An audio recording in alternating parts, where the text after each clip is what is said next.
So stand by for West End 1, Robson 1, West End 2. Then I'm going to go stand on the stage and start this. As soon as you're ready, Fred, tell me. We'll start that at 1 o'clock. So hang on, the very first video is West End 1. West End 1. Ties. Yep. And then the next one's West End 2. Next one is Robson 1. Robson 1. The next one is Robson 2. Sorry, I have Robson at night hyphen SF. Nope, that's later. I don't have a Robson 1. I have an R1. R1. Apologies, I'm going to start again. Please let me start again. Fred, you are going to stand by for WE1, R1, WE2. Hang on, let me get these one by one. WE2 backstop. Yep. After R1, yeah. Then that's starting at 1 o'clock. Then I'm going to be standing on stage with Ashley. Okay. We need to get her mic'd up. That's the main thing. And I'll welcome everybody to the stream, starting on stage, not here. Okay. And then, And so we don't need any videos after W2. correct, In the 1 to 3 sessions. correct. Okay. And these are calls. You're going to say roll Yep, WE1 or whatever. yep. Okay. I'm going to start the music and then.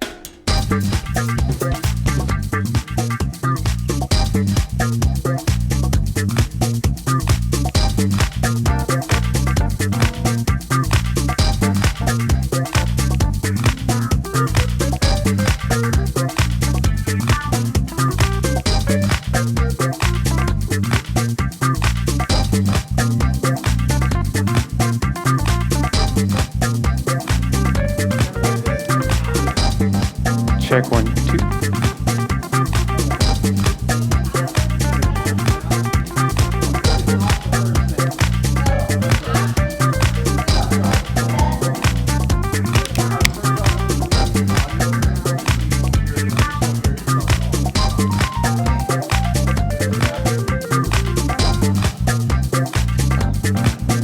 So the easiest way for this is just to go in your wherever you can fit it Sure. in your pocket that works, or I wore like the wrong pantsuit for this, but it's very no, similar to what. that'll work perfectly. Okay.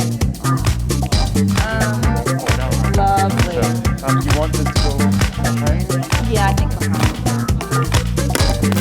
Lovely. When I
Hi, everybody. Welcome to West End Wednesdays, our first kick at the can of this new format.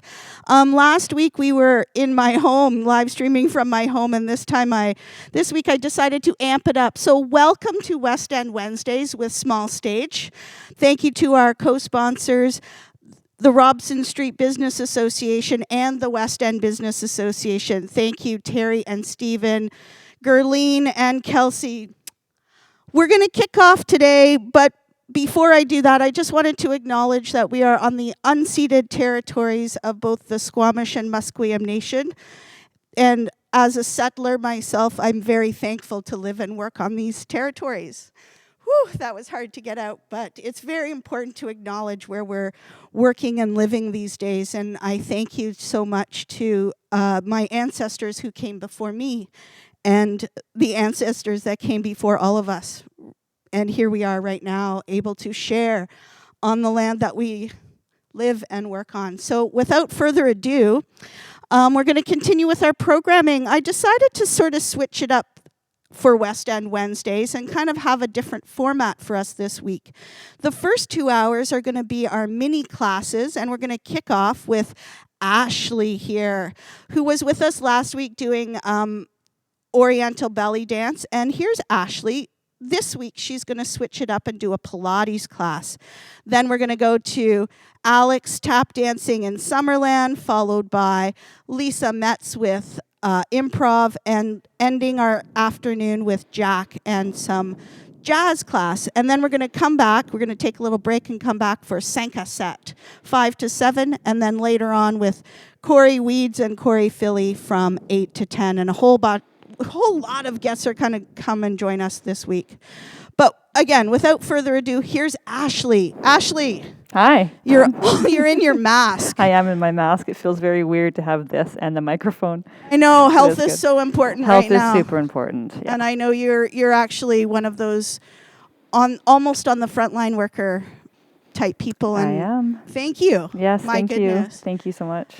I'm gonna turn it over to you for Pilates class. All I don't right. know if you can do it with your mask on. I'm going to probably take it off because it's hard to do this and breathe. But I just want to acknowledge this mask. So this mask was made by my neighbor. She is on Instagram at maggie.grace.designs, and she has been making these amazing masks. They've got a double filter layer, and she's giving 10% of all proceeds to charity. I'm not sure which charity it is because she had like a huge selection, but they're great. They're fantastic, and Yeah. I love the whole ensemble there. It's awesome. So Thank you very much. Thank you, Maggie. Go get Maggie's masks. Whatever charity it's supporting local artists. Yeah, and it's Yay, all local. Yay, Okay. local. All right. So Thanks, Ashley. Take it away. Thank you very much. So hi, everybody. My name is Ashley Rianne, and as Julianne was saying, I am a Vancouver-based Oriental dancer and instructor, and I also do Pilates. So I'm trained in the contemporary method of stop Pilates. I started studying in 2017, and it took me about a year and a half to go through all my training, and I did my exams, and so I've been working as a Pilates instructor since then. So I have worked both in clinical Pilates and also in a more fitness-based Pilates. In my other life, I work in chronic lung disease research, and I'm also a physiotherapy assistant. So I have a lot of different hats I wear, so it keeps my life very interesting. So we're going to just start by going over some of the kind of fundamentals of Pilates. So this is a beginner class, so it's good for all levels. I'm going to add in some modifications for you if you feel like you want a bit more of a challenge. I always just encourage everyone to make sure that you are working within your own abilities, and also just to make sure that you have the okay by your doctor to be exercising. It's important to, push yourself a little bit, but I don't want you to push yourself into anything that would potentially make you feel unsafe or that would hurt you. So Pilates is a very gentle yet very difficult form of exercise. And so one of the reasons why I really love Pilates is that it really promotes a really kind of like a long, lean kind of muscle building and strength, and it really incorporates the breath work. And so breathing is obviously essential for life, but just the breath patterns that we use, it really helps to slow the rate of oxygen leaving our bodies. It really helps with some focus, some concentration. And so we're going to just start actually with the breathing. So we're going to just get you to start seated. I'm going to get you just to sit on your sit bones. And so if you have kind of any muscle, you can kind of think about just pulling them out to the side and just feeling really grounded on those sit bones. And we're just going to just start by just draping yourself right over your knees. Just kind of let everything hang and just be really relaxed. So in Pilates, we really work on doing what I call a 3-dimensional breath. So really making sure that we're feeling our lungs expanding in the front, out to the sides, and into the back body. So we're going to take a nice deep breath in through the nose and just really feeling those ribs expand. And on the exhale, you're going to blow out through pursed lips. So it's like you're blowing out a birthday candle. Take a nice full deep breath in, expanding those lungs. And on that exhale, blowing out through pursed lips. Good. We're going to do 2 more. So take a nice deep breath in. And as you're exhaling, I'm just going to explain to you what also is happening through those pursed lips. So as you're blowing out through those pursed lips, you're giving a little bit of resistance to your body. And so because you have that kind of a tighter kind of O shape in your mouth, as you're exhaling, it's narrowing that kind of width of the breath, which is also helping to activate your core muscles, your deep pelvic muscles. So just from breathing alone, you're already doing some activation in your pelvic floor. Beautiful job. We're going to come into lie down. And we're just going to start by, I'm just going to pull my little headset thing off there. We're just going to start with our pelvis. So in Pilates, we have 5 essential principles. So one of them being breath work. The second one is called pelvic placement. And the placement of the pelvis is really important because it helps it can help stimulate and activate your pelvic floor, which is a huge component of the Pilates. So the core work is also comprised of that pelvic floor. So I'm going to get you to take your hands and pop them on your hip bones, and then just have your fingertips lying down towards your pubic bone. And if you can kind of have a quick little look, you're going to see that everything is lying flat. So this position here means that your spine is in and your pelvis is in a neutral position. So neutral is also the position that we are in when we're standing. And if you want to check that you're in a neutral position, and of course everyone's bodies are different, there's going to be a small space between your lower back and the floor. Okay, and again, if you have maybe a little bit more, wider hips, or if you have maybe a flatter back, this curve is going to be different from person to person. But how to really find your neutral spine is just to think about that tailbone really just settling on the floor. Okay, so we're going to keep those hands on our hips. We're going to take a nice deep breath in, and I want you to think about lengthening that tailbone towards the heels. And as you think about lengthening, you're going to think about that pubic bone slightly scooping up towards the ceiling and then up towards your nose. And you're going to come into what's called an imprinted position. So this position is a very stable position for your body, and a lot of the work that we're going to do with our legs kind of over our hips, this is a really good place to work because it's going to ensure that your pelvis is stable. It really helps kind of activate your transverse abdominis muscles, so your corset kind of abdominals.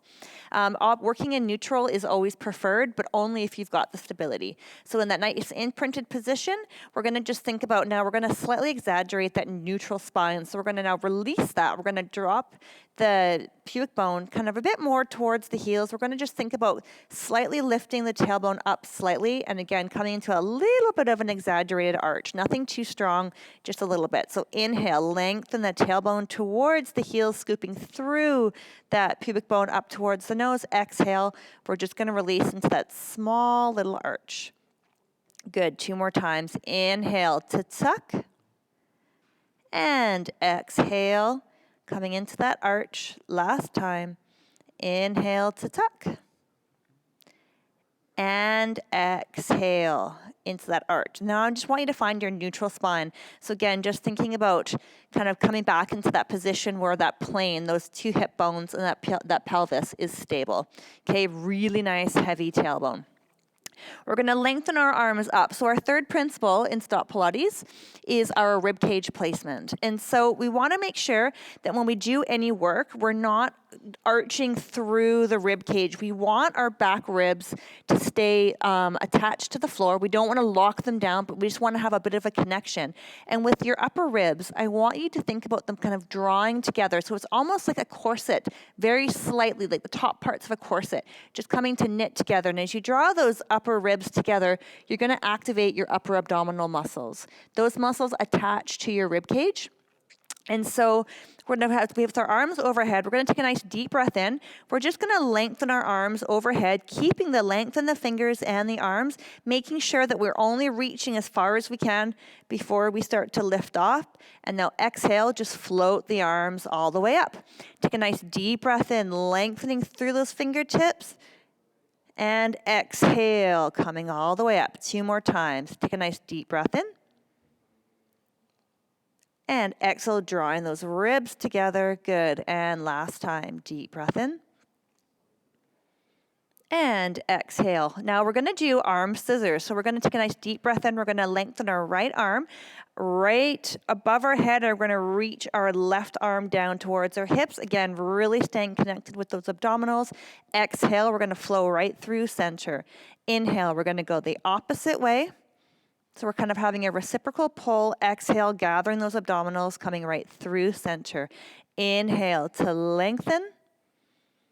And exhale through center. Last time. Deep breath in. And exhale. Beautiful. Our fourth principle is our scapula work. And so we're going to have our hands up to the ceiling. We're going to have our palms facing in. We're going to take a nice deep breath in. We're going to think about trying to touch the ceiling with those fingertips. So the shoulder blades are going to separate and they're going to kind of almost rotate around your torso. And on the exhale, just feeling the weight of those arms just settling into the shoulder sockets. Take a nice deep breath in, reaching all the way up. And exhale, just drawing your shoulders back to neutral, feeling those arm bones just settle. Good, last time. Deep breath in to reach. And exhale to settle. Now we're going to do the reverse of that. We're going to come into scapular retraction. So we're going to think about using the scapula to slide down the back to really open the front part of that chest. So we're going to take a nice deep breath in. We're going to draw the shoulder blades down our backs, long collarbone, and exhale, floating up to neutral. Good. Take a nice deep breath in to retract the shoulder blades, and exhale to neutral. Last time. Deep breath in, opening through that chest, and exhale to float up. We're going to combine those two now.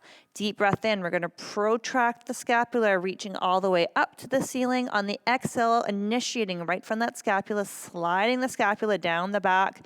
Beautiful. Inhale. And exhale, drawing it back. Last time. Take a nice deep breath in.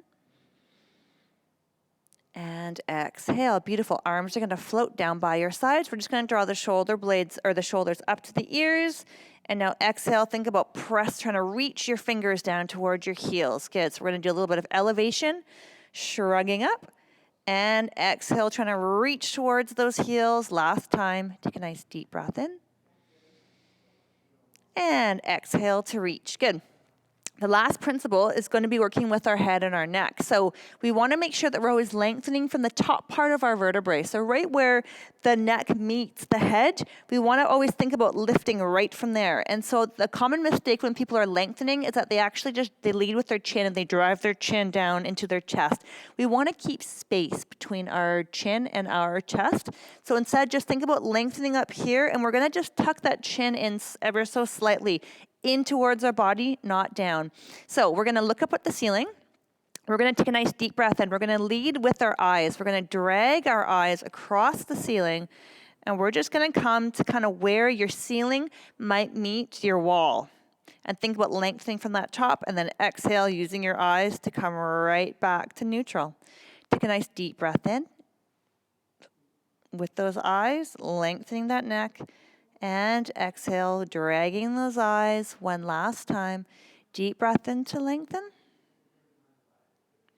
And exhale. The very last thing I do want to mention is with the pelvic floor, it's quite difficult for people to engage the pelvic floor. The pelvic floor, as you take a nice deep breath in, the pelvic floor, it actually lengthens, so it actually drops. And on that exhale, the muscles draw up and in, and it actually just comes up back into its resting position.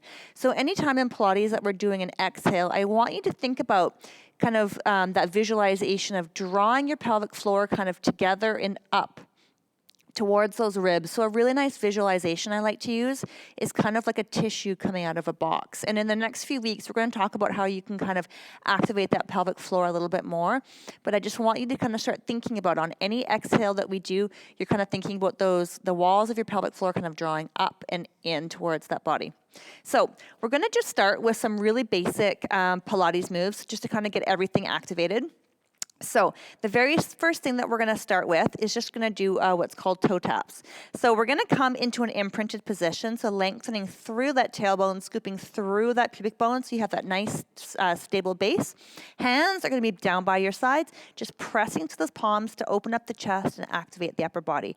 We're going to take a nice deep breath in. We're going to float the right leg into what's called tabletop, so you're at a 90 degrees angle with the hips and the knees, and exhale. We're just going to drop that right foot down. We're trying to keep that pelvis really stable. Inhale, we're going to float the left leg up into tabletop, and exhale to drop it back down. So we're using our abdominals to help scoop and then lift that leg up. So inhale on the right, and exhale down. Inhale to lift. Nice long neck. Exhale down last time. Deep breath in. and exhale.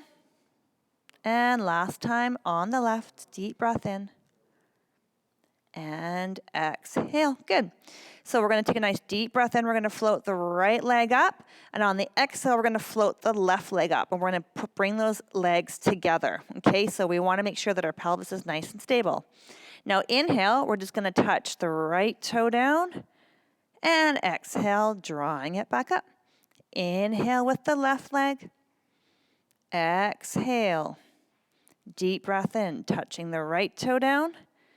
Exhale to float up. And deep breath in. Left toe comes down. And exhale to float. One more time each side. Inhale, right leg. Exhale to lift. And inhale, touch the left. And exhale to lift. We're going to flex our feet. So when we flex our feet, it's almost like we're standing on the ground. You want to pull that pinky toe towards your nose. Same thing. So making sure that our pelvis is nice and stable. Take a nice deep breath in. We're going to lengthen. We're opening right from that hip joint. The knee does not move. It's all opening from the hip and using the abdominals to pull it up. Good. Inhale to touch the left heel on the ground. Exhale to lengthen. Ribs are drawing together. Take a nice full deep breath in. Feeling those lungs expanding. Exhale. Deep breath in. And exhale one more time. Take a nice deep breath in to touch right heel, and exhale left heel. Now, you can either stay here or we're going to work with doing both legs together. So just work again at your own comfort level. So we're going to do this 5 times. So we're going to take a nice deep breath in. We're going to lengthen through the ankles. We're going to touch the right toes down. Exhale, scoop the abdominals, pull it up. Flex the feet. Inhale, touching the heels, scooping up. That's 1.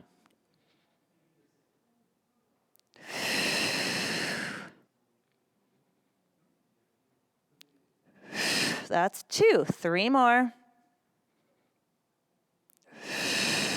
Keeping that imprinted position, nice and stable through that pelvis. 4, 3, 2 more. Relax the jaw. And 4, last time.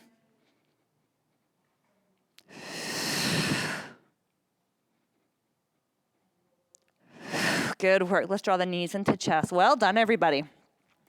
So we're going to come into our ab prep. So anytime that we do any abdominal exercises where our upper body is coming off the ground, very commonly at the gym, I'm sure we've all been to those classes where, you have your hands behind your head and you're kind of doing this movement. And so you're actually really working from your neck. You're causing a lot of strain on that neck and you're not actually doing a lot with your abdominals.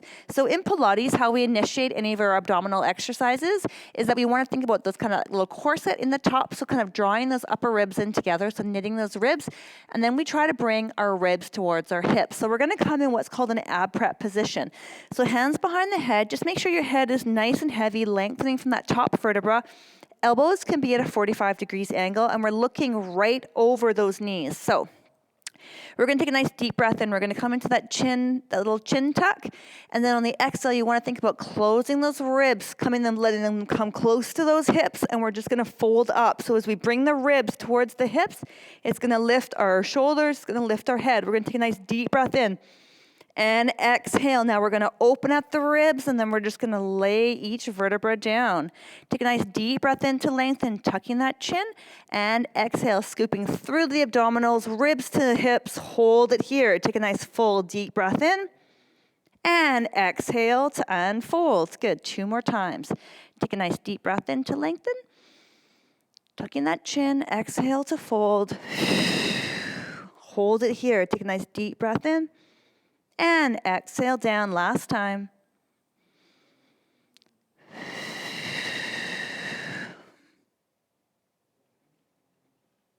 And coming down. Bravo. We're going to just have our hands reaching towards our feet, and you can just walk your feet in a little bit. They're about sit bone distance apart. You can come into a neutral spine here if you want, and we're just going to work on some like heel taps. So I want you to start working on kind of closing the sides of those ribs, so drawing those side ribs towards those hips. the hip bones, okay? So we're gonna take a nice deep breath in to lengthen. Exhale, we're gonna close the right ribs to the right hips. Good. Now inhale right through center. Now exhale. It's almost like you slurp your waist in a little bit and then you try to close that space between those ribs and those hips. Inhale and exhale. And you can float if you want to come into a little bit of an ab prep, but just floating the upper body off the ground. I actually find this a little bit easier on my neck actually because it encourages me to come into that chin tuck. Good. Exhale to touch. Inhale to lengthen. Exhale to touch. We're going to go a little faster. Inhale and exhale. Inhale and exhale. Inhale and exhale. Inhale and exhale. Inhale and exhale. Inhale and exhale. Last time each side. Good. Coming deep breath in and exhale, coming down. We're going to come into a bridge. So we're going to start with a neutral spine. We're going to have our arms down by your sides, or you can have them at a robot arm if you like, palms facing in. So we're going to take a nice deep breath in. I want you to lengthen through that tailbone, scooping through that pubic bone. We're going to fire up through those feet, squeeze those glutes, and we're just going to lift up, thinking about those hip flexors, really opening here, squeezing those glutes, drawing those ribs together. Don't pop here. Take a nice deep breath in. We're going to soften first at the breastbone. So thinking about the mid-back comes down first, rolling right through lower back, through that nice imprinted hips, and releasing into neutral at the bottom. Take a nice deep breath in to lengthen and tuck. Exhale, pressing through those feet. Hold it here. Nice deep breath in. Keep squeezing those glutes. And exhale, softening through that chest, mid-back, lower back, hips back into neutral. One last time. Take a nice deep breath in to lengthen. Exhale. And we're going to hold it here. We're going to come down, hover the floor. Exhale to press for 5, for 4, for 3. So think about kind of making sure that the weight of your feet are even on both sides. You're not kind of deviating one side or the other to hold it up. Good. And we're going to do little pulses. Coming down an inch for 8, for 7, for 6, for 5, for 4, for 3, for 2. We're going to hold it up, and 1. We're just going to open our knees slightly and close for 5. Open those knees slightly for 4. Open for 3. Open for 2. Last time, open for 1. Take a nice full deep breath in here. And exhale, we're just going to roll down. Beautiful job. We're going to come onto all fours.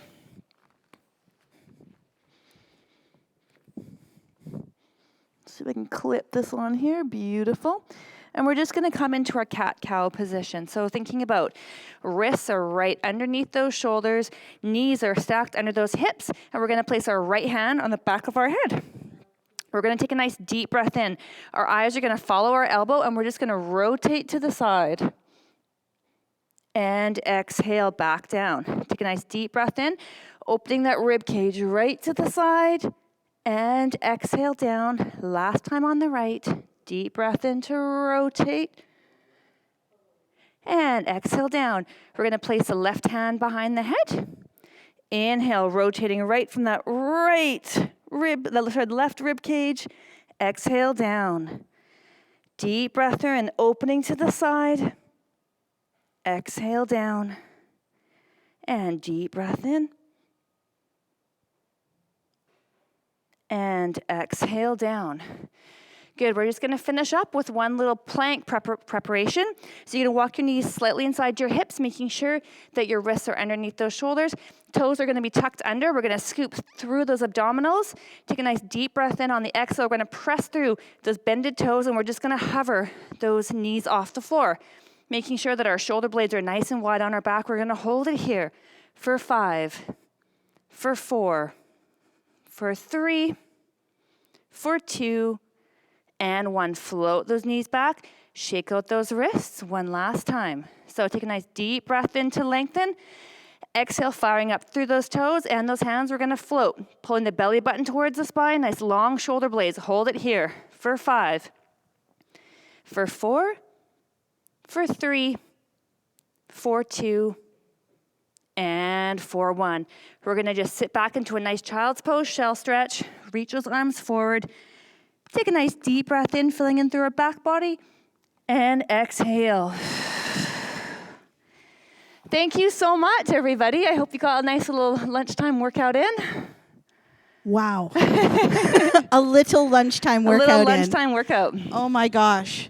Thank you so much, Ashley. Welcome back to West End Wednesdays. Here we are. I hope you made it through that Pilates class there, everybody. Good luck with your Pilates practice. Ashley has classes that she teaches online, so all the information is on my website, smallstage.ca, if you want to get in touch with Ashley for more Pilates classes. Thank you so much. We will see your choreography later in the day. Thank you so much. Thank you. A quick word from our sponsors. Thank you, Robson Street. We got a couple of cute videos here. Roll 'em, Fred.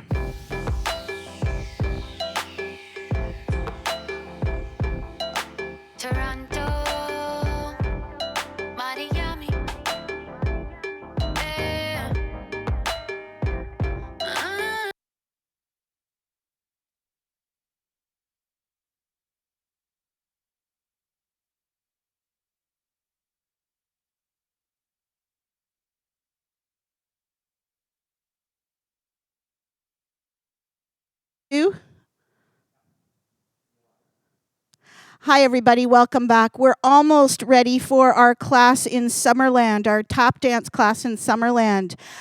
So Alex and Noah are still remote out there in Summerland. Thank you guys for joining us from there today. So take it away, Alex. You are going to do a wonderful tap class. Thank you.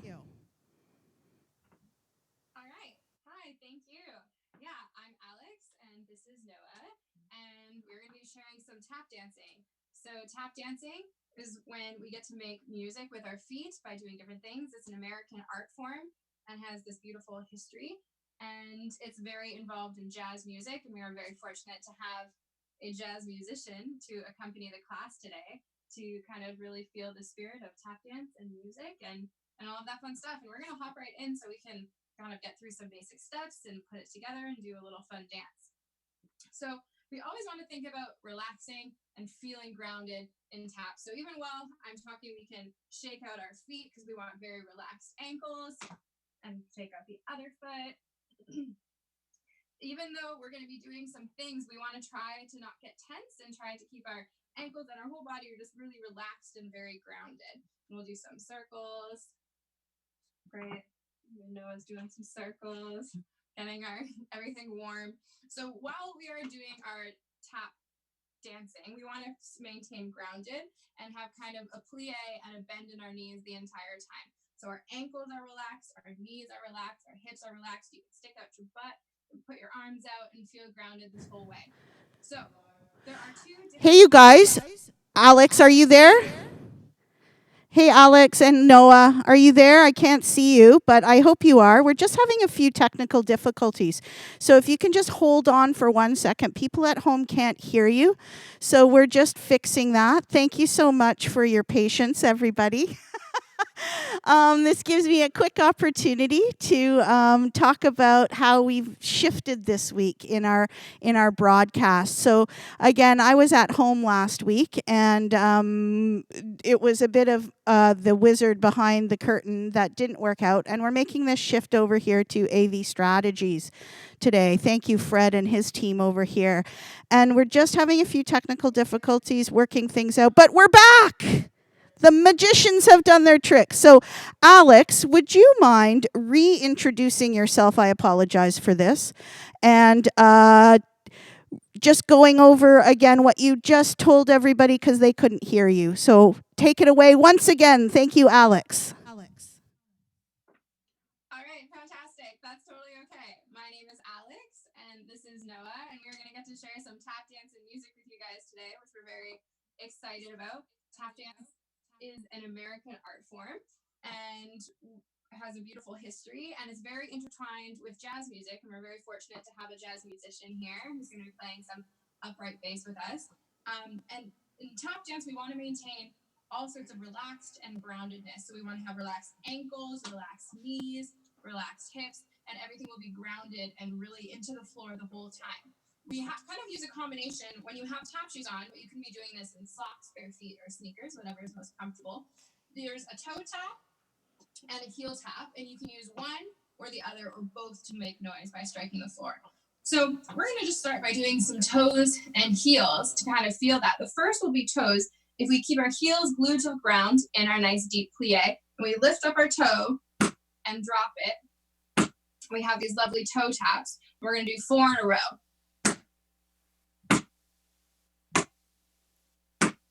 Fantastic. The same could be with the reverse. If we go on our tippy toes and kind of have our weight forward, and we only pick up our heel and we drop that, and the entire time we're maintaining plie and groundedness and doing our toes and our heels. So let's try and do just some toes and some heels at some different tempos with our music. So we'll go 1, 2, 3, and 4. We have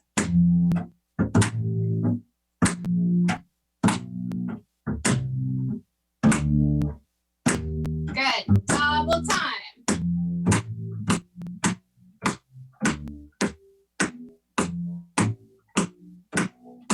Good. Switch to the heels.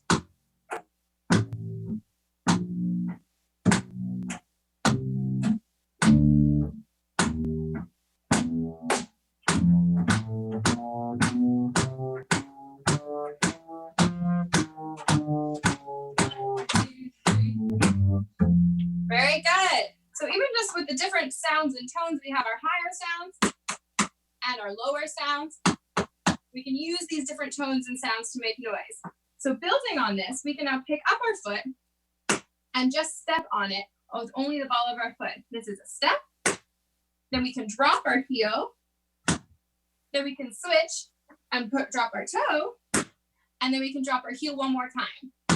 So we're going to put all 4 of those sounds together. A step, a heel, drop your toe, and drop your heel. We'll have step, heel, toe, heel. Good, and let's try it on the other side. We pick up our foot first and drop on the ball of your foot, step, then heel, then turn it up, toe, and then heel. So nice and slow, we're kind of going to do this. These are kind of the rudiments of tap dance. And there was a tap dancer named Steve Condos who really created these Condos rudiments. And just by making these 4 different sounds, you can play with so many different music and phrasing just by doing these. And they're very good to practice.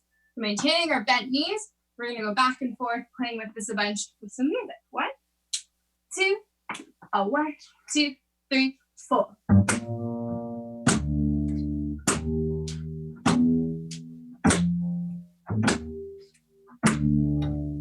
Step, heel, toe, heel.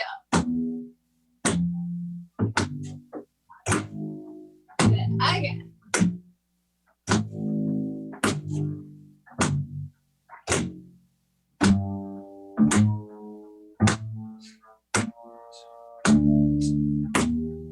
Last time. Good. Fantastic. Thank you. So we're going to try it just that one more time. I'm going to do it twice slow and then 4 times a little bit faster. As things get faster, we want to make sure we're still bending our knees, staying grounded, even making things a little bit smaller. All right, here we go. 1, 2, 3, and 4.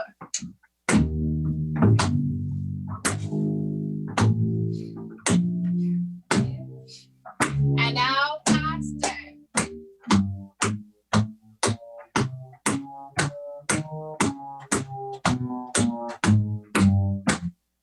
Very good. All right. Great job, everybody. So we're going to move on to learn 2 tap steps today, and then we're going to put them all together in a fun little dance. The first step, if you were here last week, we went over, but I feel like we could go over it every week because you can always work on it, and it is called a shuffle. You'll say, I've shuffled, is a shuffle, here's a shuffle. And so in a shuffle, we're going to keep that nice relaxed ankle. We're going to lift up our leg to touch our knee, and we're going to stretch it, and we're going to bend it. And this is our motion. We're going to stretch and then bending our knees. Only using your toe tap, you're going to brush the floor and brush the floor backwards and up. Brush forwards, brush backwards. and forwards and backwards. Or you can think down and up, down and up. And we have 2 sounds only using our toe tap. Try it on the other side. Picking up your knee, brushing forwards, backwards, forwards, backwards. Let's try 2 in a row. 1, 2, 3. You'll have 1, 2. Great. So this is the shuffle. So just to practice our shuffles, let's do 4 shuffles on the right, and then we'll step. 4 shuffles on the left, and then we'll step. And then we're going to cut it in half and do 2, and then 1. And we'll practice balancing, making sure we're only brushing with our toe taps and getting that motion correct of always going forwards first and not backwards first. This is called a shuffle. Ready? 1, 2, 3, 4. 3, 4. Step. 2. Other side. Here we go. We have 1, 2, 3, 4, and step. Now we're gonna do 2 on each side. 1, 2, 3, 4. Shuffle, shuffle, step. Left side. Shuffle, shuffle, step. 1 of each.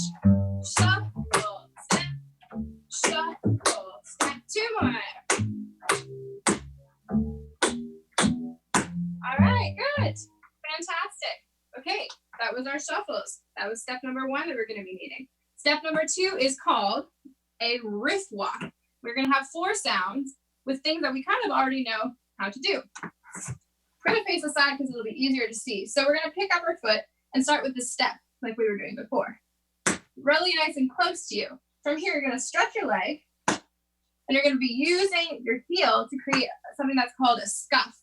A scuff is just kicking your leg forward, almost like kicking a soccer ball with only your heel. So from here, you have a step, then you're going to scuff and use your heel to kick forward, fall all the way forward, dig with your heel, and drop your toes. So we have 4 different sounds. The first one is a step, kicking and scuffing, falling over, dig, and then dropping your toe and transferring your weight.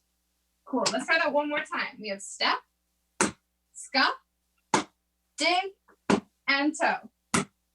All right, let's try it on the other side. Picking up your foot, stepping nice and close to you, step, scuffing, finding that heel into the ground as you kick. Step, then scuff. Then fall, transfer your weight, dig, and all the way over, toe. Cool. Left side again. We have step, scuff, dig, and toe. All the way over. Very good. One more time. 2, 3, 4. Step, scuff, dig, toe. All right. So depending on how much space you have, we're going to only do 2 at a time and then walk backwards because I have a very small board and you don't really need a big board anywhere, but to make sure we can practice transferring our weight. So we're going to do 1, 2, 3, 4 on the right, 1, 2, 3, 4 on the left, and then just walk backwards, 2, 3, 4. And we'll try that a couple times with some music, nice and slow, so we can practice our stepping, scuffing, dig, and toe. And again, this is called a riff walk, R-I-F-F. All right, 1, 2, 3, and 4.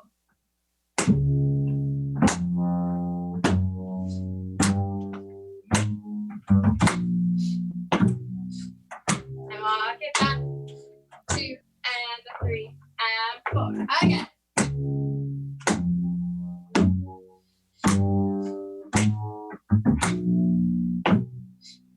And walk it back, a 2, a 1, 2. Again, we have step, scuff, dig, toe, step, scuff, dig, toe, walk it back. Let's try it once more. A 1, 2, 3, 4.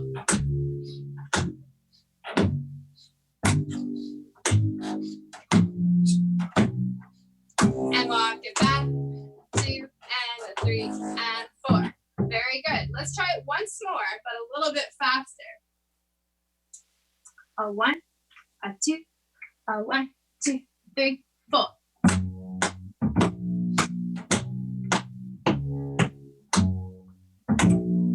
Good. And again, step.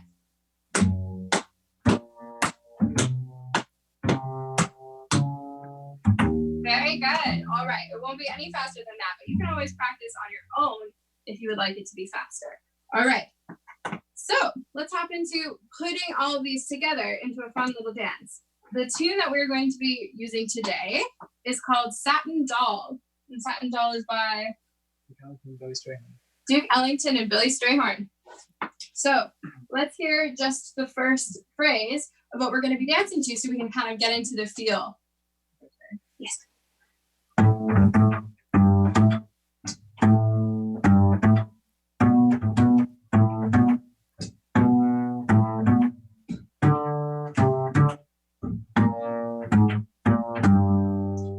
Awesome.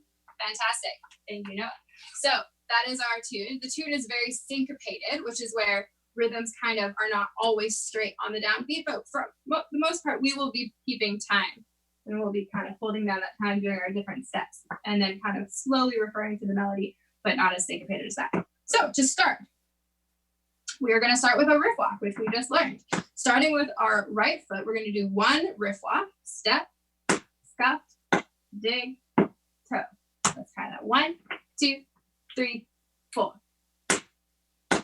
Then you're going to step heel to the left. Actually, let's bring it back. Step heel with your left foot backwards. Step and stamp. And you're going to put that weight on it. So that second half, your left foot is up. You just did your riff walk. You're going to step heel backwards. And then stamp.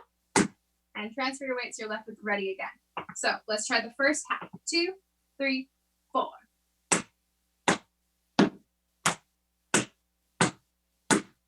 Cool. All right. Now we're going to do the exact same thing, but with the other foot. So riff walk with our left foot. 4 sounds. Step, scuff, dig, toe. And then we're going to pick it up and step heel and stamp. And then we're back where we started. So let's try the left side all together. 2, 3, 4.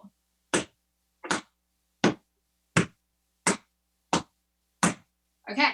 Let's try both sides. One's a little bit slower, and then we'll try it with some music. 1, 2, 3, 4.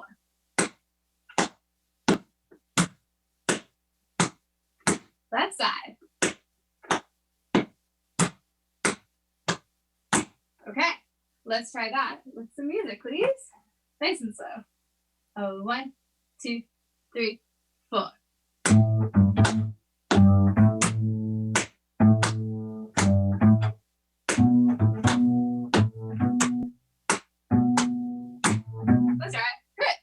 And that is the first half of our A phrase. Let's just try that first half one more time, and then we'll move on.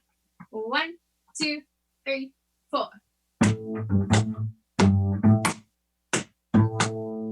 Other side.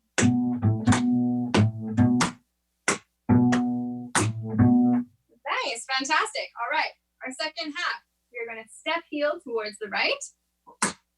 And now we're going to do a touch, which is when you're going to take the ball of your foot and just tap it on the floor, and that's called a little touch. So we're going to have step, heel, touch. And the other way, step, heel out, and touch on the ball of your foot. So let's try going back and forth with those two. 2, 3, 4.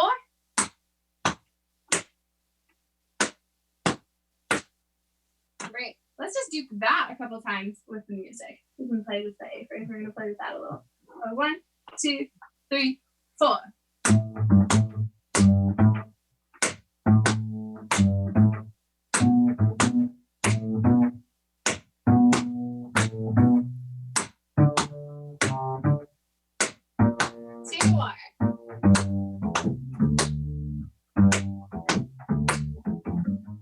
Fantastic. So the last step that we're going to do is we're just going to walk around ourselves. We've got step, heel, touch, step, heel, touch. We're going to walk around. Walk, 2, 3, and 4 to finish the phrase. Add as much style as you want. Maybe you're really low.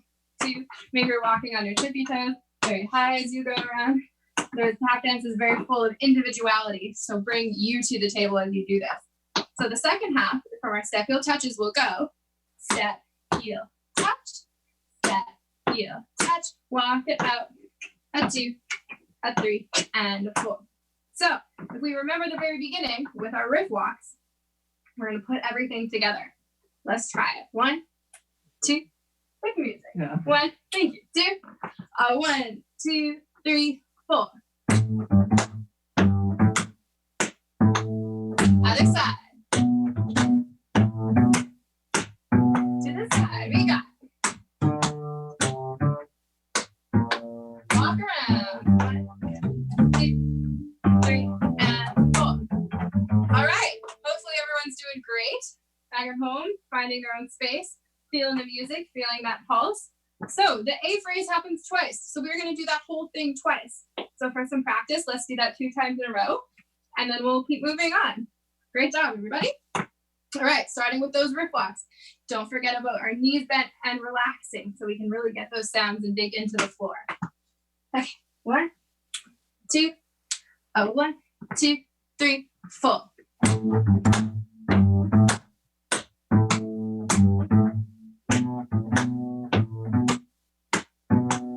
Step to touch. Walk around.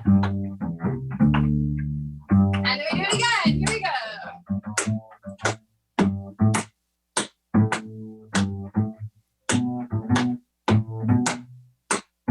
Step to touch. Around we go.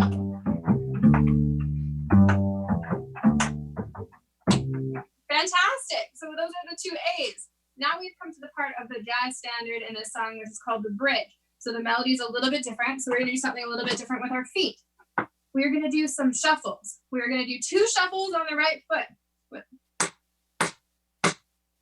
2 shuffles. We'll try that one more time. 2, 3, 4. Then we're going to pull up back the contours rudiments and do step, heel, toe. So let's put those 2 things together. Shuffle, shuffle, step, heel, toe. 1, 2, 3, 4. All right, let's try that one more time. 1, 2, 3, 4. Then the left side, we're gonna do the exact same thing. Let's just go for it and try it on the left side. 1, 2, 3, 4. Good, let's try the left side once more. 1, 2, 3, shuffles. And after you place that toe down, you're gonna transfer your weight all the way over. So let's try both sides. To the right, and as soon as you finish step, heel, toe, you pick up your other foot, and we do shuffles with our left foot. All right, so right side and left side, here we go. 1, 2, 3, 4. Other side. Fantastic. I think let's try that first half of our bridge with some music. But we'll play the whole thing and we'll try it twice in a row. 1, 2, 3, 4.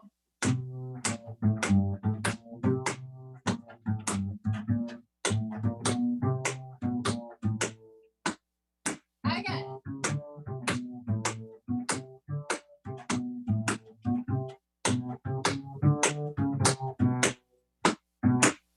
Fantastic. All right, so let's learn the second half of the bridge.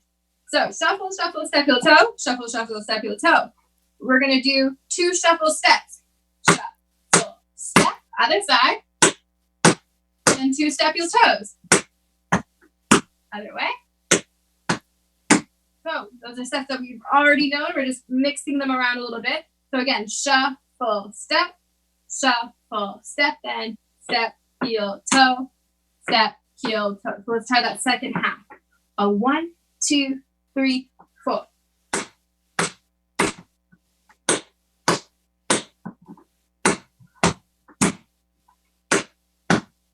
All right, let's try the second half with music and then we'll put both together. Ready? 1, 2, 3, 4.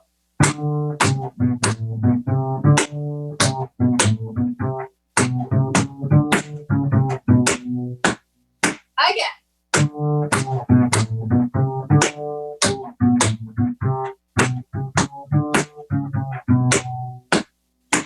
All right, very good. So now let's put the 2 together, starting with our double shuffles into the single shuffles. So the whole bridge section. Ready? 1, 2, 3, 4. Left side. Singles. Step heel toes.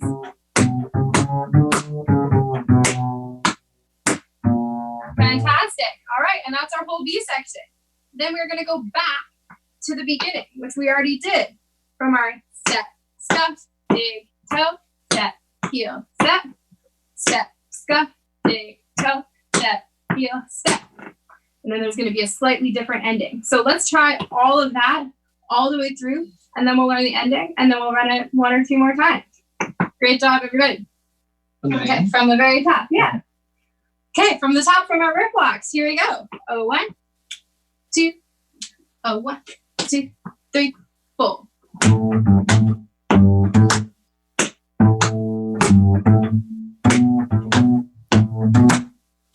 Step heel touch to the side. Walk around. And we got it again. Step, step.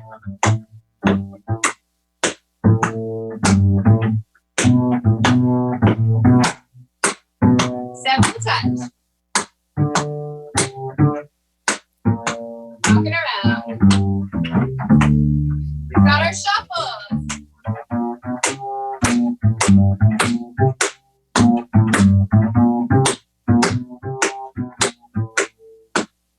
One shuffle. Step heel toe. Back to the top. We've got 1, 2, 3, 4.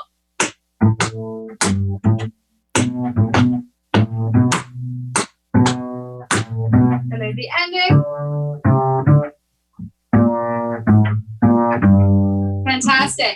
So we're almost there. The last little bit, we're going to do a big scuff with our foot. So like you're kicking in a big circle, you're going to use your heel to scuff, step, then the other side, scuff, step, and you're going to get really low, and that's your ending pose, whatever your heart desires. So you'll have scuff, step, scuff, step, down, and up. All right, and that is the whole thing in its entirety. So let's try from the very top, playing all the way through. We tried to make the second half of the V section slightly less syncopated. Sure. Okay, wonderful. All right, so from the very beginning, feeling that plie, none of that is lost. Starting to find our individuality, even though our feet are working and our brains are working hard. And from the beginning, ready? 1, 2, riff walks. 1, 2, 3, 4.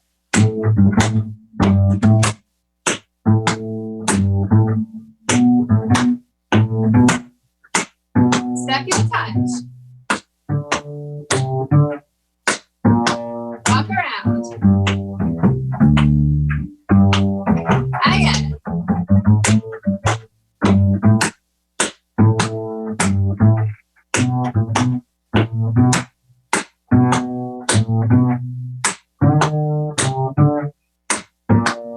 Walk around. Into our shuffle.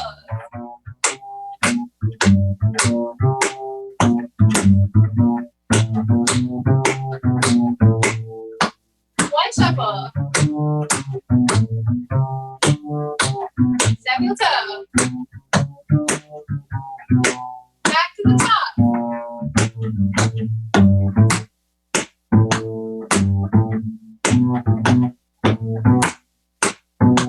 Scuff. Big scuff.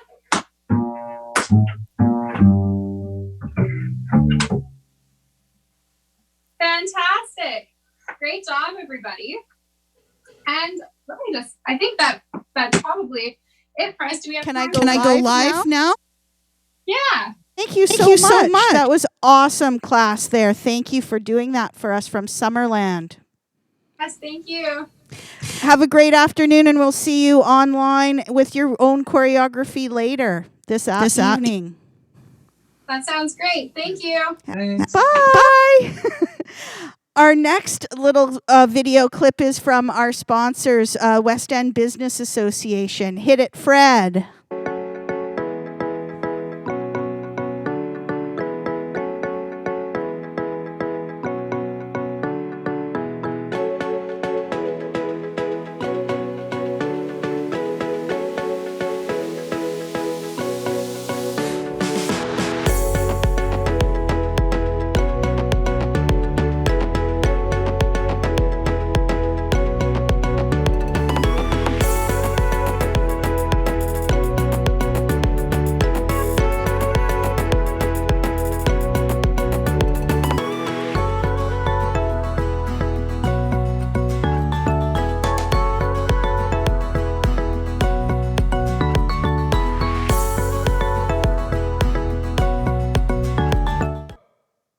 Welcome back to West End Wednesdays, everyone. Thank you for being here. My name is Julianne from Small Stage. I keep forgetting to introduce myself because I think everybody knows me. But anyway, that's a whole other thing. You can find out information online about us and all the programming today at smallstage.ca. The class schedule is up online. Next up, we have Lisa doing improv class with us. Take it away, Lisa. Hi, everyone. Thanks so much for joining today. I'm Lisa, and I'll be teaching an improv class today. For those of you who don't know, improv was created to get us out of our habitual movement patterns. And it was introduced to dancers to get them to trust in their movement and their technique, as well as develop the ability to make quick decisions. It started decades ago with creators like Isadora Duncan and Merce Cunningham, and then William Forsythe, and actually even Michael Jackson is a dance improver. They say that he would not perform Billie Jean unless he was allowed to make it feel new every time. So that's what we're gonna do. We're gonna build movements of our own that's gonna feel new every time. And the idea is we're going to explore all the places and all the things and to have some fun. So the first thing that we're gonna do in order to start class is we're gonna set an intention for ourselves. So this intention can be, I'm here to have fun today. This intention is, I'm here to sweat today. Maybe the intention is to challenge yourself today, or simply learn one new thing today, okay? I want you to think about what your intention is. And then every time that you feel maybe confused about something, or something is difficult and you're not quite understanding, frustrated maybe, go back to your intention. So, oh right, I'm here to learn one new thing today, and then see if you can learn that new thing today, and it will just bring kind of like that light back into the experience and your process. So we're gonna start with warming up, and we're gonna use 9 parts of our body in order to do that, okay? So number 1 is our head, so just jiggle your head around, move it around a bit. Okay, number 2 is our shoulders, move them up and down and back and forth. Number 3 is our elbows, you're gonna play around with those today. Number 4 is your hands, you're gonna play around with those, we're gonna play with that. Then number 5 is our chests. You can think about having eyes in your chest, and then closing your eyes. You're gonna think about your rib cage, which is different than your chest. We're gonna isolate that. You're gonna think about moving around your hips, all the which ways. You're gonna think about your knees and how they can move. And you're gonna think about your feet and how they can move. That's number 9. 9, 8, 7, rib cage 6, chest 5, hands 4, elbows 3, shoulders 2, head 1. Okay, so with our warm up, all we're gonna do is we're gonna explore with them with the intention of warming them up, okay? So I'm gonna put in some music in a second, but don't feel, or what I want you to feel is I want you to feel like you can just play around with movement. The nice thing about improv is that there's no right or wrong answer. It's about how you feel about it. And the cool thing about improv is that it is also here because it actually shares our deepest stories, and it's different from choreography in that sense because we're sharing somebody else's story versus with improv, we're actually sharing our own story. So I'm gonna put on some music and I'll guide us through our warm up, okay? So you're gonna start with your head and you're gonna play around, moving around your head. If you wanna move around your space while you do it, go for it. If you wanna stay in one spot, go for it. And then I'll give us cues for when we move on to the next part of our body. Let's go.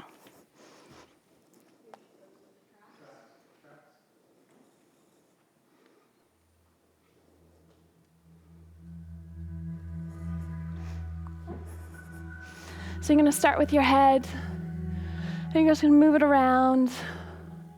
You can think about drawing circles and lines with it. You can think about the top of your head and the side of your head. You can even think about your ears and your nose, the back of your head. You can make big circles with them or small circles with it. Lines.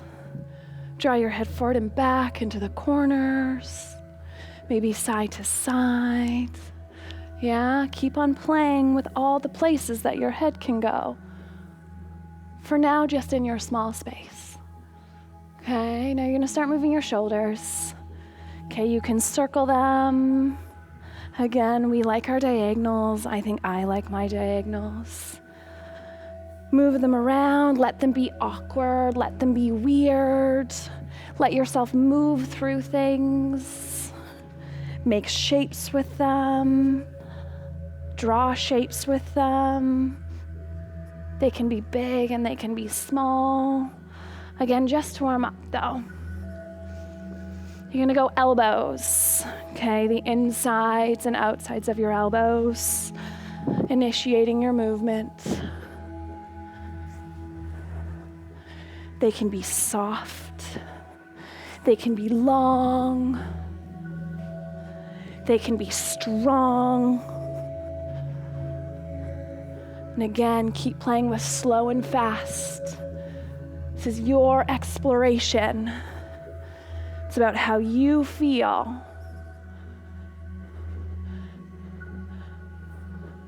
And now let's go to our hands.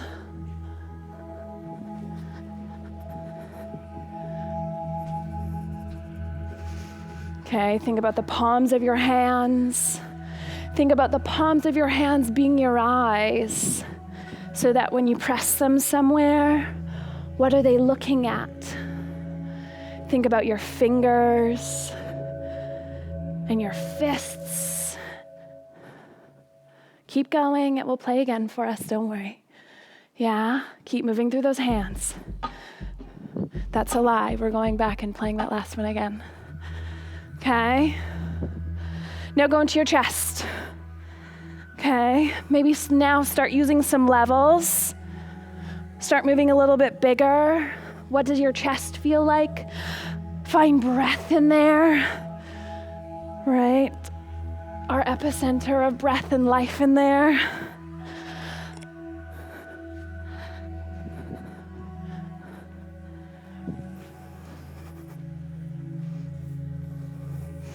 Now go to your rib cage, that little space in between your chest and your hips. Also where your belly button connects to your spine, so you can find length in that. You can think about putting your rib cage onto something. Ooh. Now your hips. Yeah, they can go down, they can initiate you into something. They can circle. Maybe they circle a whole bunch. Maybe you take it slow. And small.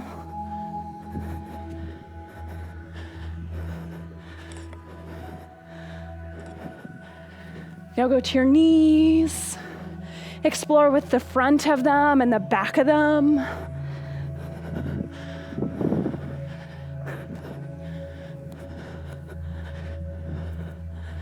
Keep breathing. Keep increasing those levels. Initiating with the knees. Now to the feet. Maybe you slow down. Maybe you catch your breath. What can your feet do? Point them, flex them, flick them, skip with them. Get into the metatarsals. Beautiful. All right, great. I hope you feel warm like I do. I won't continue to talk throughout each of the exercises. I find it's nice for us to get into our own zone. But now that we've established the 9 parts of our body that we can use, you're going to tap into those as we continue. You'll notice that you probably have some favorite body parts to use. That's great. Use them. I like my elbows, so I tend to initiate a lot with my elbows. And the other thing is that sometimes we can be hindered by too many options. So if those 9 points are like, take 1 or 2 and focus on those throughout the task, right? You could use your feet for this whole class. You know, it's nice to repeat things in a certain area because we get better. That's how we develop. So, since we just finished warm up, our first task of today is gonna be to draw circles, okay? So if you look around your room or your space, wherever you are, what do you see that has circles? You know, like there's a garbage can. There is the lid of a water bottle. Ooh, there's a coffee cup. Okay, so that's one place to find inspiration for drawing circles. So you're gonna draw circles with all those parts of your body or one part of your body. You can do it on the spot if you like.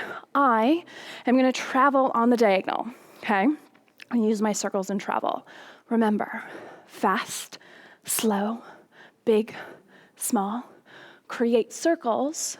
And if you need to stop because you're like, too many circles, or you need a moment to figure out what circles you want to draw, give yourself that, okay?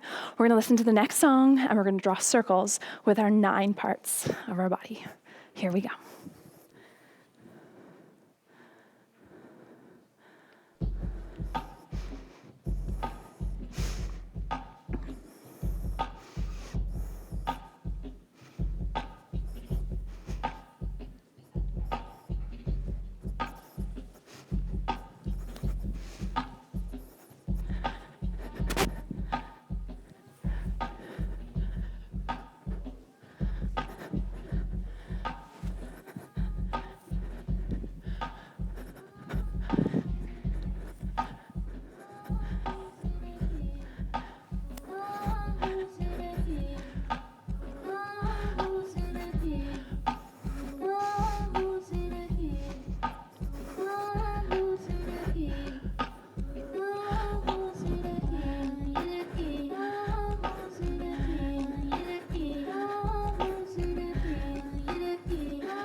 And find an end for yourself.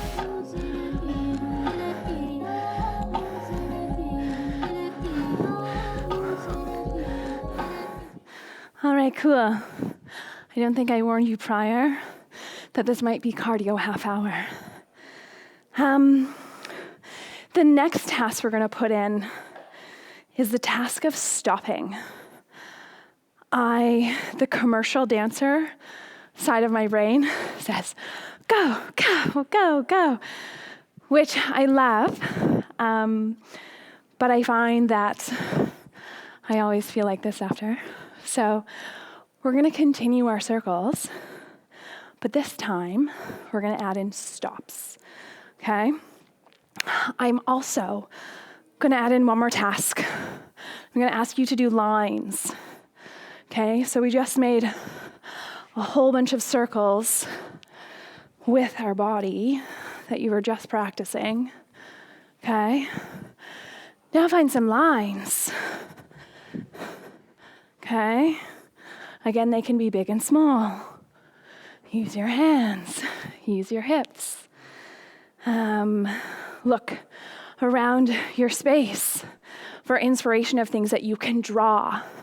Draw a box. Maybe you draw your 3D box. Maybe you collapse your 3D box. Or maybe you lengthen up that 3D box, okay? So I am combining two tasks in this one. We're going to take our lines, which we just talked about, which we love. Circles, lines, down, always, basis of my contemporary improv training. You're going to add in stops. One, so that we can breathe. And two, because it's like putting a sentence, it's like putting a period at the end of a sentence, taking a breath before you share the next phrase. Maybe there's a question mark at the end of your phrase or sentence, or an exclamation mark. Maybe there's a paragraph break, okay? So you're going to practice your lines, and you're going to incorporate stops. Here we go.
Find your ending.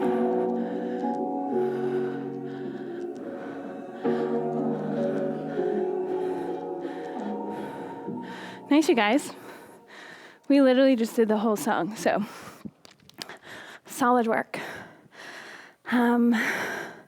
It's nice to take a second to watch as well.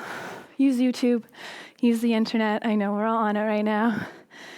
And look up improv dance techniques. There's lots of thought processes, and different styles.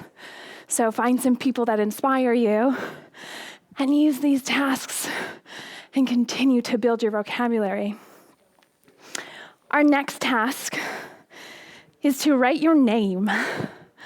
I like this because I was one of those kids that would just practice my letters all the time. Not gonna lie, I kind of do it as an adult as well. So you can write your name, first of all, on any plane. You can write on the floor, with my hand, obviously. You could write it on the floor with your shoulder. You could write it in front of you.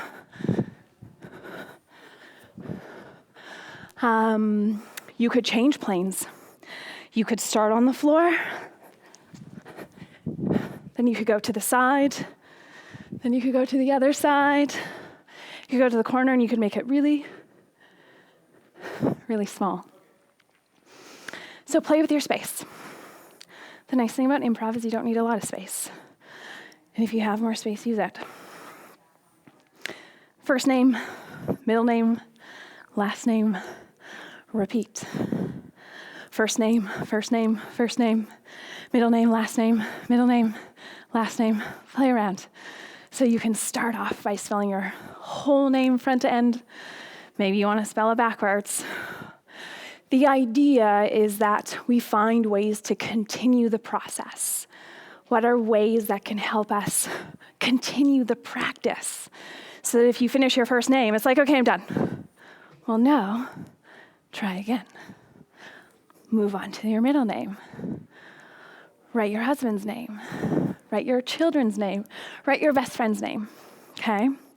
So we're gonna write our names or somebody's name with our 9 points of our body. Let's go.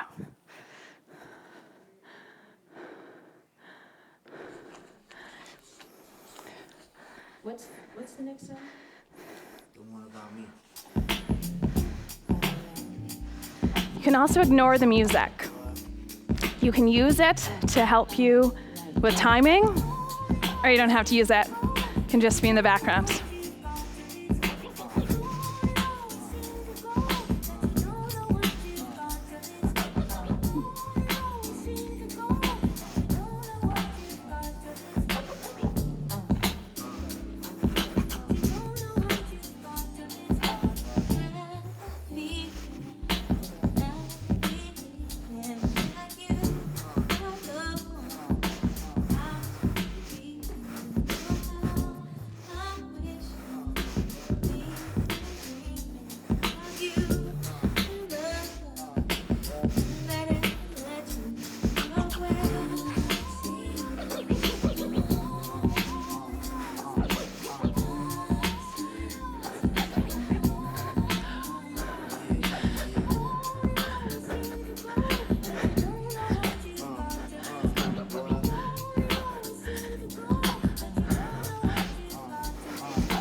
Nice, you guys.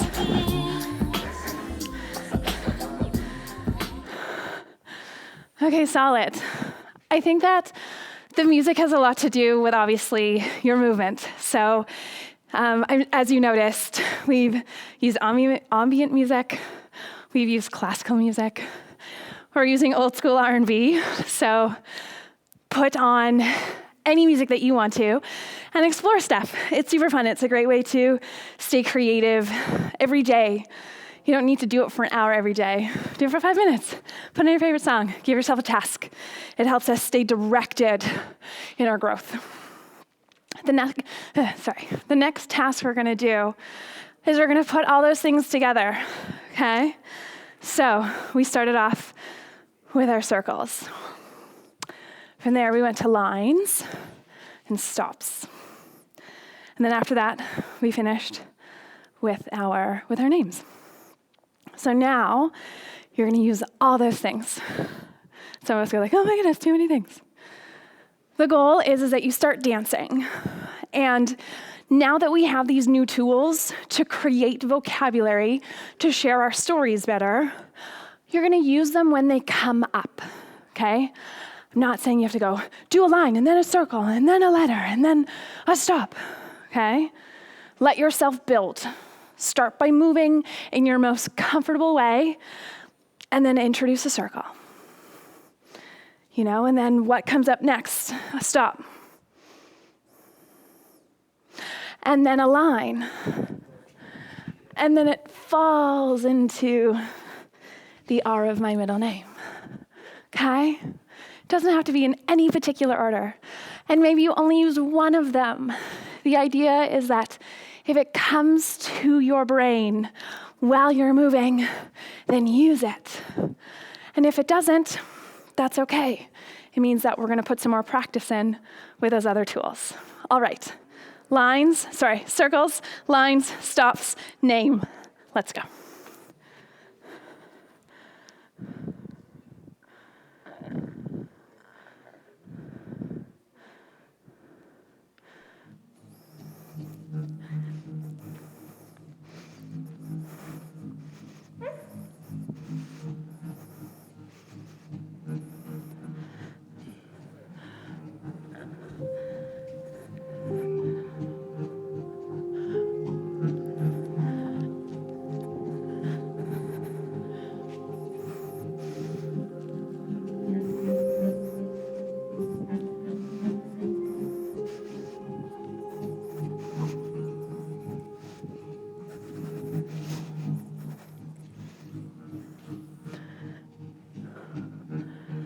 Close your eyes.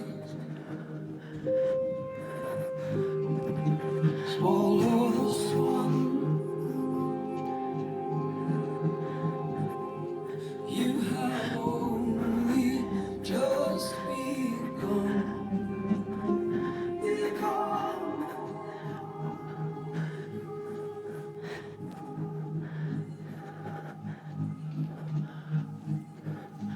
Your day will come. Your day will come. From deep inside you, your day will come. Your day will come. Your day will come. And from deep inside you, your day will come.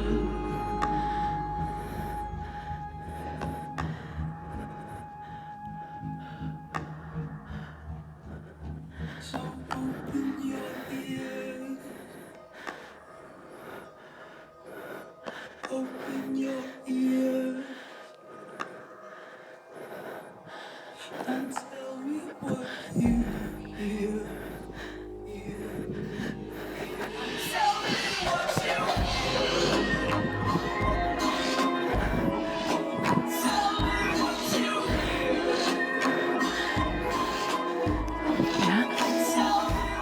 Find an ending.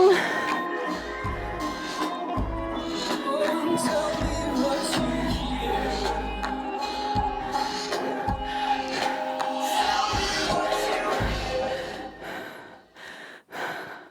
Thank Thank you, Lisa. Thank you. Thank you so much for having me. I Oh my appreciate it. goodness. I didn't realize that was such a cardio workout. Neither did I. But Oh no. my gosh. We just went for it today. Thank you. Thank you. Thank you. Welcome back to West End Wednesdays. Thank you so much, Lisa, for that amazing improv class. That was more cardio than we expected. So I hope you guys were doing well at home. Thank you for joining us this week. For our first West End Wednesdays, thank you to Robson Street and the West End Business Association. Just a word from Robson Street, some cute little videos we're going to play for you now. Roll it, Fred. Jag heter Peter och man kommer runt det är personer som tar över. Jag är med sig kan man inte vara runt. Men jag kan inte vara det nog bättre. 4.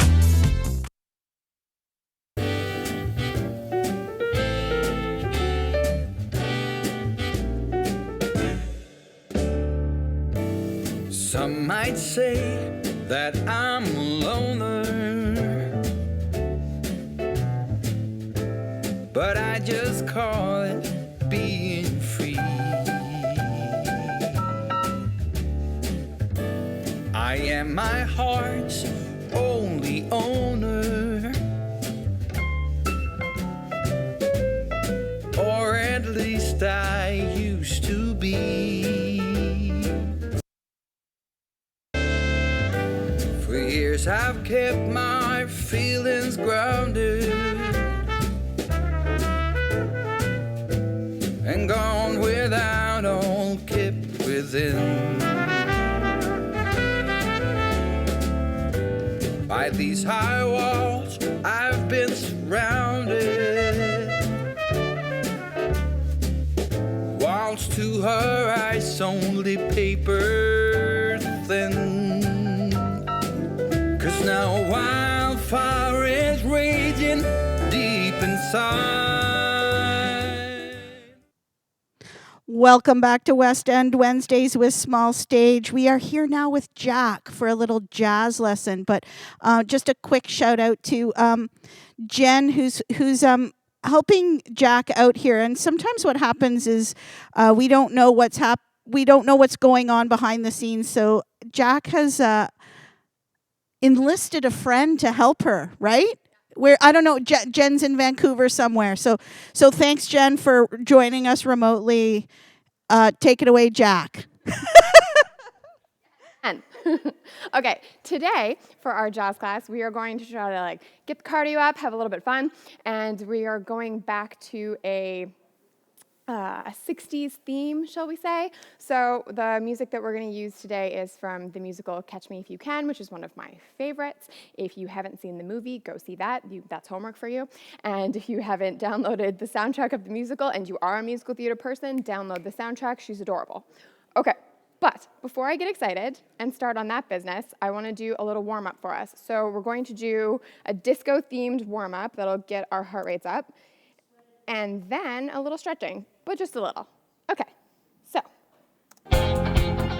we're gonna start by just a little run on the spot. You can make this as small or as big as you need. Yeah, be safe with your bodies. And you can make it maybe a little higher. Okay, then we're gonna go into jumping jacks. Here we go.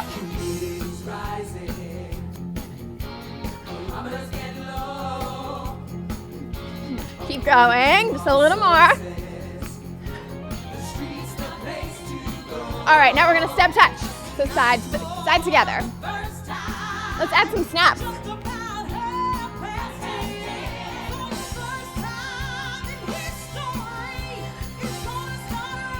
Okay, let's take a little pause and let's go disco. Here we go.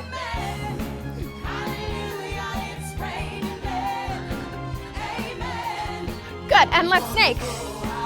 You can use your spine for this. And let's John Travolta, because you know you want to. Yeah, you do. All right, back to skipping rope. Like you're running with the skipping rope.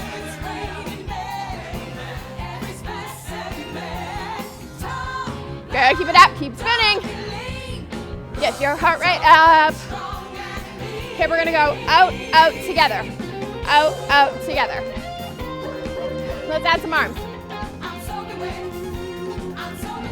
Out, out, back together.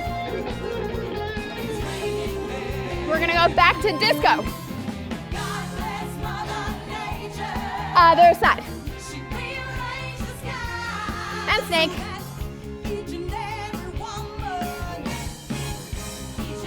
Good, 2 more. Back to jumping jacks.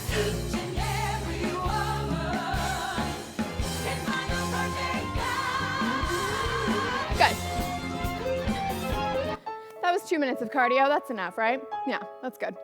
All right, let's shake that out and just follow along. So we're gonna pick up the arms, reach for the sky, and open, and roll down, starting at the top of the head. And plie at the bottom. Rolling back up. Take that head around in a circle. You can include your shoulders in your rib cage if you need. Lift. Open. Rolling down, head goes down first. Bend those knees at the bottom. And up. And take the head around the other way. Again, shoulders and rib cage can be involved. We're gonna do that 2 more times. And reaching up and out, rolling down, top of the head. And rolling back up. Take the head around. You can make that circle maybe a little bit bigger this time. And 1 more. Open, rolling down. Plie at the bottom. Rolling back up. And 1 last head circle. Good, we're gonna go a little wider into second position. Reach over to the side. Reach diagonally towards your corner with a nice long spine. Bend your back leg. Let's go all the way down towards that left leg. And lift it up. Plie in the center. Other side. Reaching nice and long with those arms like you want to reach the side wall. And nice long flat back to the corner. Bend your left leg. Extend. And let's go all the way down. And extend that forward and up. And plie in the center. We're going to do 2 more of those. So back over to the left side, nice and long. Towards the corner. Bend the right leg. And all the way down. Let's come back up. Plie in the center. You can use your spines. 1 more time. And flat back to the side. Bend the left. Stretch that leg. And let's go down. As far as you can. Don't push it. And we're back up. 1 last plie in the center with a contraction, and we're lifted. We're going back to having the feet under the hips. We're going to take the top of the head down, roll down all the way. We're in no rush. Take your time. Plie at the bottom again. You can go all the way down to stretch out your Achilles. And then press back up. So let go of any tension in your neck. So let's shake our heads no. And then let's nod yes. And then we're just going to roll back up. You can take 8 counts for this.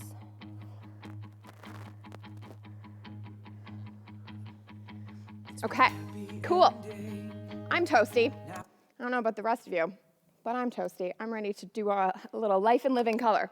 So Life in Living Color is the first song in the musical Catch Me If You Can, and our main man, Frank Abagnale Jr., is at this point breaking what we call the 4th wall. So that's the wall that separates the characters from their audience. So he is at this point explaining to the whole wide world how fantastic his life has been and opening it up so he can be like, this is my show, welcome, I'm fantastic, here's why. And he explains. So we are going into the chorus of the song. We can't do it all, there's not enough time today, people, although we know I'd love to. But we're going into it in the chorus where he is saying, Life in Living Color, and it's brought to you by me. Yes, it's Life in Living Color. So he is saying, as in, it's kind of funny because I'm on the internet right now, being filmed, but Life in Living Color as if I'm on television, you know? And then this is my show. It's too big for your TV. Okay, anyway, that's the moral of the story. That's the character that we're portraying. So this character has a lot of personality, but we also want to think a little 1960s groovy with our moves. So that's the plan for today. There's the spiel. Okay, we are starting two. I'm going to give two versions, by the way. One that's more of a beginner version, and then I'll give options for more of like an intermediate or experienced version. So we're going to kick out the left leg. So you're going to kick that leg, and you're going to twist towards it. So kick 1, 2, and then ball change. That's back front, like that. Yeah. So 1, 2, 3, 4, come together on 5. You're going to jump and reach for the sky. 6, and land, hopefully softly, on 7, 8, or hopefully 8. I mean, if you can suspend that and jump really big, who am I to argue, right? So that was 1, 2, 3, 4, 5, 6, 7, 8. And then we're going to step out with the left foot. That's your left foot. 1, 2, snap on 2. Step 3, snap 4. And then you're going to point to yourself and then ball change on and 8. And that's when he says, life in living color, and it's brought to you by me. So you can also give me a little eyebrow in there. I wouldn't argue.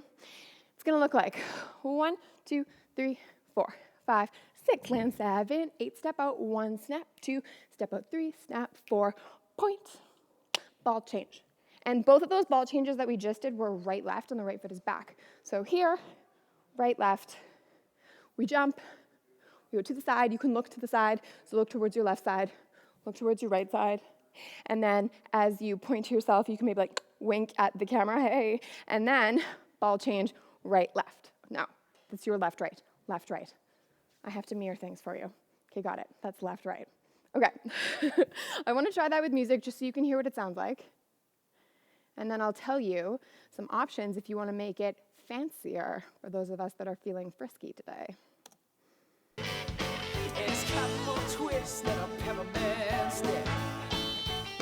So I'll count you in 5, 6, 7, 8, okay? Here we go. 5, 6, 7, 8. 1, 2, 3, 4, together, jump. 1, 2, 3, 4, me. Ball change. So she's perky, yeah. Let's try that again, see if we can catch the timing. So we have this little introduction. I'm gonna tell my story. 5, 6, 7, 8. 1, 2, 3, 4, 5, 6. 1, 2, 3, 4, points. Back front. Yeah, cool. Jen says she likes a good camera wink. Yes, we do. We are musical theater people. We love a good camera wink. Let's do it, people. Okay, so I think that I'm going to tell you what you could add on, yeah? So if you're feeling frisky, you could do 2 kickball changes in 4 counts. Again, who am I to argue? It could be 1 and 2, 3 and 4, and add a little hip twist in that.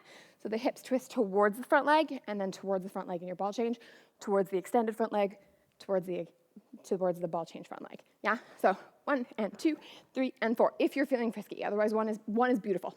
We're up, we go. Again, if you're feeling it, you could do this as a turn instead of a hold. Ball change is the same. So those options are available for you, okay? I'm gonna tell you a little bit more though. So, and 8, yeah.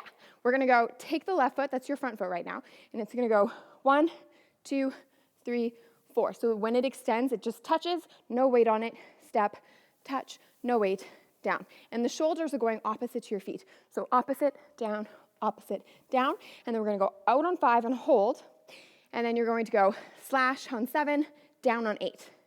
So, it's life in living color, and it's brought to you by me, 'cause it's life in living color. It won't fit. I'm pretty sure.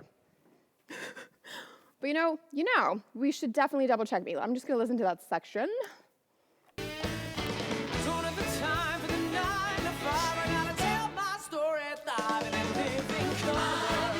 This is just for me to make sure I know the words.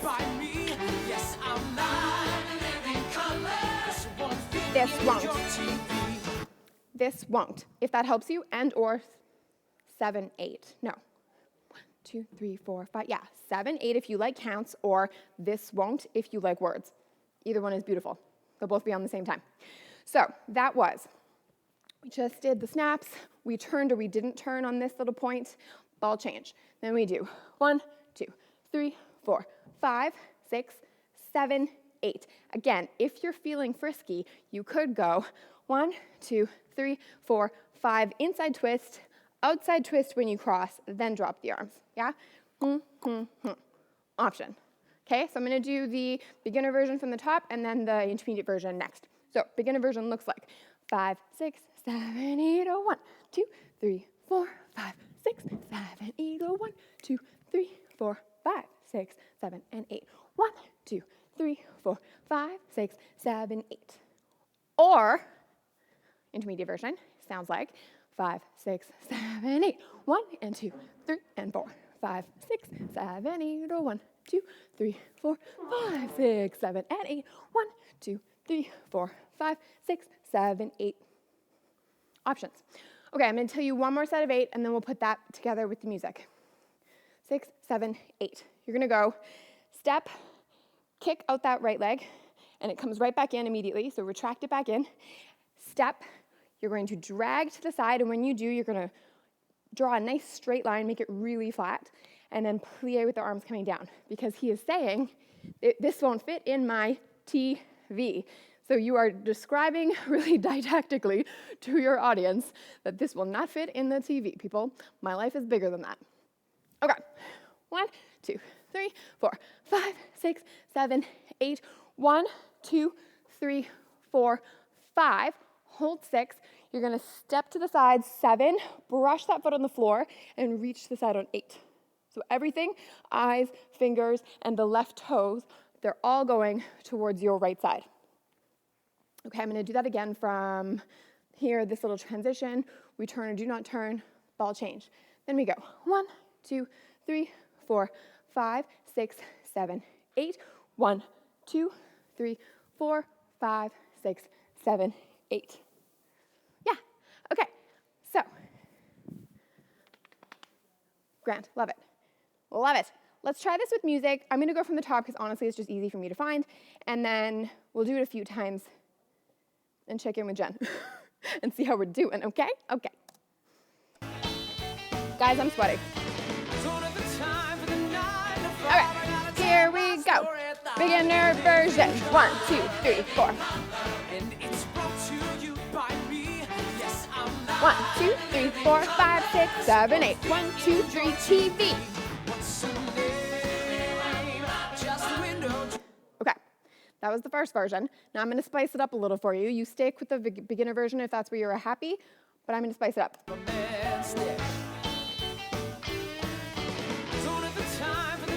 Okay, here we go. Ready? 5, 6, 7, 8.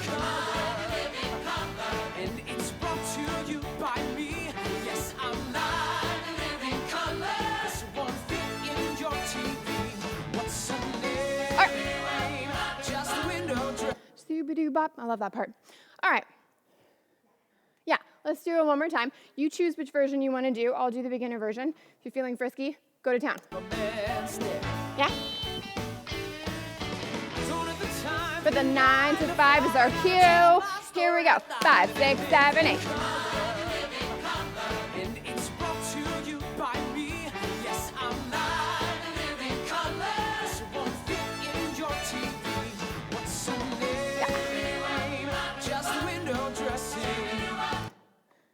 Okay, grand. So, I'm going to tell you the next little bit. Now we're getting true 1960s on me for a minute, which I love so much. So we just reach to the side. You have 4 counts to either step together, so you're moving towards your left side. You're going to step together, and you have 4 counts for that, so tons of time. 1, 2, 3, 4, and then we're going to do 2 shorty Georges. What's a shorty George? Well, you're going to take your knees, and you're going to knock them to the side. So let's just do a bunch of these for now so we can figure it out, yeah? So we're going to knock the knees to the side. And then, whichever side your knees are knocking to, you're going to take your fingers and you're going to point with that same hand down towards the knee. So it goes towards the left with the left finger and then over to the right with the right finger. So we go. Now, I'm going to call that the beginner version. The intermediate version of it would be you take steps with it. So again, it's all very, it's not how we walk, it's how we don't walk in real life. It's all very towards one side. So the knees are going towards the left, you're pointing to the left, and you're also taking a step with the left. So you're going,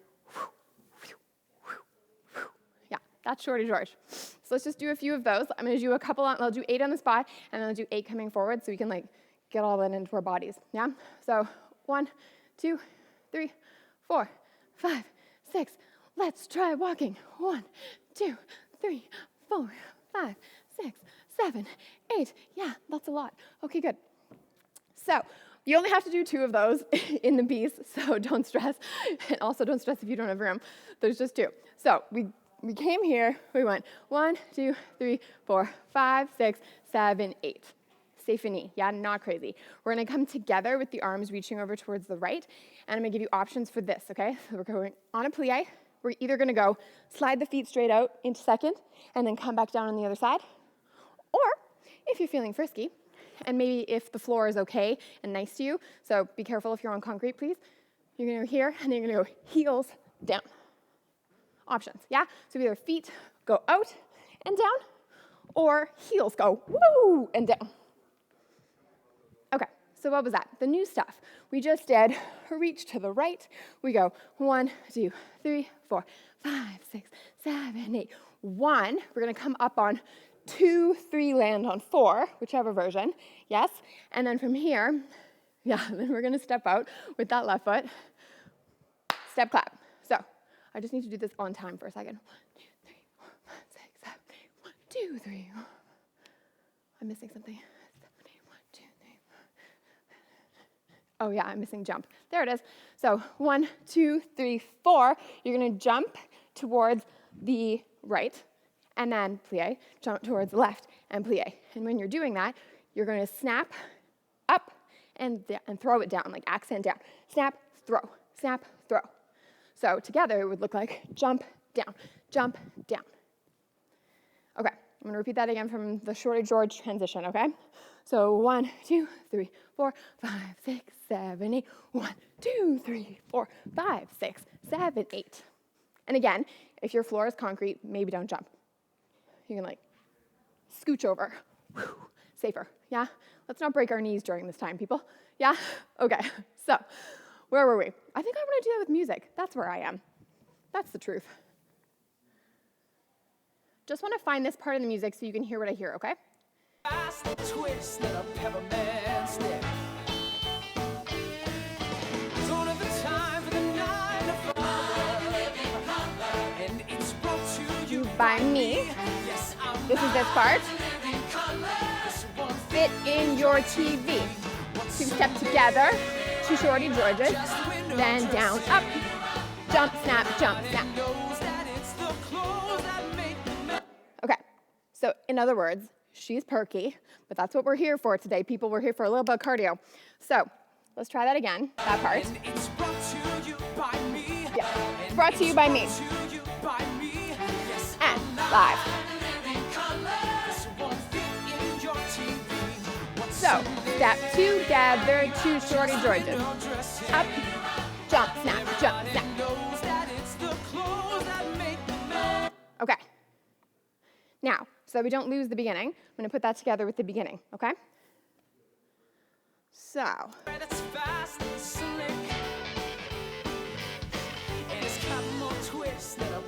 Oh, I went really far back. That's okay, we'll just groove. For the 9 to 5, that's our cue. Here we go. 5, 6, 7, 8. And look. 1, 2, 3. Step together. 2 Shorty George. Cool. Okay. Yeah, I think we should do that all together. One more time from the top, and then I'll tell you, I think there's like 2 sets of 8 left, or maybe not even, maybe it's 1 set of 8. It's super quick. But I think one more time. Okay, this time I'm gonna do the turn and do the intermediate version. So 2 kickball changes at the beginning, okay? But do the beginner if that's what you're happy with, yeah? Here we go. 5, 6, 7, 8.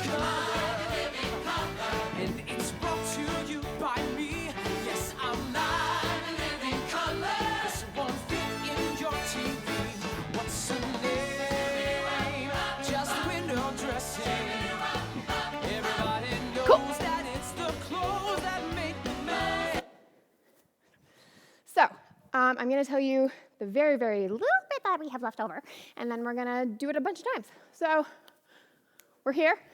The left hand is down. We're going to go towards that hand. Take a step out with the left. Clap.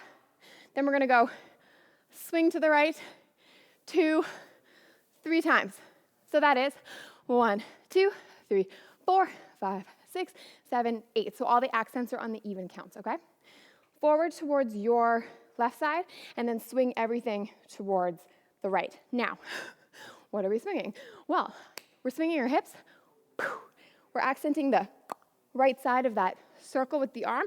And again, if you're feeling frisky today, you're also going to add a head, okay? Let's see what happens with this mic on my face. There we go. Boom, boom. So that's like the full package deal. That's all 3 of the things going at the same time. But maybe you just want to do the bottom half and not break a neck today. Also cool.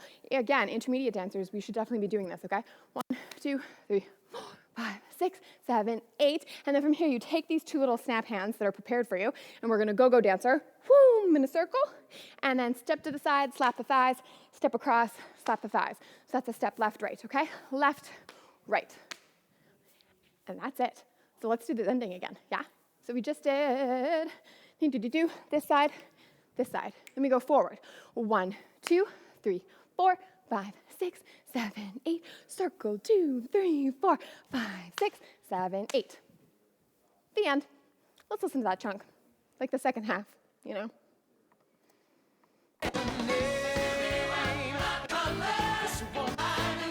Yeah. Fit in your TV. This sounds like reach and Shorty George. Up, jump. To the side. 3 of these guys. Go, go, dancer. Yeah. Yup, yup, yup. Okay, so it gets perky in the second half. Again, if you consider yourself to be more of a beginner dancer, you can focus on upper body. Yes, that's beautiful. Be safe on your floor. And if you are an intermediate or advanced dancer, please feel free to add on to this, people. I'm watching you. Okay, let's go to the beginning, I think. Yeah, let's do it. I'm feeling it. I'm gonna do the beginner version this time, okay? She went far back again. Okay, here we go. 5, 6, 7, 8, 1.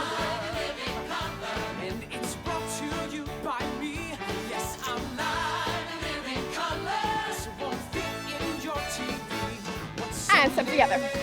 And Shorty George. Little jump. To the side. To the side. Go, go. Step flat. Yep. Doobie-doo-bop. All right. Let's do that again. If you want to spice it up, go for it. This is your time. Ben, my bangs are sweaty. This is the truth. Okay. Life in living color. Here we go. 5, 6, 7, 8.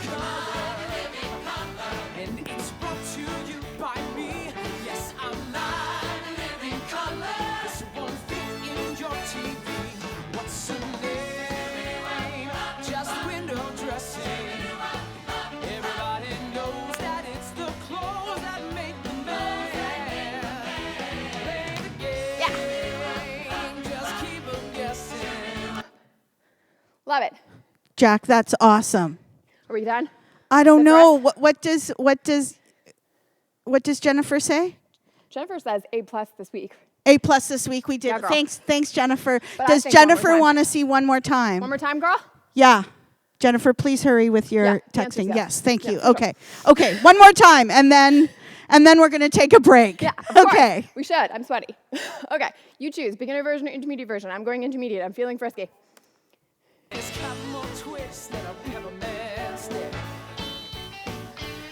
Okay. Here we go. Ready? 5, 6, 7, 8, 1.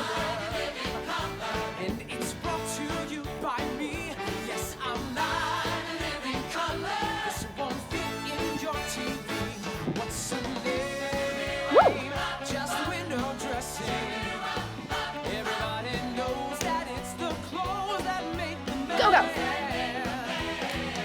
Yeah. Thanks, Jack. That was one more time. I'm sure you're going to do it again later, though. privately, I don't know. Thank you, everybody, for joining us for our classes on West End Wednesdays. We're going to just take a little break here, and we're going to come back to you at 5 o'clock. For Sanka Set. And just so you know that we're having some delivery services come soon with some Steffos and some wine and some desserts from Two Confections. So that we're waiting for our delivery here at the studio. Thank you so much for joining us for our classes on West End Wednesdays. Here's a few little notes from our sponsors, the West End Business Association and Robson Street. We have some cool videos. Hit it, Fred, and then we're out. Thank you.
L is for the way you look at me. O is for the only one I see. V is very, very extraordinary. E is even more than anyone that you adore can love.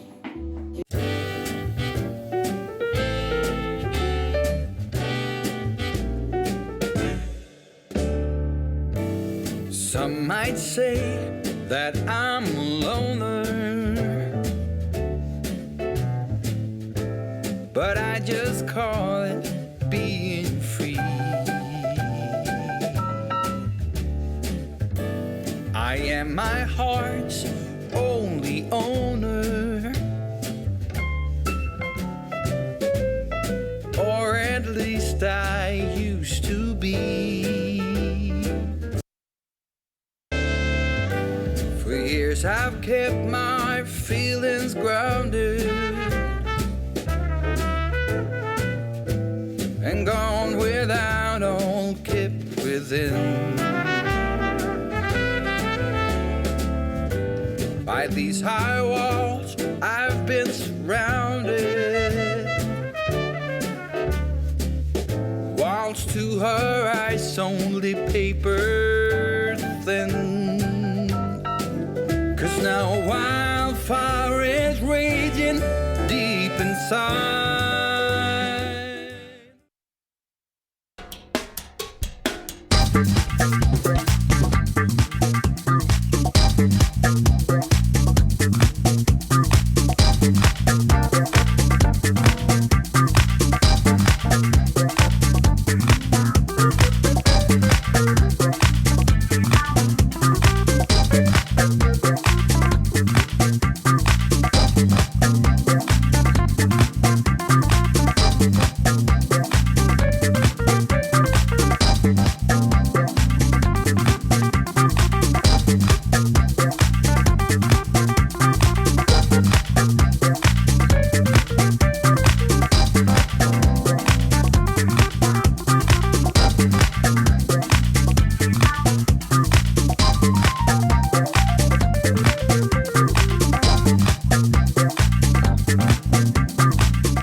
Sorry.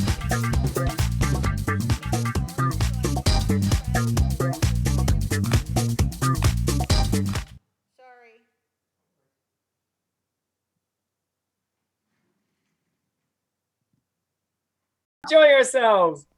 She doesn't really be quiet a lot, so you'll hear her going on. We're having some testicle problems as per usual, but it's going to work out soon. I promise.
Yes, there is, but I couldn't get there and I panicked. I think, ladies, that we're all ready to go in 2 minutes on Facebook. We are broadcasting to YouTube for those people on YouTube, but we're not quite ready on Facebook. We'll be ready in about 2 minutes. Awesome. Can you bring up the girls so I can talk to them now?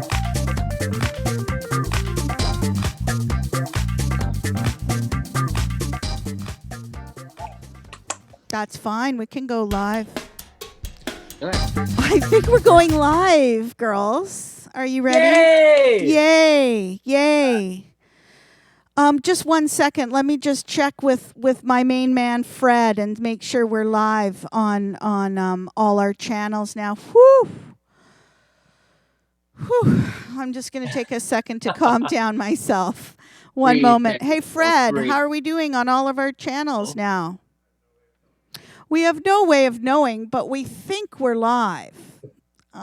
Hello, everyone. Oh my God, I'm starting to get people like text me and stuff. So any of my friends who'd like to text me, all my stage management buddies can text me now if we're up. Thanks everybody. Love it if you check. But here we are with a very, very special edition of the new thing I'm calling West End Wednesdays.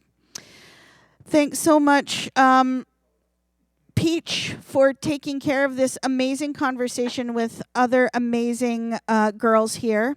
Thanks, girls, for being here. It's such an amazing time to be alive, I think. And so many things have changed over the last month. It's incredible, but it's so great to still do what we do at home. I'm so glad to have you here. So take it away, Peach, because I know you got some really important things to say in the next 30 minutes. We'll kind of adjust our schedule if that's okay with you girls. And I'll leave you to have a very important discussion about the fundamentals of drag. Oh, drag is fundamental. Hello, darlings. It's me, Peach Cobbler, and I'm so happy to be back this week hosting the Happy Half Hour here for Small Stage in West End Wednesdays, sponsored by the West End BIA and Robson Street. And I'm so excited to have two of my absolute favorite humans in the world as my guests this evening. So please, at home, make some huge noise for Carlotta Girl. Hello, darlings. I love you all. And the ever gorgeous, ever radiant patron saint of my heart and of East Van, Jaylene Time. Hi. Mwah. So now this is like a bit of a different, like if you're expecting like big choreo and big numbers, that it's not that kind of show, but we're here to, it's like a little talk show, little cocktail with your girls. You know, a lot of us are starting to feel a little restless in our homes, and we want to be connecting with beautiful familiar faces, and also talking about something other than just, you know, the news, which we can totally talk about as well. But for those who are joining us who are like, oh, cool, drag, whoa, I've never seen drag. First of all, where have you been? There's so much content in this world, my God. But welcome anyway. I invited these girls because I want to talk a bit about my view of drag. Of one aspect of drag. So I think drag on a really rudimentary level can sort of be distilled down to 3 different types. And I cannot wait to read a comment section later for people to argue with me about it. But again, this is my theory, but it's backed up by some fact. So I think the 3 categories are classic drag, campy drag, and what I call sexy drag. Now, I think those are the sort of 3 archetypes, and any given performer is a combination therein. Some are you know, the extreme of one primarily, and some are sort of others. But I think if you're like, what are you talking about? I don't get it. If you've seen the movie To Wong Foo, that I think does a really beautiful job of illustrating what I'm talking about. So you have sort of the classic drag, which is regal, glamorous, really going for like a high status, right? Like the dame. And we're looking at Patrick Swayze in that film, right? And then you look at like sexy drag, which usually skews a bit younger. It's about showing a bit of skin. It's about really like going for that look. We're looking at John Leguizamo in that film. And then, of course, we have campy drag, which is a bit gaudier. It's a bit more colorful. It's a bit like, you know, throw on every accessory you can, pattern on pattern on pattern. It's loud. It's funny. And we're looking at Wesley Snipes in that film. So I thought that I specifically invited Carlotta and Jaylene here because I thought between the 3 of us, we sort of illustrate those 3 categories-ish, and I want to hear a bit about it. So, Jaylene, I, of course, have cast you in the role of classic drag, right? Regal, demure, stunning. You walk on stage, but before you can even take a step, it's a standing ovation because the look is so, we are not worthy of the look. Does that ring true to you, Jaylene? Would you say that that's that you're sort of a classic glamour queen? Well, I thank you for those kind words. I think that I guess you could say that I fit into the classic. I have a lot of respect for how I was first presented the art form in the early 90s. And that's what I was really inspired by, was the feathers and the beads and the sparkles, and the stage presence was something that was really inspiring to me. So I guess I would fit into classic. I also like to think sometimes I fit into the sexy and campy. Well, absolutely. And I mean, I do think like any performer, and especially like these, you know, extremely dynamic performers, are constantly like negotiating between those 3 things. And I think that's what makes you so incredible to look at on stage. And also what keeps us, you know, we never know which Jaylene we're getting at any given moment, which is great, right? Because you can exist in all 3 of those worlds. Yeah, I think it's also really important to mention that with an art form, I think it's really important to stay true to yourself in a sense of just doing something that makes your heart sing. So that will always translate to your audience. You know that you are just revealing your best self and you're having fun with it. Because I've seen now where drag has really expanded to be so diverse and so exciting that we now have literally walking pieces of art that express themselves in so many different ways. So when you have the 3 people starting off at like the 3 sort of like the campy, the classic, and the sexy, there is that, but it also is, it continues to evolve and grow, which I think is so great. We get to see kids now be part of it, and a lot of women are really if they've been way too fabulous for their own good, they're exploring drag as well. So I think drag is for everyone now. Well, and I think like my sort of categories are really like a rudimentary, like drag 101. And what I love about the time we're living in is like, you know, we're at like a 500 level class of drag when you see like how many different kinds and different approaches to the form we're seeing. And it continues to blow my mind of like, wow, that's not a drag I'd ever even understood was possible. And they're pursuing it, and it's so magical. So Carlotta, I, for the purposes of this conversation, have cast you in the category of sexy drag. And I mean, it can't come as a huge surprise. It's a lot of skin.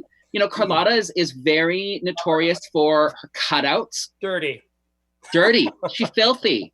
But also, you know, definitely look at her now. She cracks out like some gorgeous glamour. There's definitely a camp factor as well. But would you accept that maybe sexy drag is sort of a category that you sit in a lot?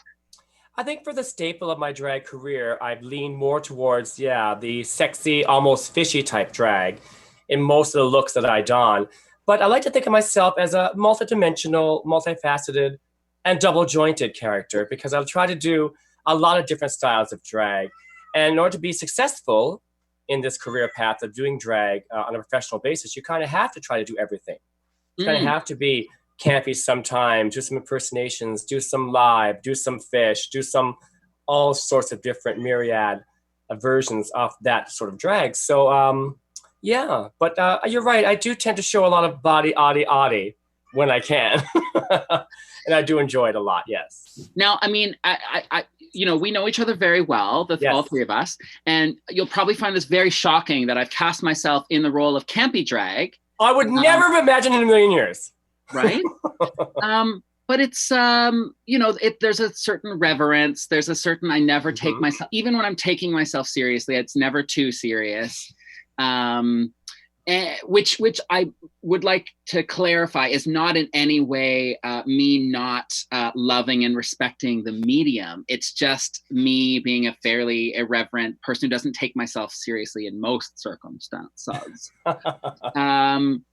But what I've loved over the years is, and certainly, you know, I look to the two of you as dear friends of mine, but also as, you know, my mentors, like who have definitely shaped who I am and where I've ended up in drag in a very hands-on way, which we'll get into in a minute. But it's to sort of to constantly be trying to figure out like, so, okay, so like, I want to try doing this thing. What does that look like when I do it, right? Like, what does Peach trying to wear like a gown and do like a very all the feels slow number look like? Because, you know, that's not where I started, but it's maybe where I want to be now. Who knows? And there's nothing wrong with evolving your drag and doing different things and taking on different experiences and challenging yourself. That's what makes you a good drag artist ultimately, and a good performer ultimately, is challenging yourself to do things you haven't done before and going outside your box.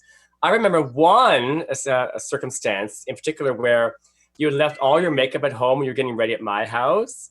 So I said, well, girl, don't worry, I'll paint you. And I think you were kind of shocked at first and like, what the hell?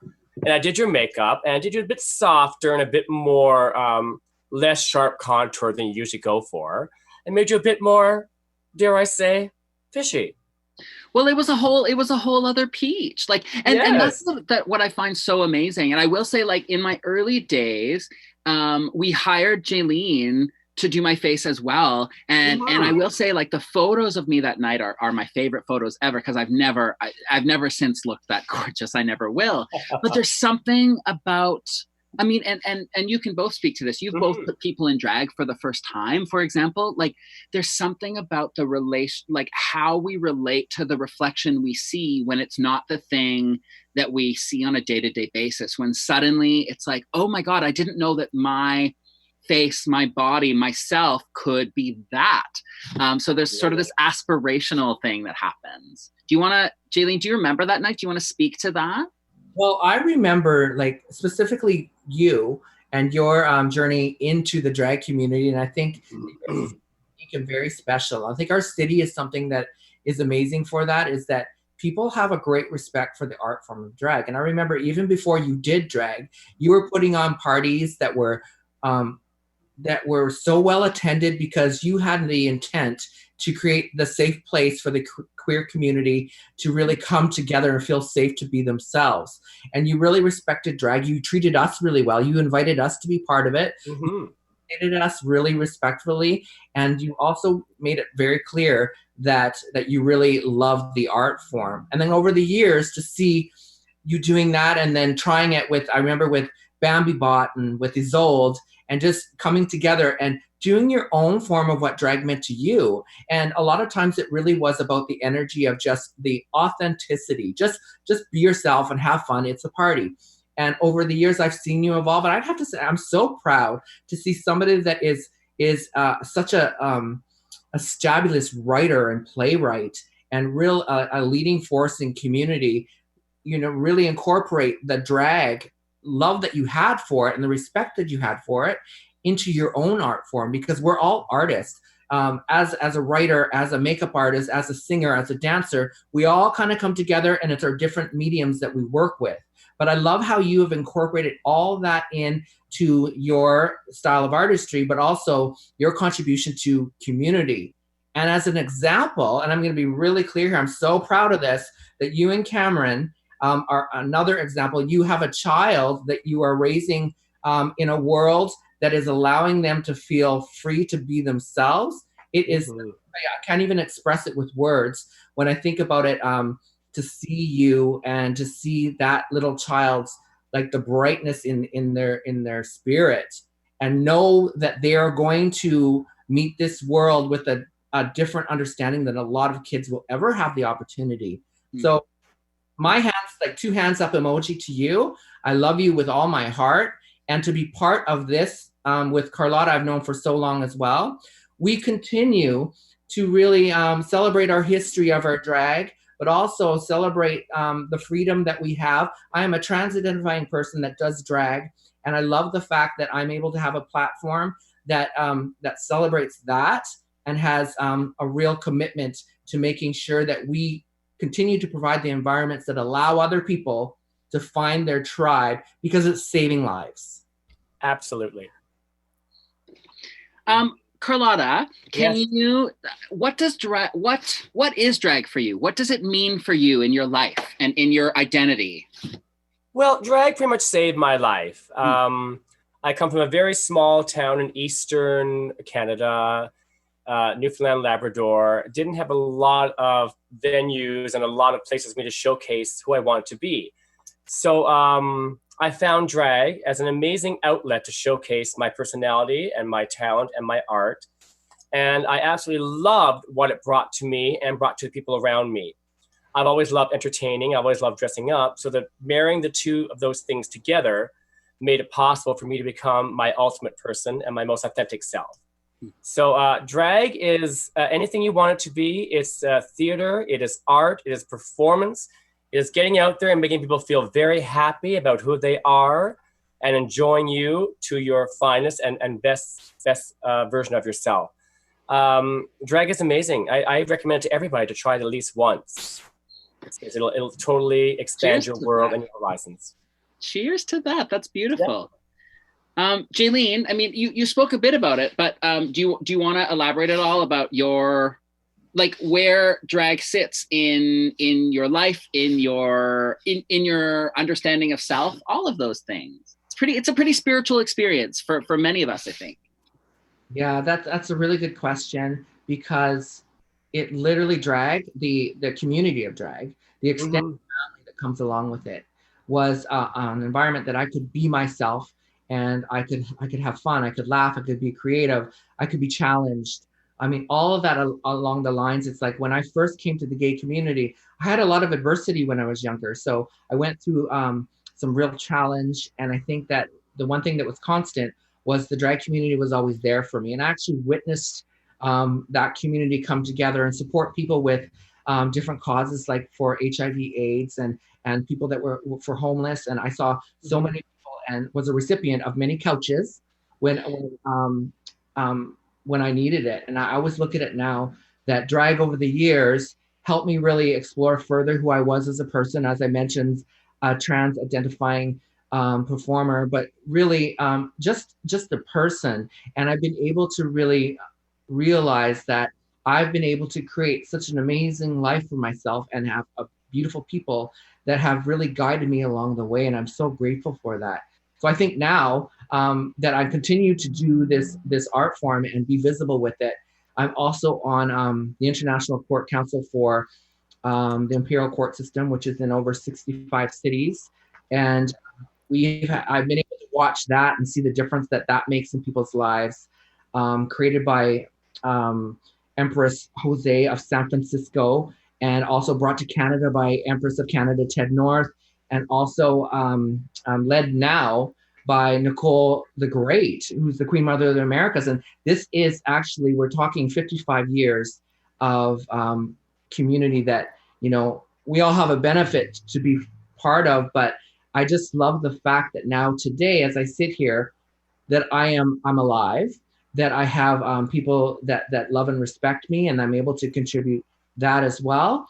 It's pretty amazing, and it all is stemmed to drag. And so people think, oh, drag's just fun, you're just dressing up. Drag is the pivotal, for my experience, was the pivotal thing that allowed me to express myself closest to who I was inside my heart. Mm-hmm. So, I mean, now we get to... Amen. I want to do a shout out right now because it is actually Nurses Appreciation Week. Mm-hmm. I think about, you know, the courage that people talk about our drag community, and, you know, how it really takes a lot of courage. I think right now we're here and we're bringing joy and entertainment. I want to encourage everybody to continue to do that. Share your art online, but there's also people like it's just aligned with how I'm able to see true courage in people. And right now it's like the people in the front line with the healthcare and people working in the grocery stores and all that. I think that as drag performers, we have always been up for the cause. We want to make sure that we're supporting to make our communities better. But I just want to do a shout out to the nurses as well. Absolutely. Okay. My darling, so like if we're talking, so I've sort of vaguely talked about these mythical categories, but if we're talking a little bit about the fundamentals of drag, I'm curious. I think each person has a different relationship to it. Like you know, obviously drag is so many things. It's a look, it's makeup, it's performing, it's engaging with an audience. I mean, I think all of them are important, but is there a particular thing? You've both won many sort of competitions and titles. You've been judges in many competitions. I'm curious, like, what is that thing that you look for? Is it the look? Is it an attitude? What is it? Carlotta? I think it's the X factor. It's the sort of thing that's elusive that we can't really describe that person has in spades. You're a great performer. You put your look together. You're well spoken. You know how to entertain an audience. You know how to be true and honest with yourself. And a lot of times that comes with a lot of years of working at it and honing your craft. And other times people have it just inherently. So it all depends on what they want to give to the performance and what they want to give to their character as their drag persona develops. But I've seen some people who have literally blown me away the first time I've seen them. And I've seen other people who've started out not too fully in charge of themselves in drag, and then years later have grown in leaps and bounds. So there's really no measurement that you can actually regulate this with. It just sort of evolves on its own.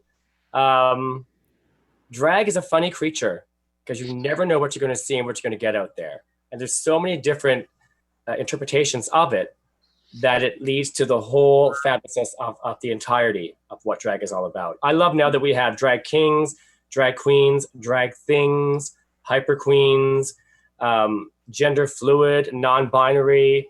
Right now, the scope of drag encompasses anything and everything, and it makes for a beautiful, amazing kaleidoscope of gorgeousness and fabulousness in our community. It's a wonderful time to do drag in this city. Jaylene, same question. Like, what's what's that one thing that you're like, drag can't exist without that one thing? Truth. Truth. You know, I would say just the word truth. I mean, Yeah. The amount of courage it takes for a lot of people to put themselves up in front of other people when they don't feel 100% confident maybe yet. But I think that the magic of it all is that we're able to really do it because we love it.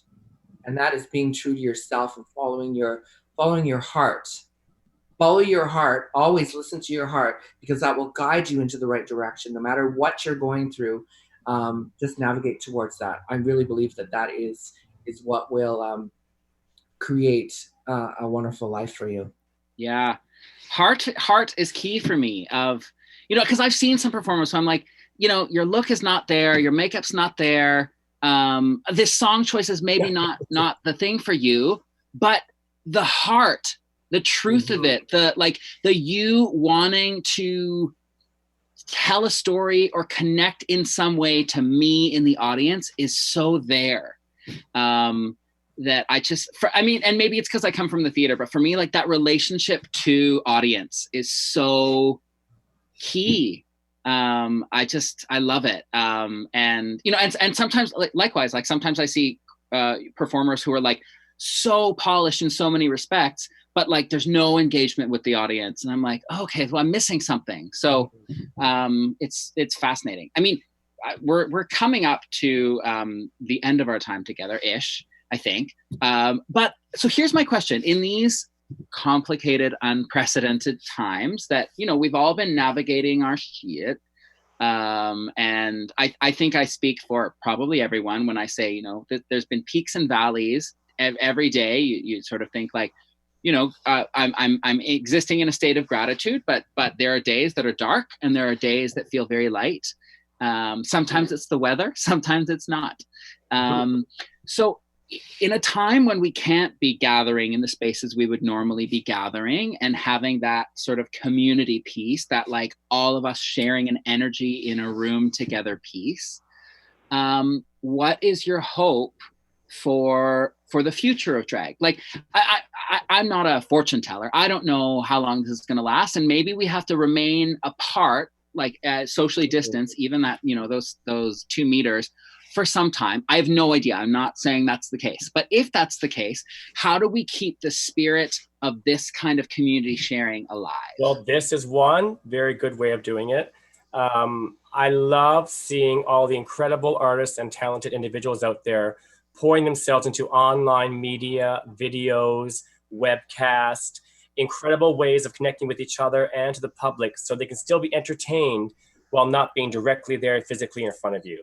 So this medium right here is salvation for many, I do believe.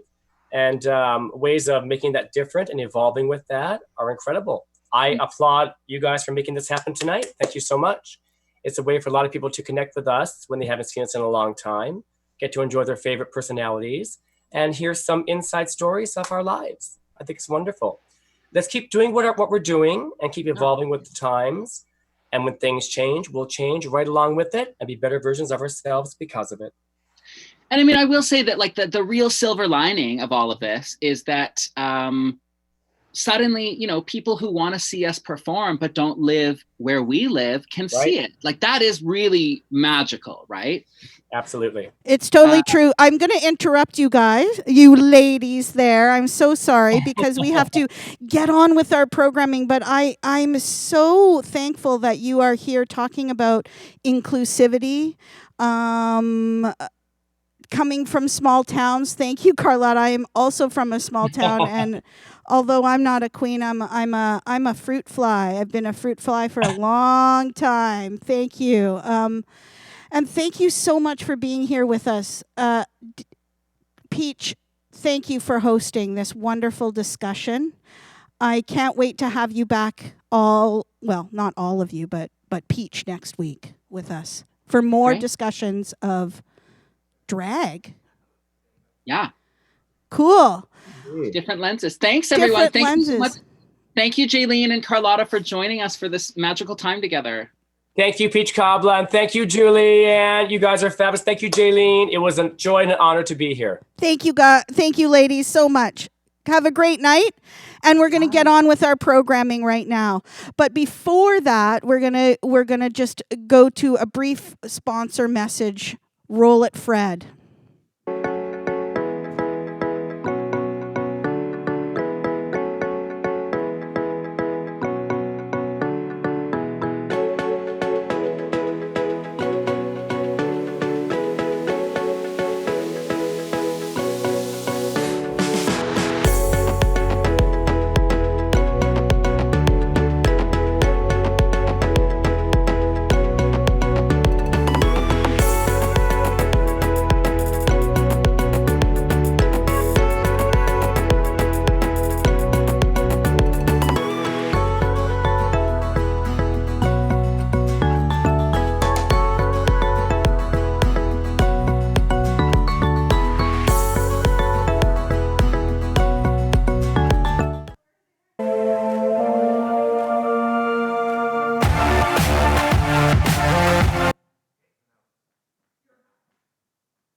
Hi. Hey. Hi, Megan. How are you? Good. Hi. How are you, Julianne? I'm going a little nuts right now, but thank you so much for being here. We were late off the top. Happy Wednesday. Happy Wednesday. I'm going to just, we're in the studio today because we had some interesting things happen. So I'm going to move myself. Oh, look at that. We're just setting up our shot because we didn't get to do that earlier. Just going to fix a few things here in the set. Look, there you are. Hey. Happy Wednesday. So thank you so much for being with us again this Wednesday. We are going to start off this next section by talking a little bit quickly about dance in the digital era. Can you hear me? Yeah. Cool. I don't know. Hi. Hi. You should just listen for my voice because I'm not on Zoom anymore. This is one of the changes that we made this week. Okay. So but we're broadcasting. We're broadcasting now. Okay. Yeah. Awesome. That's great. So congratulations on last week's amazing International Dance Day project. What a big undertaking. And yeah, you said this week that you're making some changes. So I wanted to just start off the top with inviting you to talk a little bit about that, because we're talking about what this is, this digital dance experiment, shifting into this hybrid form. And so you're in a studio. Yeah, I'm in the studio because I got a little upset about how things were happening last week, and I was the Merlin behind the curtain pressing a lot of buttons, but it didn't do what I wanted to do, and I wanted to sort of take a few steps into making it look better. So baby steps. We're not perfect. We were a little late starting, but this is kind of what happens in live performance. And, this is where live performance smashes together with live broadcasting, and not everything goes well all the time. And then you fix it for the next week. Absolutely. And I know that you've said in the past that when you're presenting, producing live events, you have this little window of holding the curtain. I let people in on that. Yeah. Shows almost never start on time. And sometimes there's a reason, and sometimes it's just what we do. It's true. It's true. Somebody who's with me in the studio today is Rob Sondergaard. He's a lighting designer, and he was with me with this terrible accident that happened in Ottawa at the National Arts Centre when we had to restart a show of crystals. Things happen. It's the magic of live theater, but it's also the thing that we do best is panic behind the scenes and make the show look beautiful, which is kind of what we were doing just now. I'm a little sweaty. You are always maintaining your sense of humor. And in fact, whenever I've been backstage with you, it's always been a projection of calm no matter what was going on. Well, so that's part of the smoke and mirrors part of it that's your performance. Awesome. Yeah, it's great. Well, I don't know if you have a drink, but I do this week. It's wine in a martini glass. I need to bring wine glasses next week to the studio with me, obviously. But cheers, because this is like the 5 to 7 time slot where hopefully people are going to sit back and relax and have a drink and watch a bit of dance. Our first piece this week was actually the victim of technological problems last week. We didn't get to do this piece. So here we are this week, the magic of theater in a warehouse in East Van. Jack and Crystal. Take it away, Jack.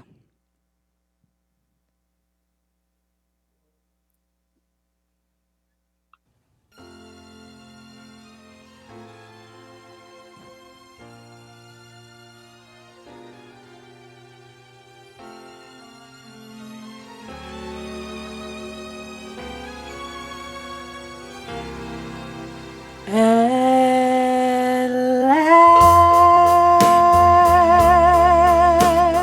last, my love has come along.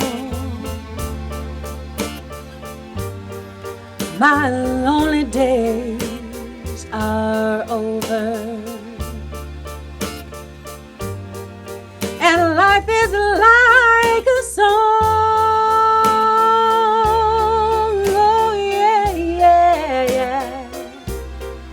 At last,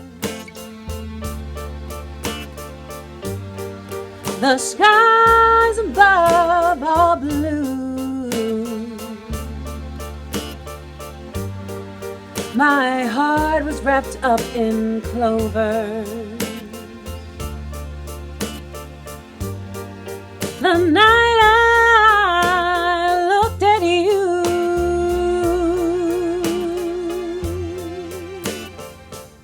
I found a dream that I could speak to, a dream that I can call my own. I found a thrill to press my cheek to, a thrill that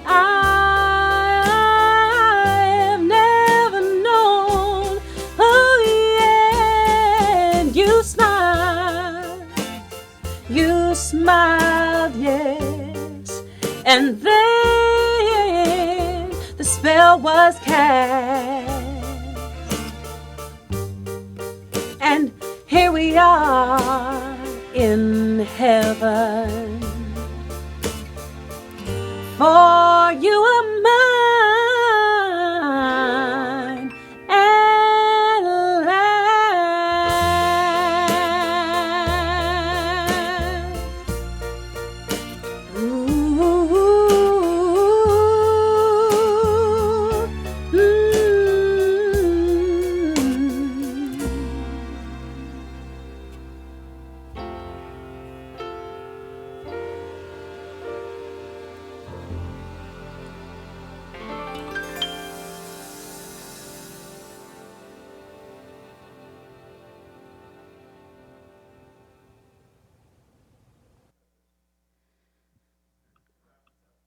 Hi, we're back.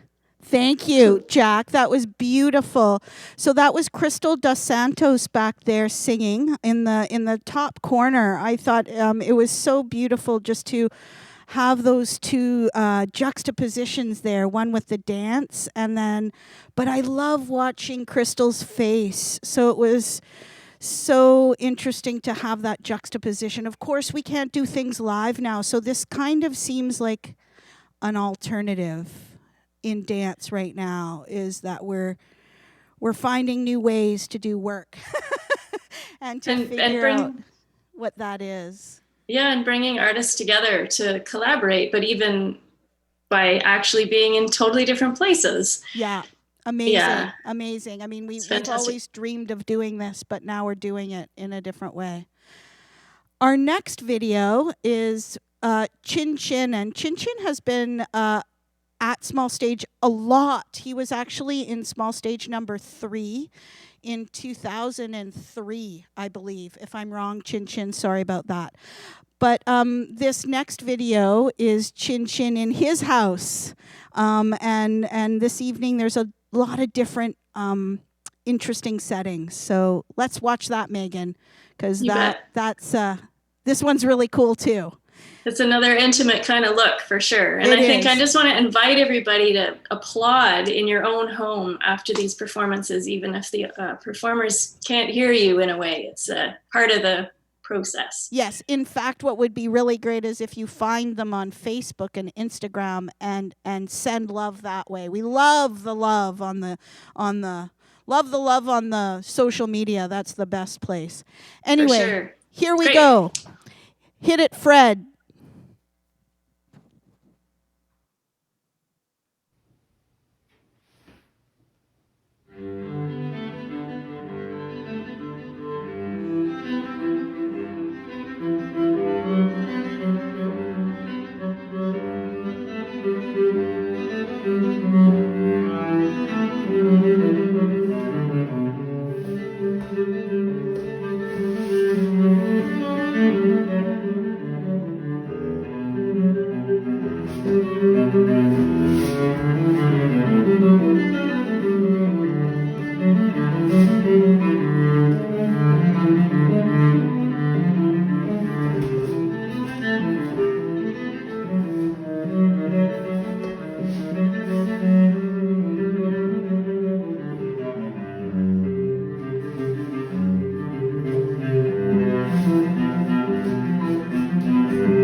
Such a beautiful mover, Shin Shin. I know. And with that effect of the layering, it's just really evocative to see.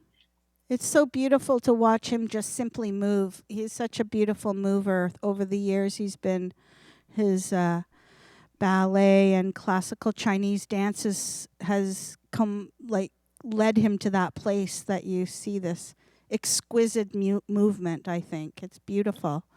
And in this intimate setting, it's just such a unique thing that we would never see. And so it's got this sort of private sense of the home and his setting, but then also this accomplished performance. Absolutely. I think it's so great to see a glass of wine, a well-deserved glass of wine at the end of that piece. Great. Yes. Thank you, Megan. Our next piece is Lisa Metz. Lisa was here earlier in the studio with us doing an improv class, and she it was super cool to see a different aspect of improv that I normally don't see, and the way she moves is also extremely beautiful. This next piece was also done in her home, but a lot different. And I'm so happy to see different dancers using different tools and techniques.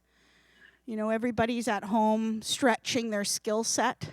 For sure. And yeah, and people are focusing on the movement, or they're focusing on the editing potential, or they're focusing on the different kinds of locations and the way they're using their home as a set in a way to stage their videos. I think it's a real range, and I think it's really interesting to look at the details of those choices as we watch through the program.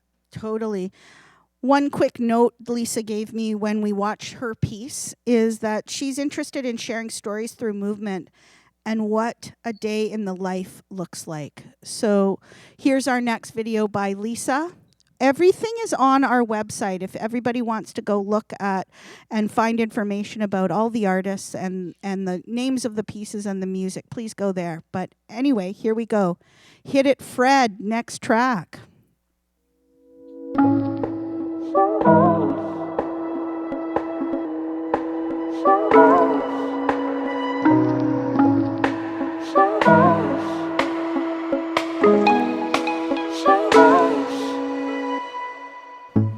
I wait each day to be with you.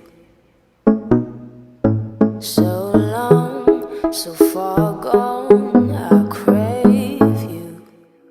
And the troubles that I feel disappear when you are near. And the moments that we share, they make me feel repaired. And now we're so close that nothing can tear us away. No, we'll never fall. As long as we're in the same place, so close that nothing can tear us away. No, we'll never fall. For you, I will always wait.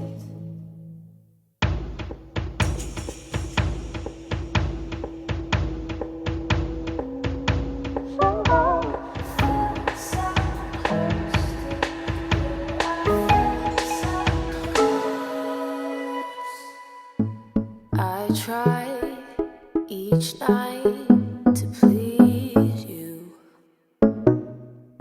show you I can do anything you want me to.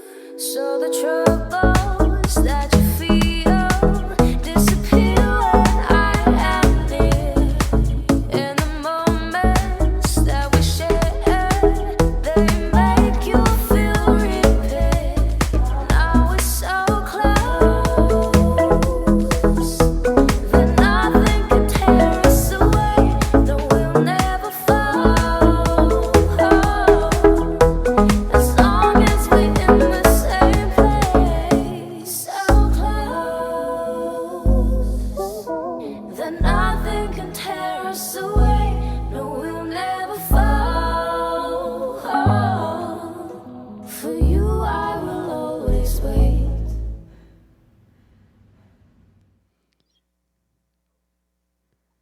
Wow. Yet another piece that's filmed in Lisa's home, but yet another use of a couch. And Common set pieces in this particular era. thank God it's small stage, as otherwise I don't know what they do with all their stuff. Yeah, no, it's great though, because it's such a clever way, and we're getting, I'm fascinated by these choices that people are making, and the opportunity to just kind of explore and have the freedom to experiment with this format that you've set up and the iterations. I'm wondering what the artists have been saying to you about this, their experiences so far. Some of them have been quite challenged by this, and I think it's just because we're not used to this level of skill set requirement in dance. Like, this is a different layer of choreography, I think, and some are really excited by that, especially the ones that we're presenting here tonight are super fascinated. They're all fascinated by technology and use of that in their work, and it's certainly changing choreography right now. And I wonder how that will be developed in the new world. Yeah, it's interesting. It's interesting to think about the fact that dancers who perform live and work through their bodies that's their tool, that's their technology. Our technique, our skill set in our bodies is our technology, and we have a facility with that when we're making work. And to now be sort of entering this space, this digital hybrid space, and be wanting to have a vision, wanting to share an expression, and yet be working with a set of tools that's unfamiliar can be, as anybody knows who's tried to do something in a medium that's not theirs, can be super frustrating in a way of like, oh, I wanted to do this, but it doesn't quite like, yeah. So, it's really, I mean, totally interesting what you say, Megan, just because also I think that's the skill set they want. And so they, like someone like Chin Chin, but especially Lisa, she has such a strong visual thing in her work, and so it's really hard for her sometimes to not be able to achieve that, what's in her head. But we're seeing them just developing it, and it's happening, and we're just seeing these real kind of, it's like, I mean, I just think about when I learned to speak French, and I felt like my personality changed when I spoke in French at first. And it's a bit like, you can see these other sides of these artists as they show up in these new kind of expressions. So it's true. Yeah. Our next video is by Shot of Scotch. Shot of Scotch is a Highland dance company in Vancouver, and I've known Susan, who heads that up there, for a long time. She's actually, Susan is an amazing person who does lots of things and is very, very passionate about Highland dance. So I'm just going to read specifically what she's asked me to read, because it's really important that she's actually one of those people who's starting off a study for the next 4 weeks that will progress. So this is phase 1 of her work. I'm just going to read it out for clarity. Shot of Scotch will be Vancouver, Shot of Scotch Vancouver, because actually there's a Shot of Scotch in New York, but we don't want to talk about those people yet. Shot of Scotch Vancouver will be using this weekly salon to explore and experiment with different ways to convey narrative and theme through Highland dance. Highland dance, in its traditional form, is not expressive dance. It's athletic, virtuosic, and powerful, but the movements are heavily structured and the technique is rigid.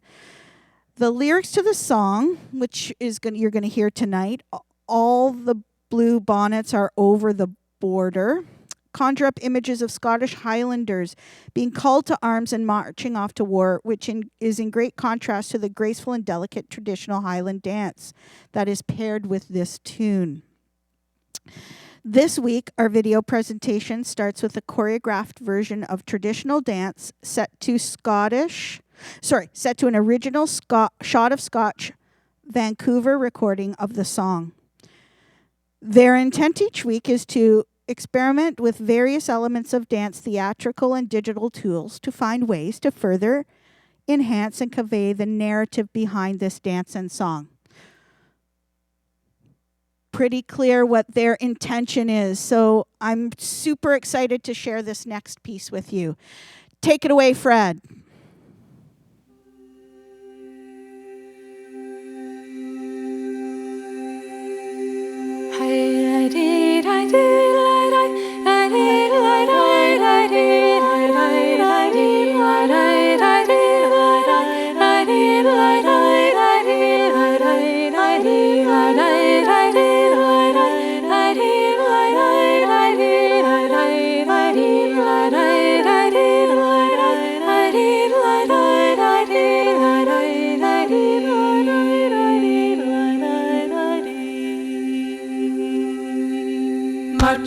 March, electric and TV, tell why my lads did you march forward in order, march, Estelle and Liddesdale, all the blue bonnets are over the border. Many a banner spread flutters above your head, many a crest famous in Story Mount. And make ready then, sons of the mountain glen, fight for your queen and the old Scottish glory. Much, much, Ettrick and Teviotdale, why my lads dinna you much forward in order. Much, much, Estelle and Liddesdale, all the blue bonnets are over the border. Come from the hills where your purses are grazing, come from the glen of the buck and the roe.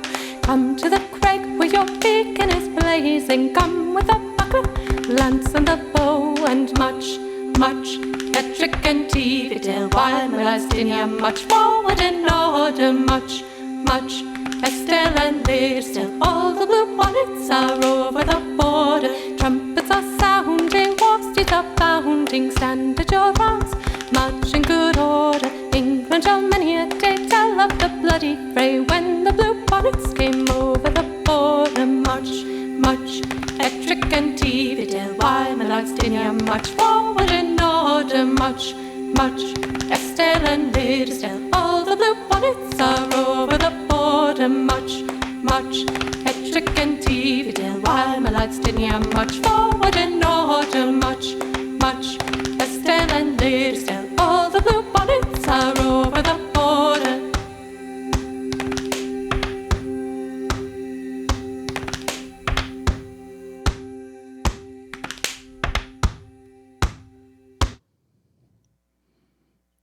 God, I love Highland dance. Oh, I have to say I do too, but it's my roots. So wow, that's beautiful. I think it's ideal to see Highland dancing outside. Me and too. So it's just fantastic to see it in that setting. Even a cultivated garden is not quite the Highlands, but it still brings a sense of that. And yeah, really joyful. It's the Highlands of Vancouver. What do you mean, Megan? It's awesome. It's great. I do have to tell our people at home just to, they can. I mean, you outed yourself last week by running to get your swords and kilt, I believe, and doing. Well, my kilt. Oh, just your kilt. Sorry about that. Just my kilt. And yeah. I used to also do Highland dance. I haven't told anybody that in a long time, but I think it was more like Scottish country dance, which was popular in Ontario in the 70s, more Scottish country dance rather than Highland, which is a whole other conversation. Really? Well, I mean, Scottish country dancing is like the set dancing, the sort of social dancing pieces. And then there's the Highland dancing, which is usually the solos. And there are male solo dances and female solo dances, or that's how they were originally defined. So like the Highland Fling is traditionally a men's dance, and Blue Bonnets would be traditionally a women's dance. Thank God we have you here, Megan, for that. That's awesome.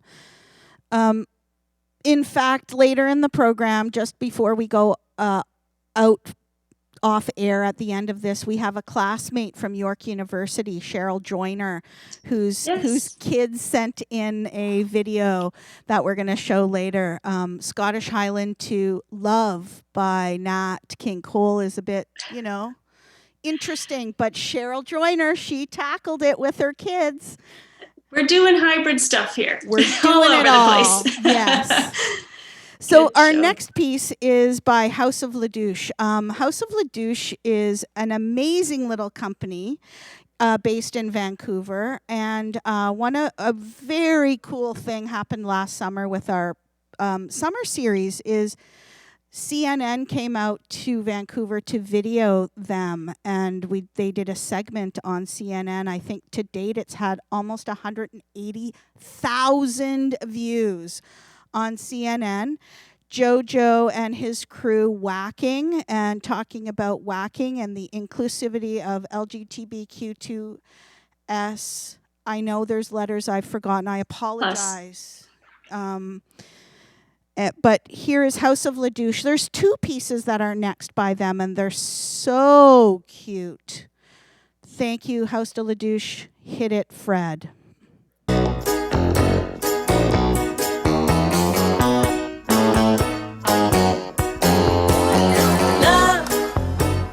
Love will keep us together.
watch it, turn it, bring it, babe, turn it, watch it, babe, touch it, watch it, turn it, bring it, babe, turn it, watch it, babe, touch it, watch it, turn it, bring it, babe, turn it, watch it, babe, touch it, watch it, turn it, bring it, babe, turn it, watch it, babe, touch it, watch it, turn it, bring it, babe, turn it, watch it, babe, touch it, watch it, turn it, bring it, babe, turn it, watch it, babe, watch it, babe, watch it, babe, babe, babe, babe, babe, touch it, bring it, babe, watch it, turn it, leave it, stop, format it, touch it, bring it, babe, watch it, turn it, leave it, stop, format it, touch it, bring it, babe, watch it, turn it, leave it, stop, format it, touch it, bring it, babe, watch it, turn it, leave it, stop, format it, touch it, watch it, turn it, bring it, babe, turn it, watch it, turn it, touch it, bring it, babe, touch it, bring it, babe, touch it, bring it, babe, touch it, bring it, babe, touch it, bring it, babe, watch it, turn it, leave it, touch it, watch it, turn it, bring it, babe, turn it, watch it, bring it, touch it, watch it, turn it, bring it, babe, turn it, watch it, babe, touch it, watch it, turn it, bring it, touch it, watch it, turn it, bring it, touch it, bring it, babe, touch it, bring it, babe, touch it, bring it, babe, watch it, turn it, leave it, babe, watch it, turn it, leave it, touch it. Hi, we're back. We're back. What fun! I love watching whacking. I just love watching street dance and whacking and voguing. And I don't know if you know much about whacking and voguing, but I kind of do.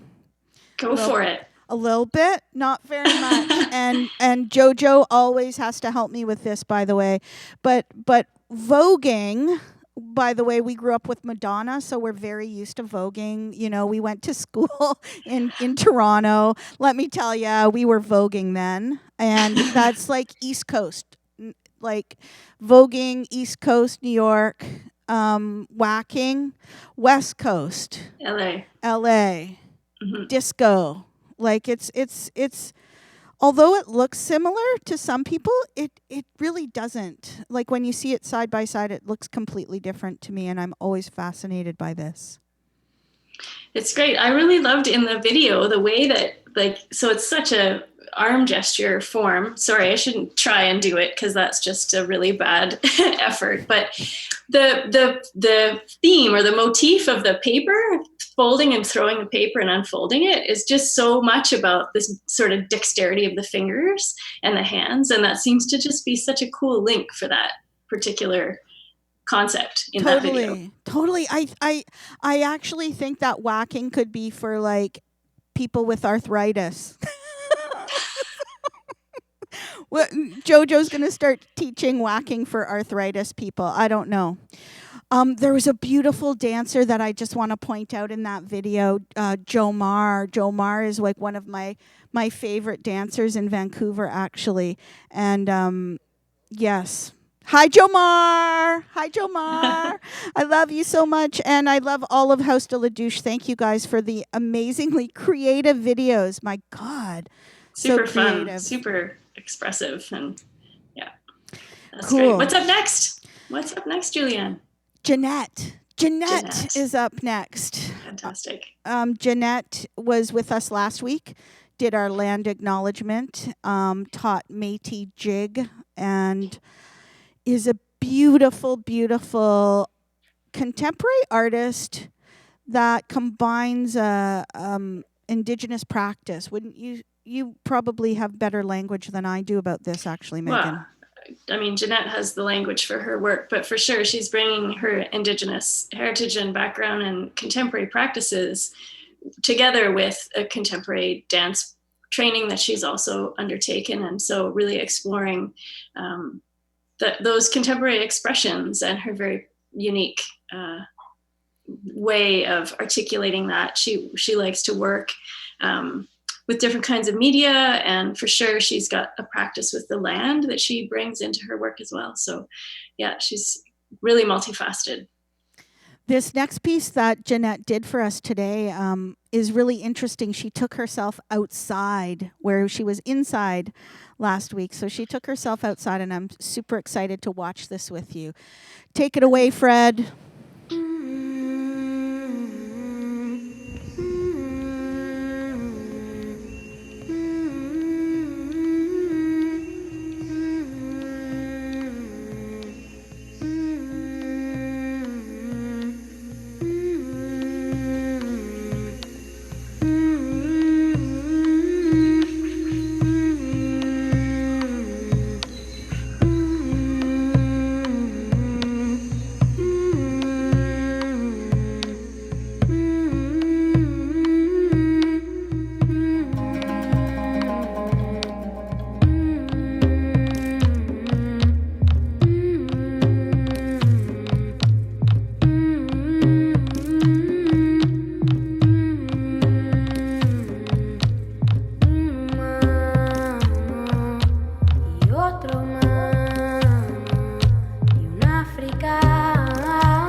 Wow.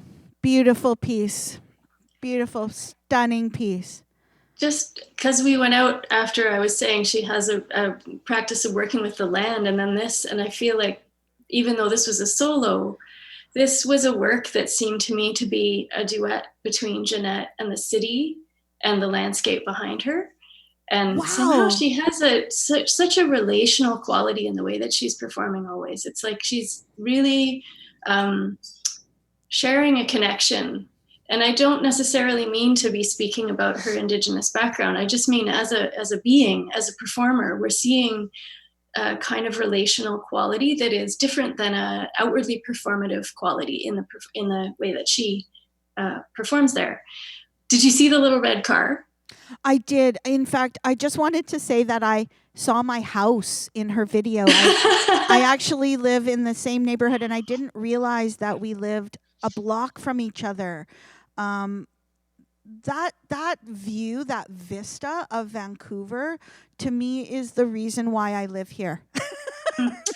It is the most stunning, and her use and how she uses like the land in her work, and really, like, it's very beautiful to watch how she's integrated her environment in a different way.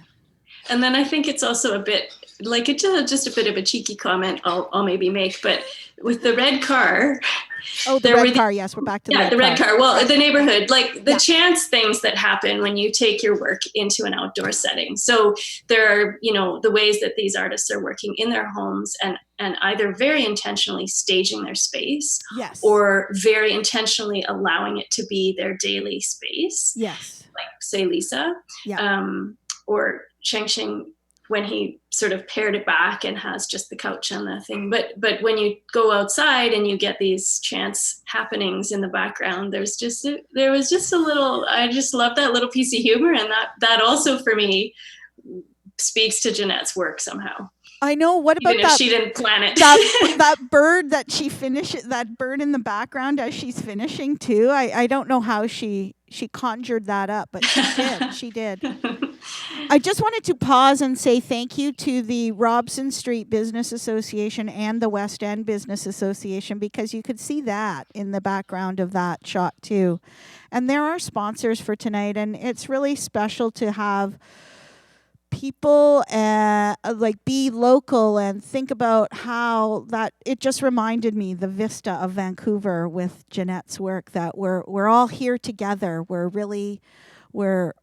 working all together. We're in this COVID times all together, and work is changing. Our life is changing, and these artists are really putting themselves out there, and I'm so proud to work with them, all of them today. You're going to see more stuff later, but I just wanted to say thank you to Robson Street and Terry, West End, and Stephen and his team. Thank you guys for supporting us through this. Our next piece is a tap piece by Alex in Summerland. And this next piece really reminds me of my music days. I used to really be involved in a lot of new music in Vancouver with Vancouver New Music and Turning Point Ensemble, and I really dig new music, although it's not for everybody, but I love it so much. And these next two, Alex is a tap dancer and Noah is a musician. This week he earlier today they both joined us for class, but Noah was playing the bass, stand-up bass, and now he's going to play the piano. Who knew? Piano. Yeah. So anyway, here's Alex and Noah. Take it away, Fred. Okay. 1, 2, 3, 4.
I love tap.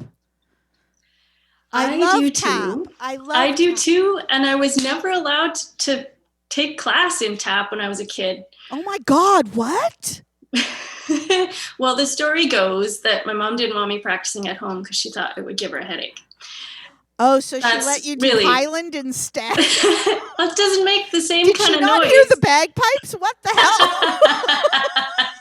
outside. Oh, No, okay. I didn't have live bagpipes at my house. Okay. No, but you know, with this, you were just talking about music before we went to the video, and then watching this duet, it just made me think about or pay attention to how, of course, the tapping is music, and the subtleties of the different kinds of qualities and sounds that her footwork makes on the tap board. But also it made me watch Noah's playing and just pay attention, even though we just had a few shots of his fingers on the keys, just there was some dancerly qualities to the movement of his musicking. I love this conversation, and you and I share the dance nerd thing together, and I just wanted to sort of talk about that symbiotic relationship that happens between music and dance, and it's so apparent in that work. Like, you know, you and I especially come from the tradition. Like, I remember our days at York University in the dance program a long time ago, where our teachers and influencers were Holly Small and John Oswald. And they taught me. I know you too, but especially I'm going to just talk about me.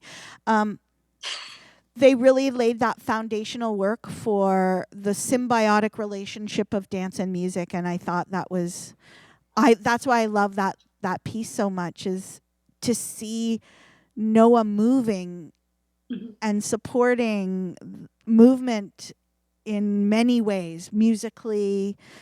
How the relationship between the two of them is spectacular to watch as well. There's a real deep kind of listening that's happening, and that's not something you see always in tap dance. When you see tap that's really rhythmically set or rhythmically rigorous with a certain pulse, this particular combination had such a kind of freedom in the pacing of the music and the tapping, and so there was this real nice kind of dynamic between the two of them, which is really great. But of course, that's one version of that symbiosis between dance and music, and there are so many other ways that dancers and musicians have worked and not worked together, and it's just, there's a whole, of course, we can't get into all of that. There's and innovation, right? There's the whole tradition, and then the constant breaking of all of those rules every time we turn our heads. Totally. I just wanted to say that, also, that I've been working with Alex for a few years, but proud mama moment, I just want to say my proud dance mama moment is when Alex was at Jacob's Pillow last year. In the outdoor stage, she took a piece that she did at Small Stage last summer, and she went to the Pillow. Jacob's Pillow is it's in the Berkshires in Massachusetts. It's the mecca of dance, as you know, Megan. I don't know if everybody else knows out there, but it is mecca. If there's anywhere to say the dance is mecca, that's Jacob's Pillow. I've been there a couple times, and I've heard the ghosts of Ruth St. Dennis and Doris Humphrey and all of them out there listening in the woods. And I was so proud that Alex was able to do that. So go check out Alex, more of what she's doing on her website and blah, blah, blah, all that stuff. And all the artists that are on the show tonight, they're all doing such interesting work.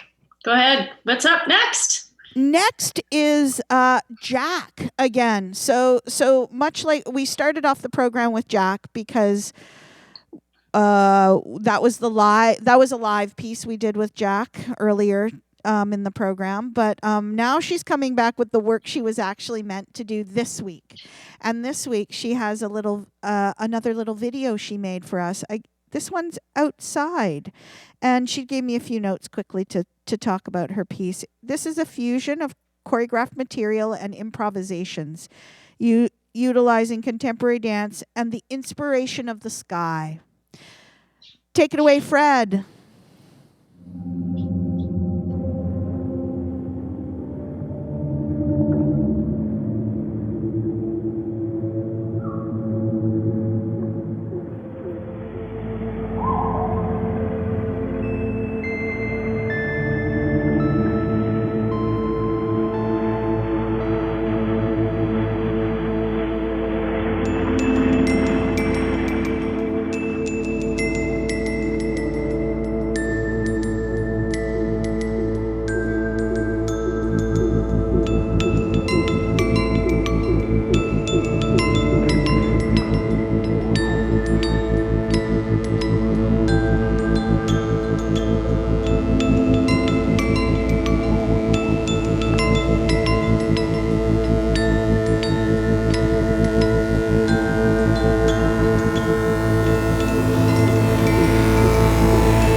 Tonight I fall from far below.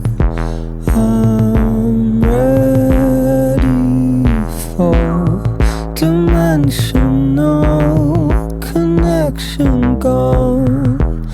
I'm highest form.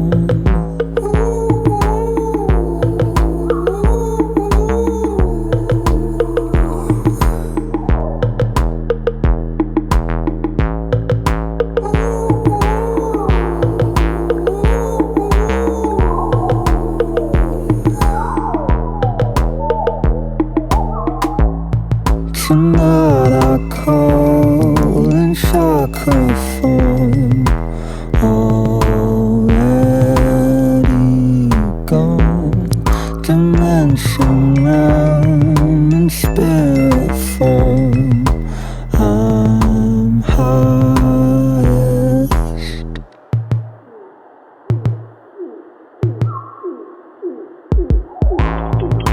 Tumbling lights come, tumbling lights go.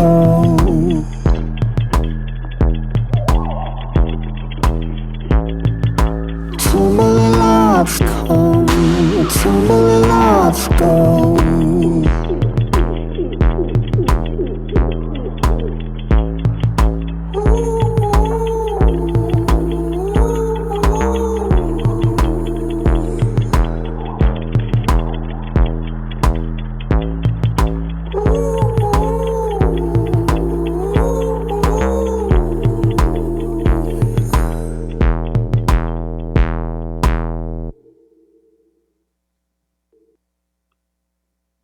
Beautiful work. Once again, beautiful, stunning work in the outdoors.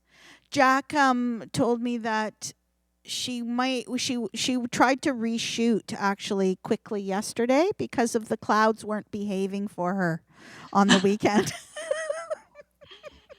That's so interesting. I've done some experimenting with video against sky and working with sky, and it's such a fun and wrought challenge with the changing light and trying with just when you want something to line up, or when you're open to that sort of chance effect of the different cuts having different moments of the day revealed or whatever it is. But you know what struck me about this is her costume choice.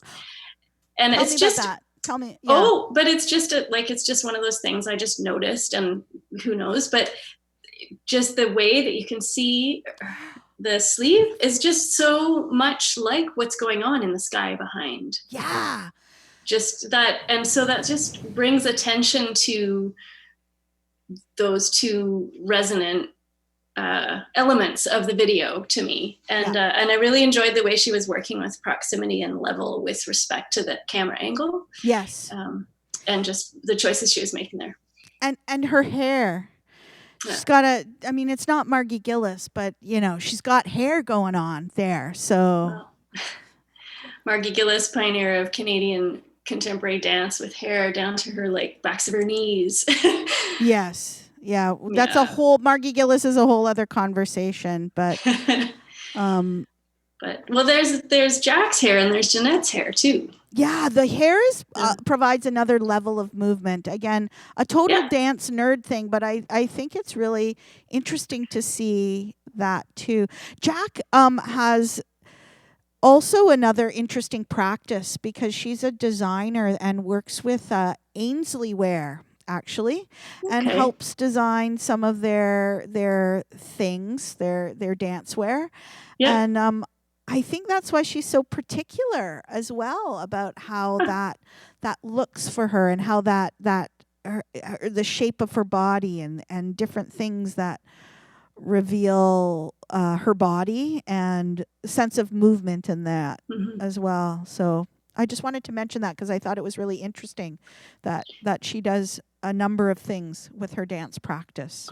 Which is so common for so many dance people, to have many practices and bringing them together. And it's interesting to think about how those practices may or may not be directly conscious influences on the artistic expressions, but how they inevitably win their way in terms of the ways that artists are paying attention to the world through their non-dance work life or their other practices, or and then how that their side jobs, as we said.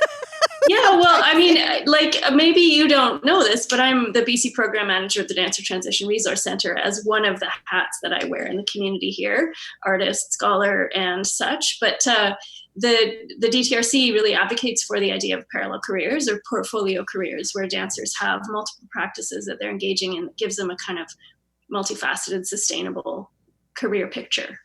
The DTRC is doing the most important work, I think, in the dance community right now. Thank you, Megan, for your continual fight in that milieu and the framework in that way. Well, there's lots of organizations who are working hard right now to support dancers. Lots of organizations. Well, lots of organizations across the country, in fact, that we depend on and look for in that way. Yeah, and they're all working really hard to think this through and figure out how to navigate. For all of us, we're all working all together. In this together. Yep. We are beyond the dance sector. That's right, beyond the dance sector. Our next piece is really exciting. Actually, it's Ashley. Ashley was teaching earlier in the day. Her second practice, I think, maybe her third, I don't know. It is her third, maybe. Is Pilates, but Ashley I know as a Oriental belly dancer. I met Ashley a few years ago because I was super fascinated about cultural dance in Vancouver and what that looks like. And Ashley is pretty amazing with what she's doing, and she goes back and forth a lot to Egypt to sort of go to the source of that. And I think that's really important in a lot of dance practices as well, especially when you're dealing with cultural dance, and that you go to the source, you go to those places that have that as a fundamental, as a thing they do, like going to Mecca, going to Jacob's Pillow. Well, Ashley is going to Egypt to practice inside the culture that supports that expression. I think brings a deeper understanding of the values and beliefs that are embedded in the dance forms and practices. But I'm gonna challenge you for a second, just to invite us to all consider that all dance forms are cultural. That all dance forms come from a culture and a set of beliefs and values. And so I'm just poking you a little bit to think about that. Please poke me. These are very important conversations, because they also frame for other people, like what non-dance people, let's say, like what the hell we're talking about sometimes, because I think we really do dive deep in the dance community and have a wide variety of stuff that we're doing and we're looking at. But this next piece of Ashley, she wrote some stuff for me, and I wanted to say it in a very particular way because I think it's really important. These pieces are an example, are small samples of dances seen in Egypt, both folkloric and more cabaret style. So just to note that there's actually two forms of Oriental belly dance, the more folkloric things, but the stuff that's also seen in cabaret theaters and underground sort of clubs in Cairo especially. More performative. More performative rather than folkloric. The opening number I'm having trouble pronouncing. So Hagala, I'm going to say, I think I said it wrong, but I just gloss over that, which is a Bedouin courtship dance originally from Libya. The second number is Saeed, which originates from Upper Egypt, a play on the traditional men's stick dance. My God, I should have rehearsed this before I started this segment. I'm sorry, Ashley. In advance, sorry, Ashley. I'm bastardizing the words here. The third, and so there's actually 3 numbers, and I can't pronounce any of them. So they're on the website for everybody to go look at for that. Thank you so much for forgiving me here. But there is 3. 3 different pieces, and Ashley explained to me actually earlier that she originally planned 7, but because she had to edit it together, she could only do 3. So here we are. I'm sorry again, Ashley. Please go to the website and figure out what I was talking about, and I'll put all the information there. But here we go. Ashley, hit it, Fred.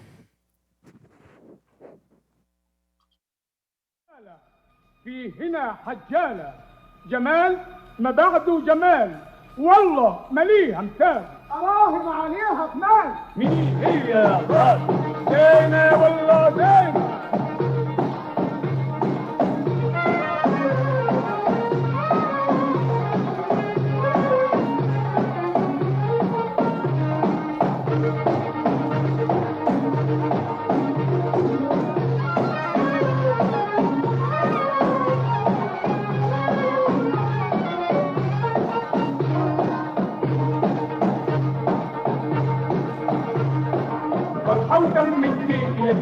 بيت وجبت الفرحة معاك فرحة وتمت من يدينا بيت وجبت الفرحة معاك دوري تخلي وطلعني خلى الزوج الحلو لقاك زينة زينة والله زينة والله زينة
Thank God that Ashley put all of that in the credits of her dance. I misspoke. There were 4 sections.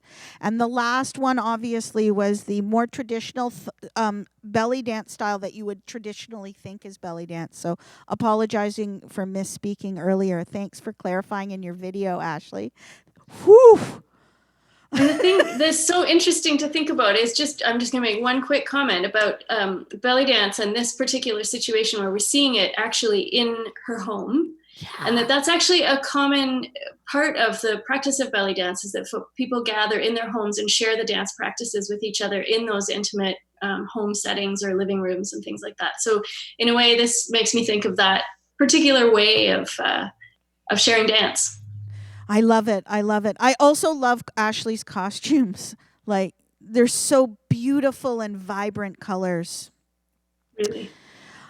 This is our last piece for the evening before we sort of sign off of this nerdy dance discussion and virtual salon for the week, to come back next week. But this last piece is by JoJo, and it's dedicated to everyone having a hard time staying inside. Take it away, Fred.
Vem correndo, é só para se mostrar. Sempre há tempo para amar, quando bem você achar. E então você vai ver e vai voltar. E então você vai ver e vai voltar.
back inside. Go back inside. Go back inside. Go back inside. Go back inside. I wanted to acknowledge all the partners, all the camera operators this week. This last piece, especially Andrew. Thanks, Andrew, for helping Jojo out. Andrew's Jojo's partner, husband, boyfriend. I'm not sure how they identify, but Andrew, thank you. Also, lots of other camera operators through the people's videos. Thank you so much. Any last words, Megan? You have like 1 minute of last words if you want to say anything. Right now is the time.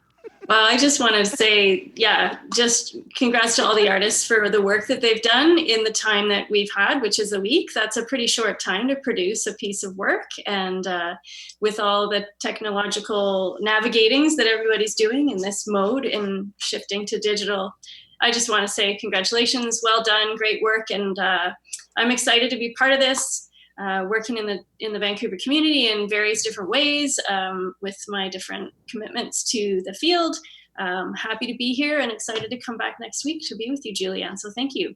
Cool. I'm so excited to have you back with us next week. So thank you so much for everybody for joining us for 5 to 7 time slots. Sorry we were a bit bumpy off the start, but we got to the girls. The girls were awesome earlier.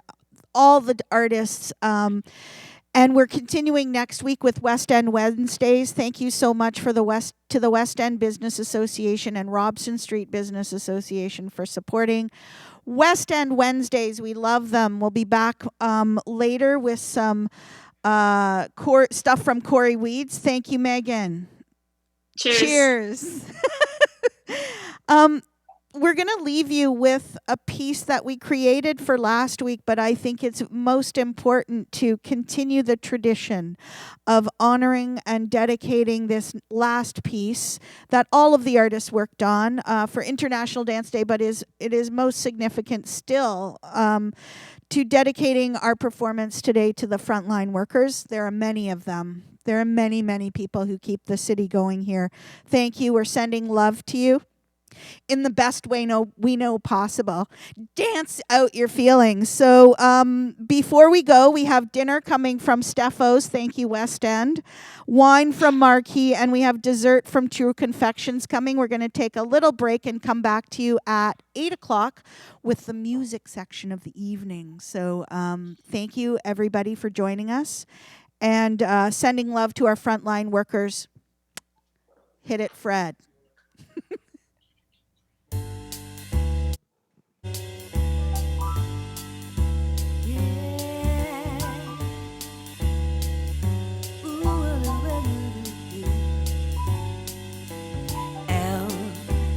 For the way you look at me. O is for the only one I see.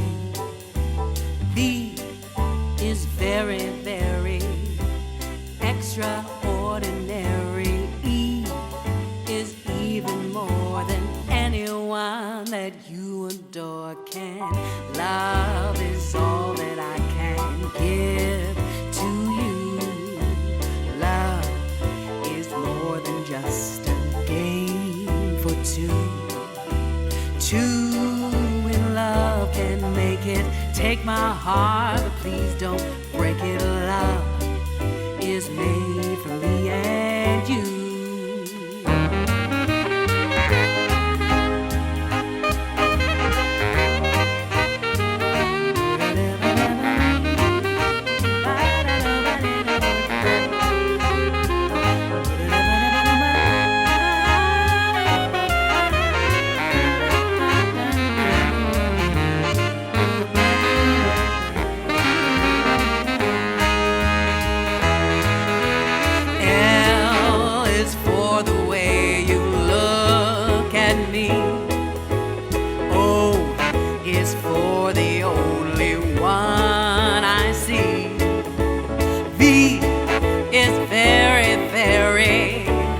Extraordinary. Now E is even more than any little one that you adore. And love is all that I can give to you.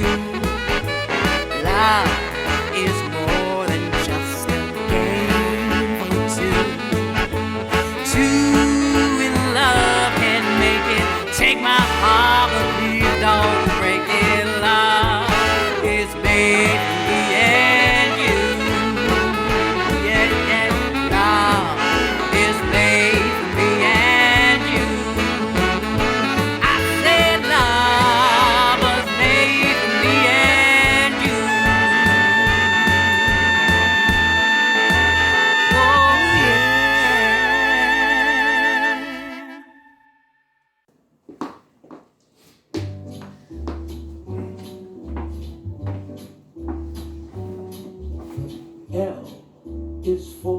way you look at me.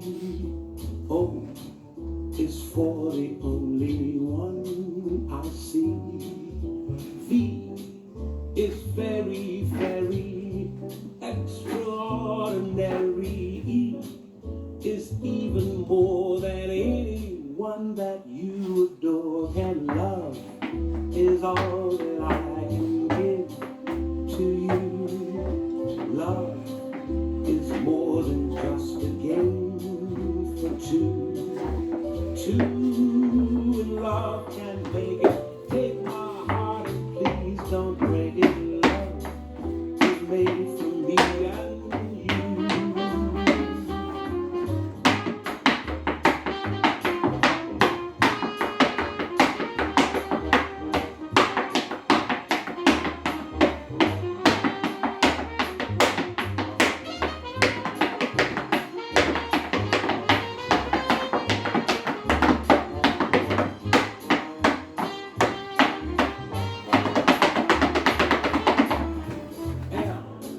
is for the way you look at me. O is for the only one I see. V is very, very extraordinary. E is even more than anyone that you adore can love. Is all that I can give to you.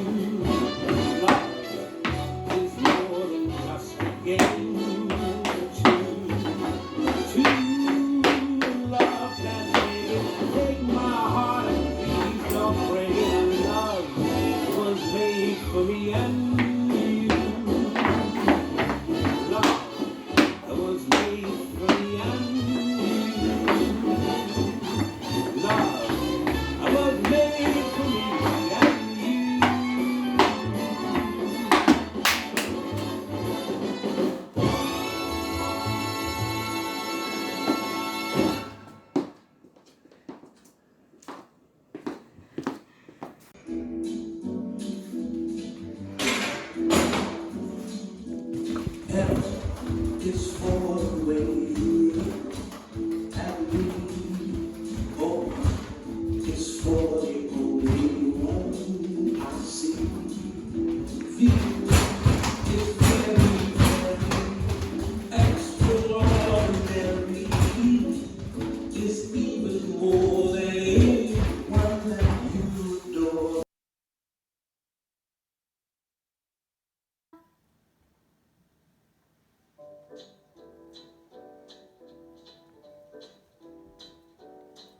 L is for the way you look at me.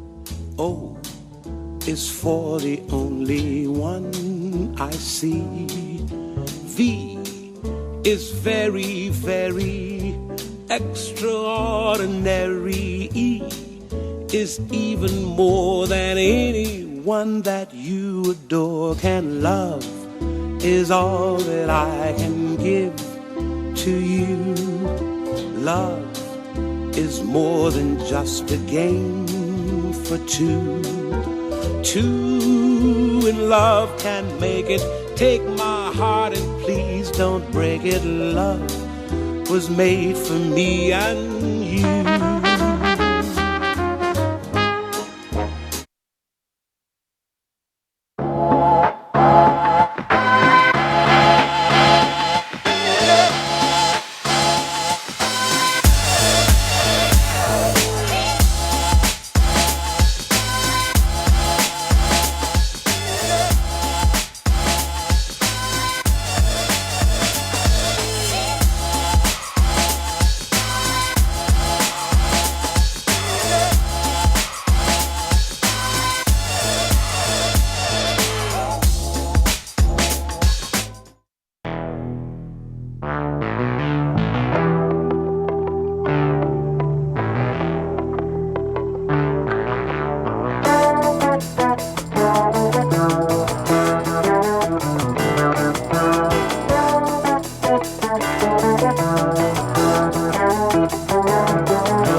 1, 2, 2, 2. This is at the host. Do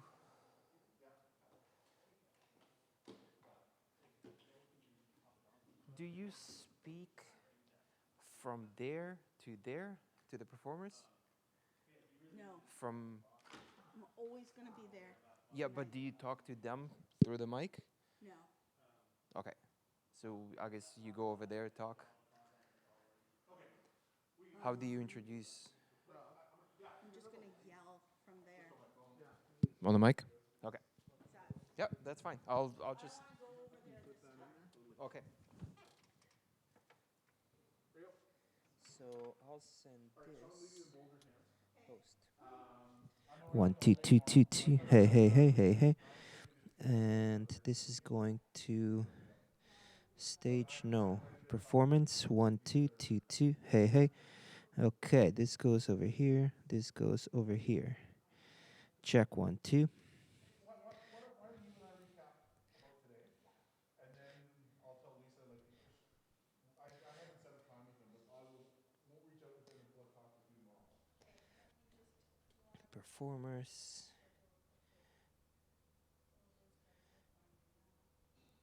None of that on stage.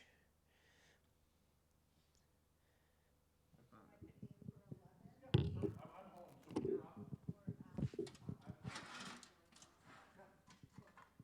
just send me an email when you want to, like, don't assume I'm just sitting there ready to hit go, but propose a time, give me half an hour, and then we'll go. You tell me.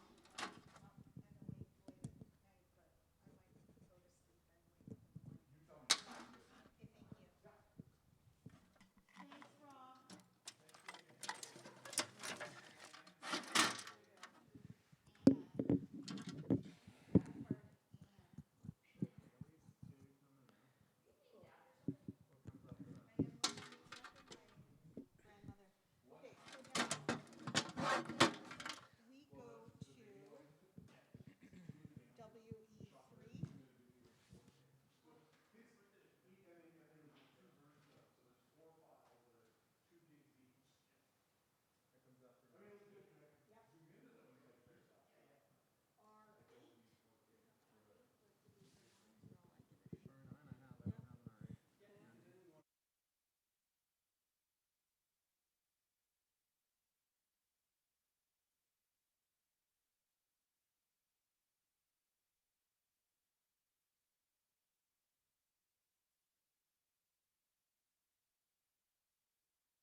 One, two, two, two.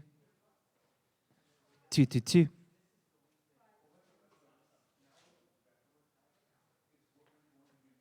Test 1, 2. Test 1, 2.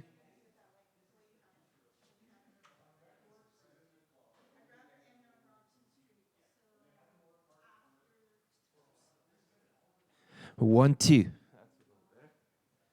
Check 1, 2, 2, 2.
awesome, you guys. Thank you so much. I love the drink thing at the very end there. Hello, everybody. Welcome back to West End Wednesdays. We're here at night now. This is our new time slot with Small Stage at Night. And Small Stage at Night is all about music. So I invited a couple of people here with me today. My name is Julianne Saroyan. I'm the artistic producer, creative director of Small Stage. And I've invited some music aficionados with me here today. Corey Weeds is joining us from his basement. Hi, Corey Weeds. Hi, how are you? Good. Thanks for joining us. And Corey Philly, who works with Corey Weeds a lot. And Corey Philly and I have worked together a lot in the past, too. So there's a lot of... We're filled up with Corys this evening. Thank you for joining me, Corey and Corey. Yeah. It's a rare thing. It's a rare thing, yeah. So first of all, cheers. Cheers. You guys are doing better than me. We're doing better than you. Next week, Corey Weeds, we'll send you a bottle of scotch so that you can join us in. Sorry, we didn't quite get that to you this week, but I will look forward that's to definitely that. the plan. yes, thank you. Oh, we gotta drink. Cheers, everybody. Cheers. How are you doing, Corey Weeds in the basement? I'm in my man cave. I'm awesome. Oh my God, man caves. Thank you so much for joining us. So today is our first podcast and stuff with you, Corey Weeds. We've never really actually met in person, and now's not the time to do that, clearly, with COVID in our midst. But Corey Weeds and I have actually lots of musical things in common. Lots of artists that we share that have been on both of our programs in the past. And Corey Philly over here. Actually, there's a lot of shared artists, local artists that we love so much, our local artists. Yeah. I feel like I'm the triangle between you two. I have worked with Corey Weeds, who is, for those who do not know, who is obviously an accomplished jazz musician himself. He's played everywhere. He also used to run The Cellar, which was on West Broadway for years and years, and had a whole bunch and huge influence on having really top caliber jazz acts come in from across North America and the world, and really was such an integral part of is an integral part of the Vancouver jazz scene. And for the last, I did try to count, Corey, I think 6 years. He's been working at the Shadbolt, both doing jazz jams. Shadbolt is where I work in Burnaby and where Corey also lives. And he's doing jazz jams, which are this really cool free event that professional musicians hook up with amateur musicians who come in to play with them. It's amazing, as well as bringing in a whole bunch of really interesting eclectic acts to the Shadbolt, to which we have great honor in having able to be hosting them. So, but Corey, you can talk about yourself as well. But I just really wanted to say it's just such a great thing to have. I'd much rather you do it. I'd much rather you do it. You're much better at it. I used to hang out at the Cellar all the time, way in the back there. I used to come late and after the show started, sneak in, grab a drink at the bar, and hide in the corner because I'm a hidden jazz lover, and I remember you from those days. Wow. Yeah. We're going back now. Yeah, we're going back. I don't miss those days. I mean, so many people miss them, but so many people come up to me when I'm at Shadbolt to jam. Never fails. Every time I'm there, somebody come up and say, I really miss the Cellar. I'm like, well, I'm really glad you do. I don't, but I'm glad you do. It means a lot to me that you miss it. But I look back at those days and sometimes I wonder how the heck I survived. I know I have that thing with Small Stage as well. Over the years, it changed from like a Legion and these. There was one point where I was in the back room of the Emerald, which was 80 people packed in. My God, I don't know how we ever survived fire codes back in those days. But again, it's like, okay, thank you so much for coming to those early days, but I don't want to go back.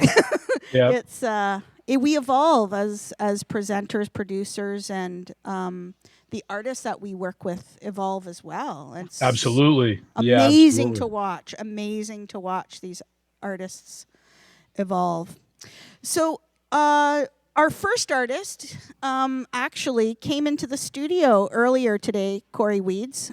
Sarah Wheeler is our first artist. Cool. Who is amazing. Corey Philly and I, a few years ago, were teaching. Were we Yeah, teaching? we were at like they call us trainers, but we were at a workshop that the BC Touring Council ran, and we were there to just offer support for new and emerging artists about how you get back on the road and be a tour effectively and keep yourself safe, etc. And Sarah showed up, and she was just kind of getting back into it after a bit of a layoff, and she was so genuine apart from anything else, but she's an amazing talent as well, and she was one of the standouts, I think, who came in, and they do for just to kind of get used to it, that kind of showcase thing. When you are I'm a presenter, so at least that's what they kind of call me, and people would come in and show me their work essentially, and they create conferences for those to happen, and she was one of those. We were trying to give tips about how you best do those things, because they're not really a performance in the same way that you would normally do as a performance. They're more like firing squads. They're firing squads for artists. You're correct. And, that is correct. And I would say I have such a vivid memory of Sarah Wheeler on that day that we saw her for the first time. Yeah. I've been creeping Sarah ever since in the good way. Been watching her career, and I was so happy to have her come into our warehouse studio. Thank you, Fred at AV Strategies, for setting up our studio today. So we're going to throw to Sarah Wheeler and 2 songs from her. Beautiful, beautiful songs. So hit it, Fred.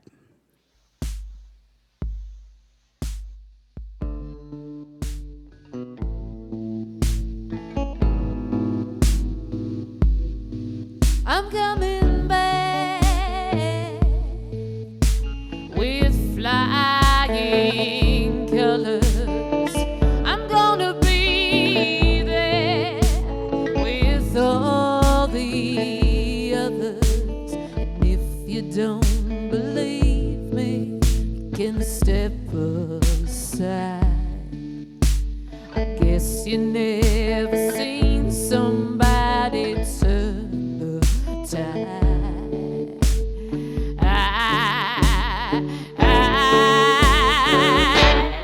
I'm coming back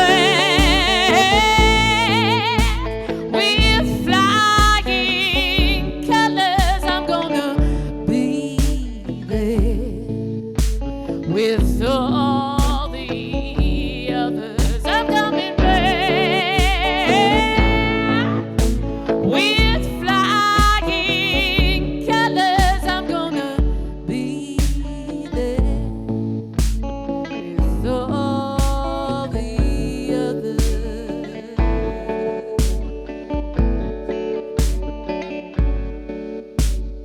I'm not gonna bend myself around you anymore.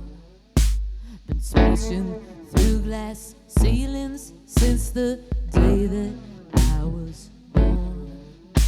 If you wanna pick the roads, you gotta walk 'em on the floor.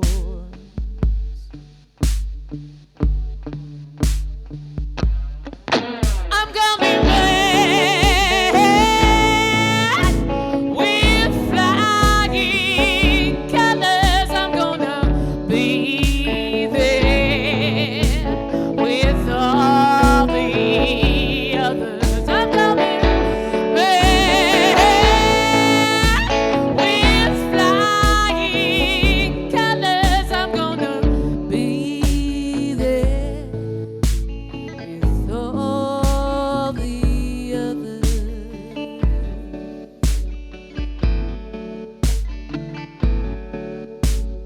Listen to your heart if you can't see it in your mind.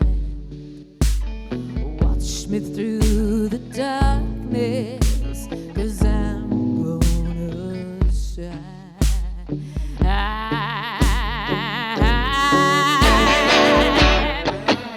coming back with flying colors. I'm gonna be there with all the others. I'm coming back with flying colors. I'm gonna be there with all the others.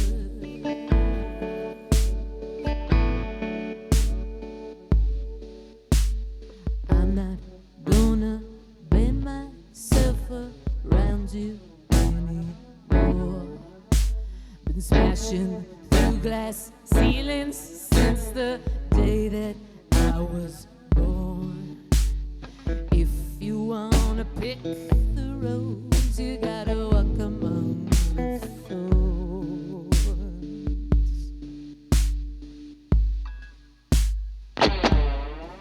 I'm coming back with flying colors. I'm gonna be there with all the others. Coming back with flying colors. I'm gonna be there with all the others.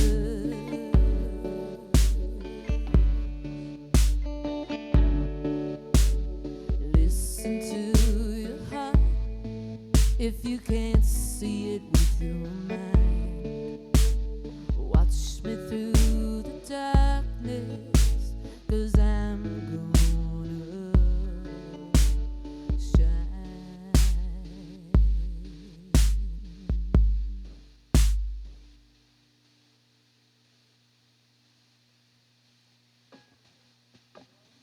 Beautiful. Thank you so much, Sarah. That was such a beautiful song and an amazing choice of a song to start us off at Small Stage at Night. This is like a transformation of what's happening right now, and it's beautiful, beautiful song. Thank you. Thank you so much for having me. It's such an honor. It's a little crazy today because we're inventing something, and thank you to Sarah who's here inventing it with us as a young emerging artist. I really have been watching Sarah for a couple of years, and it's amazing to see the transformation in her work. And thank you for being here. So I'll leave you to your next song. I don't know if you need to press any buttons or do any dials yet, but I can cover that while you're doing that. Thank you so much for being here for West End Wednesdays, everybody. This is second song for Sarah. Thank you. Take it away, Sarah. Thank you.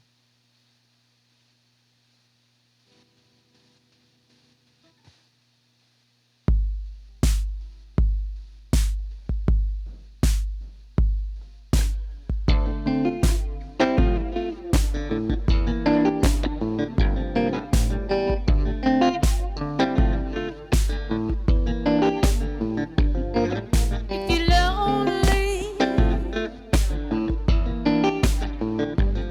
feel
like a castaway, castaway, castaway, yeah, yeah. If you feel like a castaway, castaway, castaway, yeah, yeah. If you feel like a castaway, castaway, castaway, yeah, yeah. If you feel like a castaway, castaway, castaway, yeah, yeah.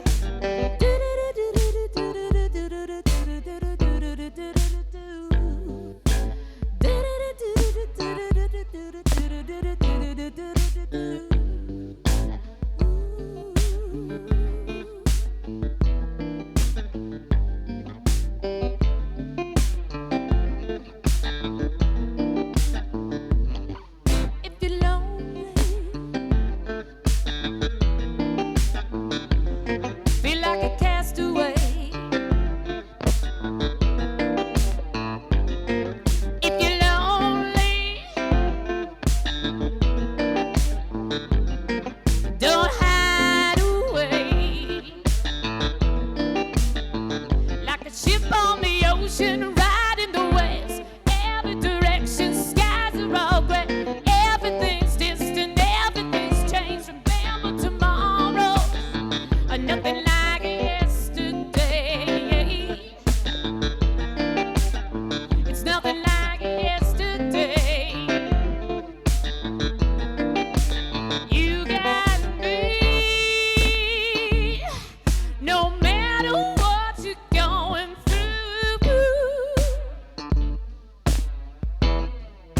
You got me.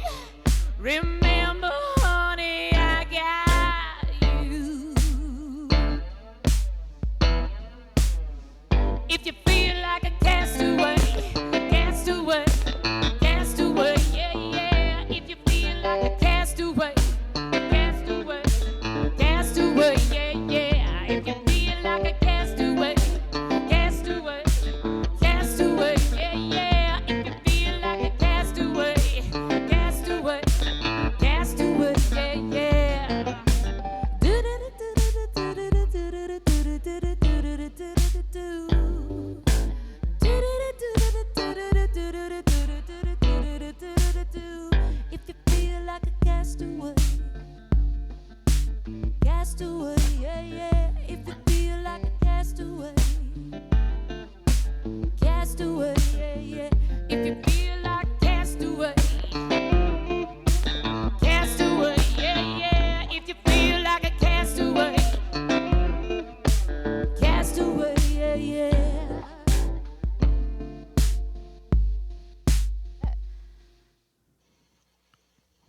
Ooh, that was so good. There's not very clean transitions coming out. Like in the theater, you could actually fade the lights and stuff. So this is one of the digital technology live stream things, is that we cut hard out.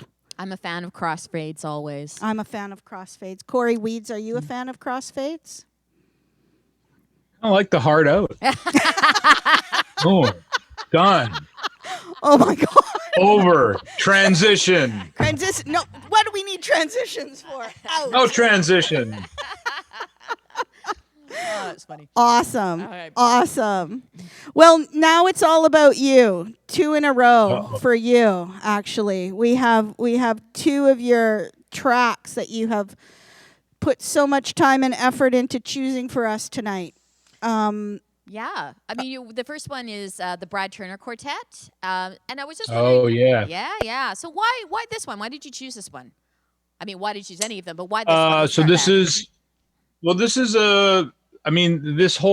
this record, this band is a bit of a personal one for me. And I'll try to keep the story as short as I can. So this exact band with Seamus, so Seamus Blake is arguably one of the most, We've got wine. We can take forever.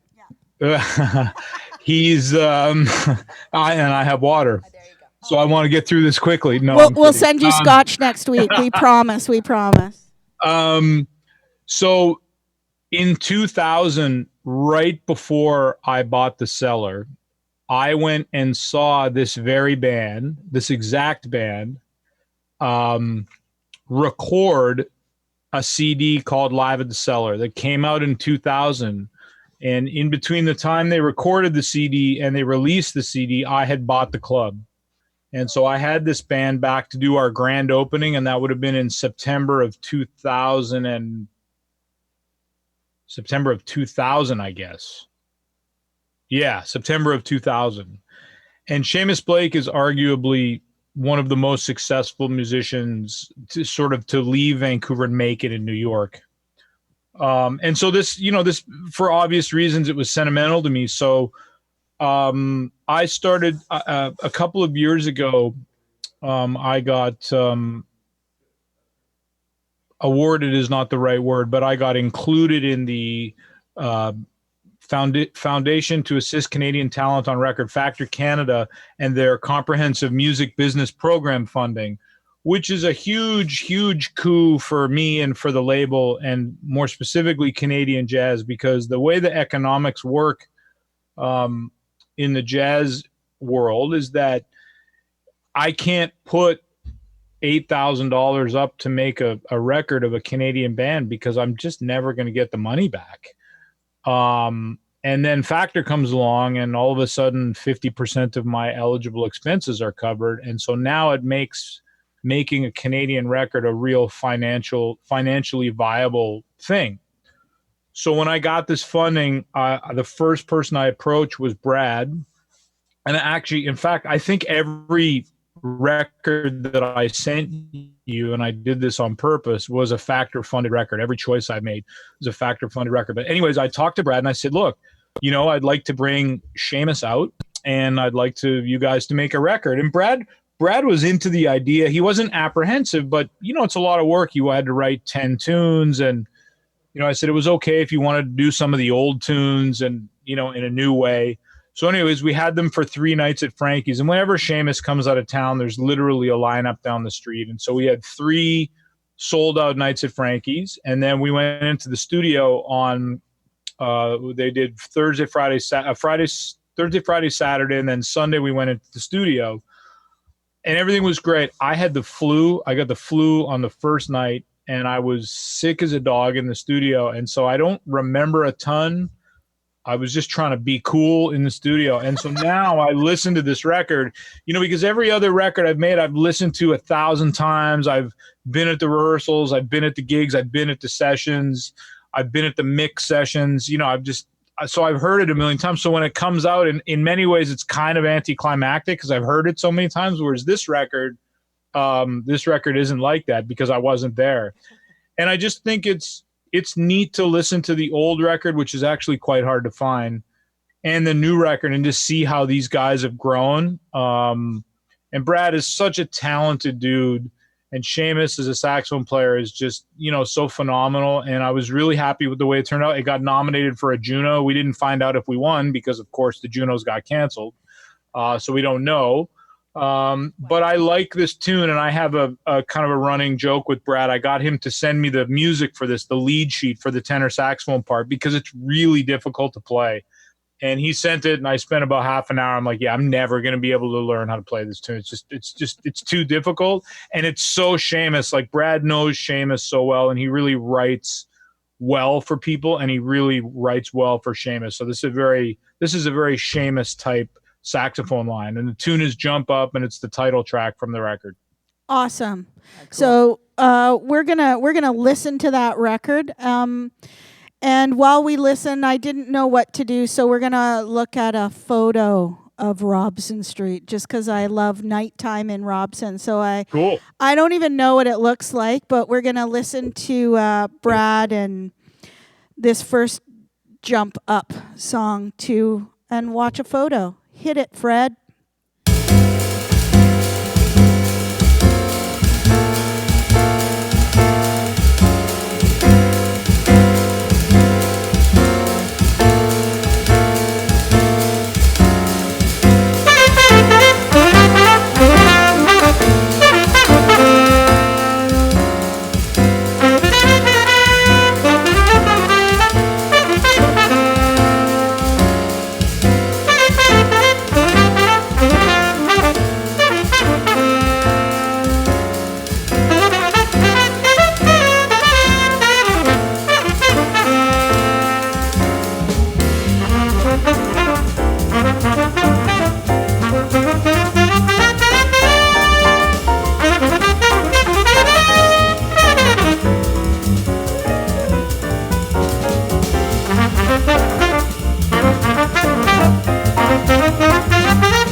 Beautiful song.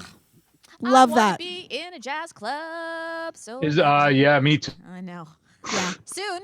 Yeah, isn't that a nice tune? Yeah, it's a beautiful tune. It makes me want to have a martini, and I have wine in a glass. Indeed. So that's cool You guys too. are just gonna keep hammering. You're gonna keep hammering home that you have wine and I don't all night, aren't you? Well, we have nothing else between us right now. That is true. So yes. That is true.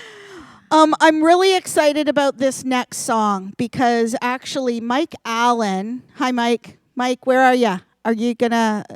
Mike is out there in Vancouver land. Virtual land, yes. Mike has actually worked with Small Stage. He was doing some stuff with us last summer. And I have a gorgeous picture of him on my website, standing on a rock outside the Polygon Gallery, blasting the crap out of his saxophone. It's an awesome shot.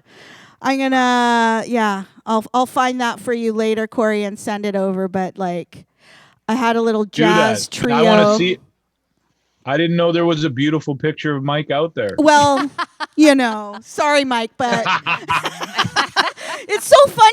You can talk to people without them being here right now, and not Right. like we say making fun of them, but Well, even if you're making fun of them, they're not here. they're not here. How long have you known Mike? Yeah. How long Corey? have you known Mike? Oh wow, Mike and I go way back. I mean, these guys, like including Brad, like they're not that much older than me. And I don't even want to hazard to guess. But when I was young and and I was starting out, those years don't make much difference at all. But back then, when I started the club, I was 26. And before that, I was doing jazz radio in Vancouver and being a jazz fan and learning to play saxophone. So I knew Mike, and Mike and I got a little bit closer. And then Mike ended up being a real integral help with getting the cellar up and running, like literally, like with hammers and nails. Like I remember our opening night, which I think was either August 8th or August 9th, 2000. I mean, Mike was literally screwing curtain rods into the roof of the club, like before he was going to play. So, I've always had a great deal of respect for Mike, and Mike played a lot at the club in the early days. And then I don't want to say that Mike and I have always been cool, but, I was kind of doing my thing and he was kind of doing his thing. And it wasn't until maybe the last 5 or 6 years that, we become closer and become tighter as friends.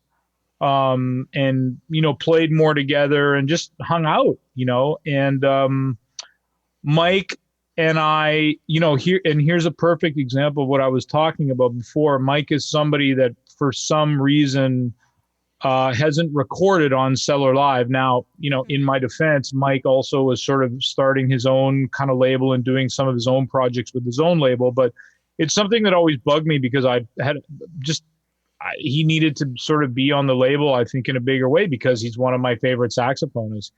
And Mike probably knows the story. There's probably and I think it's on the liner notes in the record, and he probably knows the story better than me or more accurately. But we started talking when I got this Factor funding. We started talking about possibilities and potential projects. And we landed on the fact that we both love Lewis Nash, who's an internationally renowned drummer, and Peter Washington, same thing, internationally renowned bassist. And those two guys happen to be my good friends. I've played with both of them. I've recorded with them. I've recorded them. I've hung out with them. And so I said, Mike, but that's easy, man. For me, that's just a phone call. And so we started talking about the scenarios, and I'm pretty sure it was my idea that I said, look, why don't we go to New York and record at Rudy Van Gelder's studio, which for those that don't know is without question he is the most, maybe not even jazz engineer, probably the most famous engineer in the world ever. He's no longer with us, but the studio is still there in Inglewood Cliffs, New Jersey. And even if you're not a dedicated jazz fan, you kind of know that name, Blue Note Records, Rudy Van Gelder. Totally. Yeah. So, anyways, we hopped on a plane last, not the January we just had, so January 2019, and we flew to New York, and I recorded his trio in Rudy Van Gelder's studio, and it gave Mike and I a chance to hang out a lot more than we normally would, and we had a great time. And I'm really proud of this record because it's, it's a tough setting, and it's something that Mike has kind of perfected. There's no chordal instrument, so there's no piano or guitar. It's just bass, drums, and saxophone, and that's a really hard thing to do effectively. And that kind of format sometimes is more associated with like free jazz, whether it's like Ornette Coleman or some of Sonny Rollins' later music. But Mike does it in a straight ahead way, and you don't even think like, oh, I wish there was a piano, or you don't even really notice that the piano or guitar is not there. Well, it's because he's so cool. Mike's cool, right? So he's a cool cat. He's a great guy, and as I said, is he actually watching? I don't know, because he should. He usually he might text me in a second because his ears are burning. He's a really good guy. I like him a lot. We've had a lot of fun together. We've made a lot of good music together, and he's one of the few people that I hang out with. I've always said in my industry, and I might be the same for you as well, but I pay all my friends, and that's kind of weird. I pay my friends too. I'm like, oh yeah, my friend. And I'm starting to think, well, what constitutes a friend? Like I of course you're nice to me. I pay you. Yeah, but it's our thing that keeps them friends too, right? Like Mike and I connect on Zappa. Like we like Zappa together. I'm a huge Zappa fan. Okay. And I think Mike is too, unless he was faking it for our friendship's sake. He could have been. He could have been, and to get paid. But honestly, this is what being local is all about. Like we get to like support these amazing local artists. Like and sometimes it's hard to kind of straddle. Sometimes it gets funny straddling that professional line, and but Mike and I have hung out quite a bit outside of playing music or outside of getting gigs, and Mike is he's an ideas guy. He's a thinker, and he's very he's cerebral, so he thinks about stuff and he processes stuff, and so we're very different people, and it kind of works out nice. So I'm really happy for him. I'm proud of him. I'm really happy that this record happened. I love you guys don't have the cover there, but the picture. Do you have it? Can you hold it up? Can people see me? Yeah. If you hold it up in front of your face. Yeah. So it's a great picture of the hold it higher. The three of them. A little higher. There you go. Thank you. Yeah. Those walls in the back, I mean, it doesn't really do it justice showing it like that, but I mean, those are pretty famous walls. And if you're a jazz person, you can look at this picture and know exactly where they are. And so anyways, Mike Allen. And I think the tune I picked is a tune that he wrote called Klondike. No, you picked Just Like Magic. Really? Yeah. Is that the one? That's the. We're gonna play Just Like Magic. It's too late. It's just too like late. magic. Really? Did I say? Because that Just Like Magic's the name of the record. Oh God! Well, you know what? We're gonna play it, and then we'll and then you can tell me what it is after. I'm pretty sure it's Klondike. Okay, good. Okay, well, we're gonna listen to it now. We're gonna go back to that same place on Robson because I don't have another picture right now, but please, people, send videos to Julianne. Please send videos of background music for Mike's piece, but we're gonna just listen to Mike Allen trio with people, and here we go. Hit it, Fred.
Klondike. You're right. We see it now in the titles that actually Julianne wrote. In her, I wasn't looking at she my was notes. Thank you, Corey. incorrect. It's very often. It's not very often that I'm wrong. Just so you know. That's not my experience, but you go with that. Do I have to separate? I don't. Ouch. I don't know if I have to separate the two of you, but Ouch. Musically, that is true. musically, that is true. Yes. Yeah, Beauti- what I was gonna say about that tune is that it's cool because it's kind of an earworm. It's a very simple melody, and I had it in my head, and it was making me crazy. I couldn't get it out. I was just walking around humming that tune, and so that's another. And again, it's kind of a hard thing to pull off in that format, but Mike does it But so you don't. well. You're right, though. You don't even. It was funny because it was sort of like at the end of the song. We were just sitting here waiting for you to come back on, and I was like, oh yeah, I didn't even think about the piano. No. Like you don't think about it. You just think about it as this. Yeah, it's Yeah, melodic you and really tone-wave. don't. I mean, sometimes with jazz music, people need something to latch onto. Yeah. You know, and when you take away a chordal instrument, it really kind of, it can be kind of jarring. But it's just the way Mike does it. It's so effective. You know, there's not very many people can do that. He's a master. He's like He is. He really is. young master. I can't wait to see him grow up. Our next artist, I don't know if you know Elisa Thorne. Do you know Elisa Thorne, I harpist? do. I have a little story for you. I have stories about everybody. Okay, Stories who about wants it. to go first? I have a story about Elisa. Do you want to go first, or do you Well, want? mine's very quick. Oh, I mean, yeah. I was gonna do for the jazz festival this year. I was doing a bird with string celebration, and she was in the band, and I was really looking forward to playing with her and meeting her. And of course, it didn't work out because there's no festival. But anyways, Right. that's my story. Well, I'll tell you my story, small stage story. She's actually been around small stage for a couple of years. In fact, I believe the first time that I met Elisa was with Corey Philly. I think that's right. I think she and was there. we did a show at the Shadbolt in 2016. Yeah. That was a small stage show, and you had to walk around the park. Yeah, for those who don't know the Shadbolt, which is probably everybody, it's Most like people. it's an art center in Burnaby that is the backyard of it is Deer Lake Park, where they're probably most famous for Live Nation shows that go out there to do concerts in the natural amphitheater. Though when again that's going to happen, I'm not sure. But we have co-opted the park at the end of my theater season or performance season for small stage a couple of times, and this last one was 2016. And we were working with Bell ABC and a whole bunch of other people. Yeah, it was actually the precursor to the Ballet BC show. Was it 2014? Yeah. Oh God, it was 2014. See, Holy don't name Dinah. dates anymore, Corey. Yeah, I'm sorry. So, No, I'm just going to throw it out there. but the piece that When we I was met 20. with that Elisa played on, it was the first time that I saw harp that was kind of like whacked out on something like not normally played, like in air quotes, not normally played. And Elisa was the one who was then sort of went, oh my God, and you can put pedals on your harp and you can do a whole lot of stuff. So the next two tracks are certainly juxtaposed, and I'm super excited to see Elisa. The first one is more of I'd say, traditional usage of harp, and the second one is her playing pedals and an electric harp, and I'm really excited to share both of these two pieces with everybody tonight. So hit it, Fred, the first track.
Colors of paint eyes,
Problem, come back to us. Hi, everybody. Welcome back. Corey Weeds is in the background there for a moment, just because we wanted to do some thank yous to our sponsors, Robson Street Business Association. This beautiful photo of Robson, actually, my husband took. Thanks, Lee. He took this photo, and I love it. But also, the West End Business Association and Robson's Street Business Association are our sponsors this evening, and they have been so wonderful in helping to support local artists, helping to support things that are going on in their communities. We have a cool mural project going on with dance in front of the murals on Robson that we're rolling out over the next couple of weeks. And we got some really exciting stuff planned. Thank you to Steffos. So good tonight. I love moussaka. Thank you, Steffos. And wine from Marquis, and the most incredible cake from True Confections. To die for. Thank you. I don't know what was in that cake, but I want to live in the cake. It's so good. I just want to roll myself up. I want to live in the cake too. It is quite amazing cake. I'm just saying, if I was going to grow up and become anything, it would be that cake. It would be cake. Yes. Thank you, Corey. Thank you. You're welcome. Without further ado, we have another interesting thing. Something actually I don't think I've done on small stage, by the way, is spoken word. Which it's so interesting to me because in some ways I think it's such a great crossover in terms of the musicality of it. What I always love about spoken word is I think we were really fortunate in Vancouver ever since the Olympics with Shane Cosison and all those people bringing that kind of caliber of work to the city and sort of the renown to spoken word, I think, has really grown in the last 10 years since that's happened. And I think we're really, really fortunate to have some really amazing spoken word artists here. Tonight, it's going to be a lovely human being who I've worked with before, Johnny Trin, and also he's accompanied with Daniel Moyer, who is a musician, who's going to be working with him through this next couple of sets. And Johnny is a guy who I have to say he's an artist, he's an actor, he's a musician, he's an arts administrator, he's an activist, he's all kinds of things. And I started to work with him just a couple of years ago. I do a show at the end of my season at the Chatbolt Center for the Arts called Live at the Bolt, and he put together this fabulous group of spoken word artists, and we were outside on the patio and overlooking the lake. Honestly, couldn't have been more beautiful. And also just the caliber of artists and the content of what was being, put out there for all of us, which is really just about love and connection, and individual voices being heard. And that has been a persistent and a consistent value in Johnny's work and also in the work of the people that he works with. And it really is just an honor to have him here and to have him say yes to come doing these. And hopefully this will be the first of a few spoken word artists that will be scattered through the next few weeks as we do these. So without further ado. Except one thing, also, his accompanist is of course. Daniel. Yes, and Daniel has actually been on small stage before. There you go. Another musician on small stage.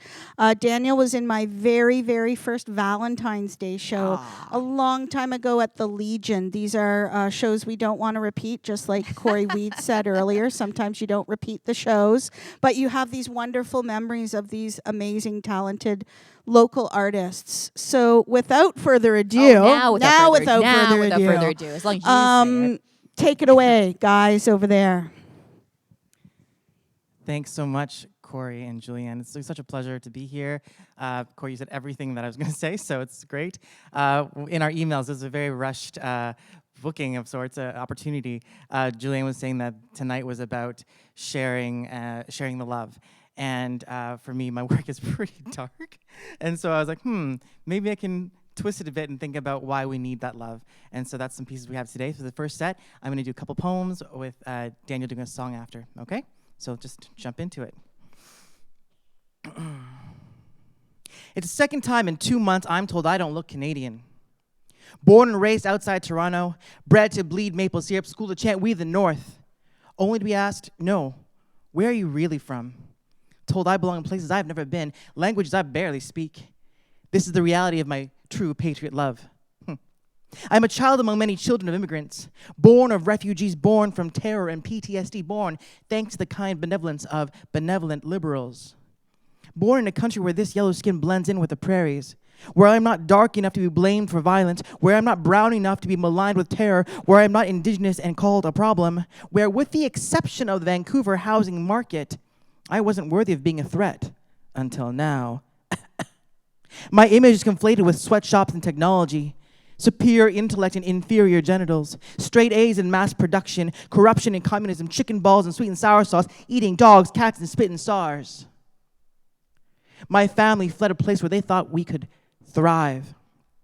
My family fled to a place where our ancestors were shipped here, bred here, used here to serve. It's funny. They thought this would be a better life. They thought this was a possibility of future. They thought they could escape some pretty horrific shit. In shelters under gunfire, they only thought about survival. On boats, on the docks, they only thought about survival. In camps eating bean sprouts, they only thought about survival. And on a plane to Canada, they dreamed of possibilities. Off the plane and into the snow, they've only thought about survival since. I'm the son of a refugee song in a language they cannot sing, so we scream in broken half-tongues until I run away afraid, thrown out ashamed, angry, bitter, forbidden to tell their own story. I stand here and speak. Oh, Canada, I wonder what you look like. Have you seen one lately? Thank you. Yeah, that was just a piece that there's been so many stories of the challenges faced by people that look like me, and so thank you for hearing that. And something else, the next piece is a little bit different, actually, quite different. There's so many stories, again, this is all about storytelling, how we are isolated, we're stuck, and sometimes in these places we are essentially trapped with people that we may or may not love.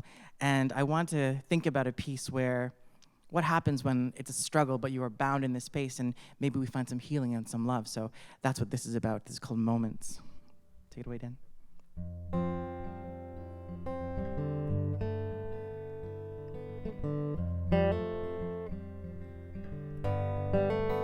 Moments. We live moment to moment. We act moment to moment. Break down each beat, each unit, moment to moment. Performing this ritual, finding the verbs, the actions, leaving our moments before yearning for our next moment together. The moment I'm looking for your eyes because you look away.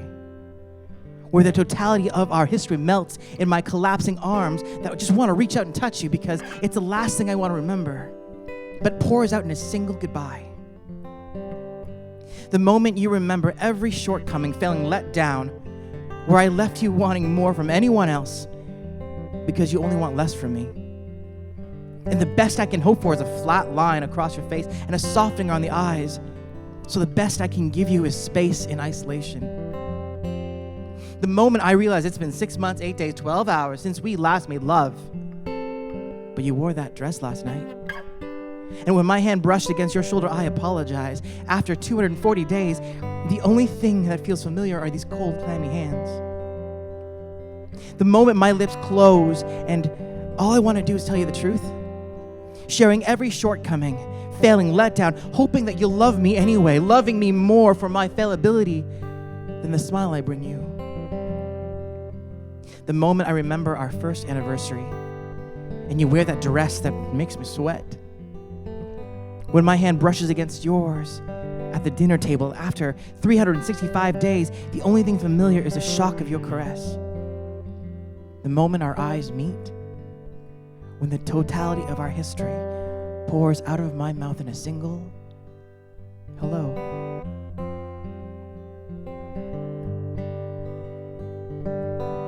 Thank you. I want to give a big shout out to the crew. That's amazing. Thanks, Liam, Martin, and Fred for giving this space to us. Passing it off to Daniel for some music. Thanks, Johnny. So this is a song I felt was appropriate to do because it talks about kind of the upside of adversity, which is something we can all, I think, identify with right now. It's called Today the Clouds.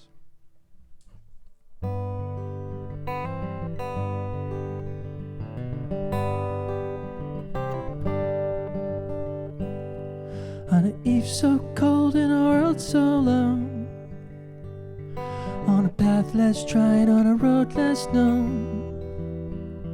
It's a night so white, it's a fog so thick, Today the clouds come tumbling in. The wind did howl and the rain came down. Hear the rain come down as the grayest sound. Got corn in the field if the stalks won't split. Gonna sell 'em all when the sun beats in.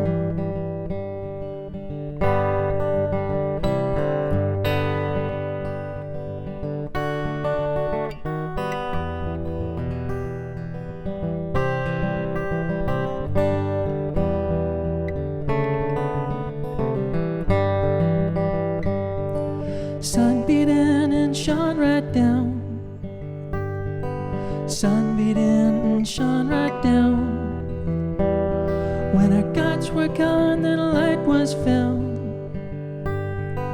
Sun beat in and shone right down. Heard the bird that sings with amazing grace. Saw the freckles there scattered on your face. Felt the joy of life that's in every day. You can't read no book to live that way. Gentle breeze, gust of wind, you chill my bones as you grace my skin. Silent Creek, you're such a sin. When the night comes in, you pull me in again. Sky so gray, sea so green, my face so clear in your crystal gleam. Though the sunny day I cannot forget, today the clouds come tumbling in. Today the clouds come tumbling in.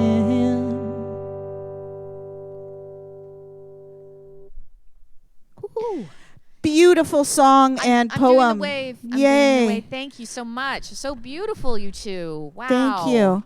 Johnny, where are you from in Ontario, Backland? I don't know where you're from. I'm from Whitby, Ontario. Are you near there? I was born in Kitchener, Ontario, and spent a lot of time there and in Toronto, and then lived in the prairies for a few years to do my master's, and then came here. Actually, 2017 was my first year here, and that's when Corey said, "Hey, come on my stage." I'm like, "Thank you. Yes, I will." So, Cool, yeah. cool. That's awesome. Good Thank timing you. that way. Cool. Well, we're gonna have Corey Weeds back with us now. Hi, Corey Weeds. Hello, Corey Weeds. Hello. Corey, this is once again we're back to jazz. We just had some poetry, spoken word, beautiful ballad. I enjoyed that. It was nice. Yeah, it was beautiful. Yeah. Beautiful. You've been talking about Frankie's a bit, and just I was wondering if you could just let everybody know what that is and what sort of it's been for the last few years, because you really, in my opinion, how about that? I think you really made your mark with that again, as in terms of jazz in the city, and anyway. Sure. Thank you. It was a nice, it was interesting. When I closed the cellar, I think my immediate thought was that I was going to get back in. I was just looking for a bigger, better place. Well, sorry, not bigger, better. I was just looking for a different situation. And then some things started to happen for me, and I thought, I think I'm done with the club business altogether. And then I realized How long were you running that club? 14 years. Yeah, that's a long time. That's Yeah, a long time to run a club. That's a It was lifestyle. a long time. Yeah. Yep. And so, but then I realized that, there wasn't exactly a lineup of people waiting to hire me. So, I had to kind of come to terms with the fact that I was sort of born to present this music and It's hard promote to be this the music. boss, Corey. It's hard to be the boss.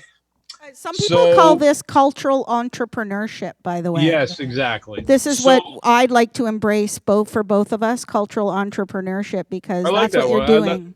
That's a good one. I like that.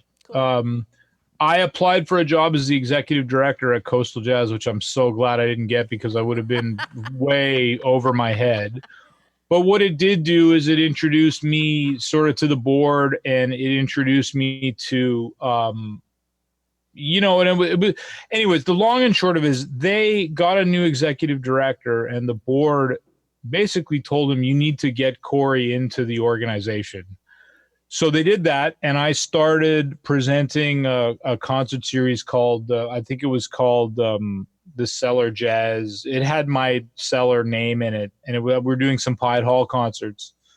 And then I started doing some education work with Coastal, started doing some fundraising, and then the club opportunity came to me. Now, to back up just a little bit, the club opportunity actually came to me before I was working for Coastal, but it wasn't attractive enough for me at that time.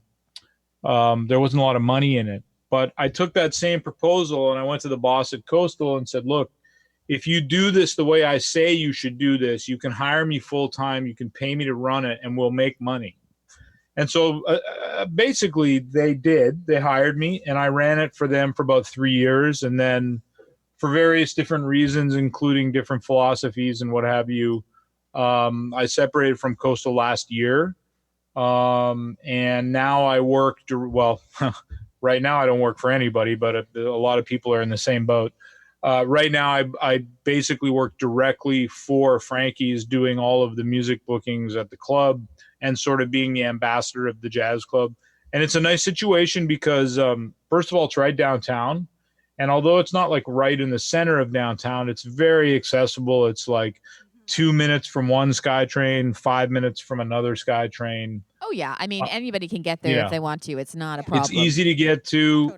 It's not quite as Corey. I can't remember if you ever came to the Cellar, but yeah, I came for one of the Christmas shows. B3 Kings. That's right. Yeah, that's right. So it wasn't. It's not quite as intimate as the Cellar. But I kind of like it better. It's a little more open. The sound in there is incredible. The sound in the audience at the Cellar was awesome. The sound on stage wasn't great. It was very dry, whereas Frankie's is very live. I really like the food. It's great. And I feel like I can speak to it more than anybody because I've eaten there probably about 600 times.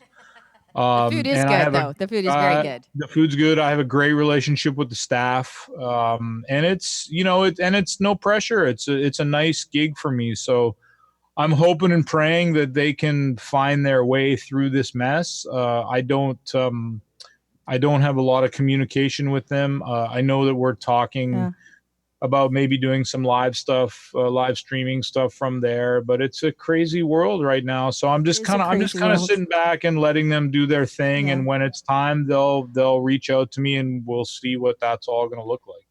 Yeah, it's super interesting to see how, people are going to deal with this and come out of this and what's going to happen and what the future looks like. And yeah, no, the people I'm thinking about that too. Like, how do we restart our economy? But how do we restart our artists? And how do we? I know going? For me, and I want to make sure that when I say this, I come across in the right way. For me personally, I have no reason to believe that Frankie's won't come back. But just for my own personal well-being, I'm actually preparing for the worst. Like, I'm preparing for big changes in 2 or 3 months. Like, first of all, I don't think it's coming back soon. The live music element, there's been some confusion around the announcements today.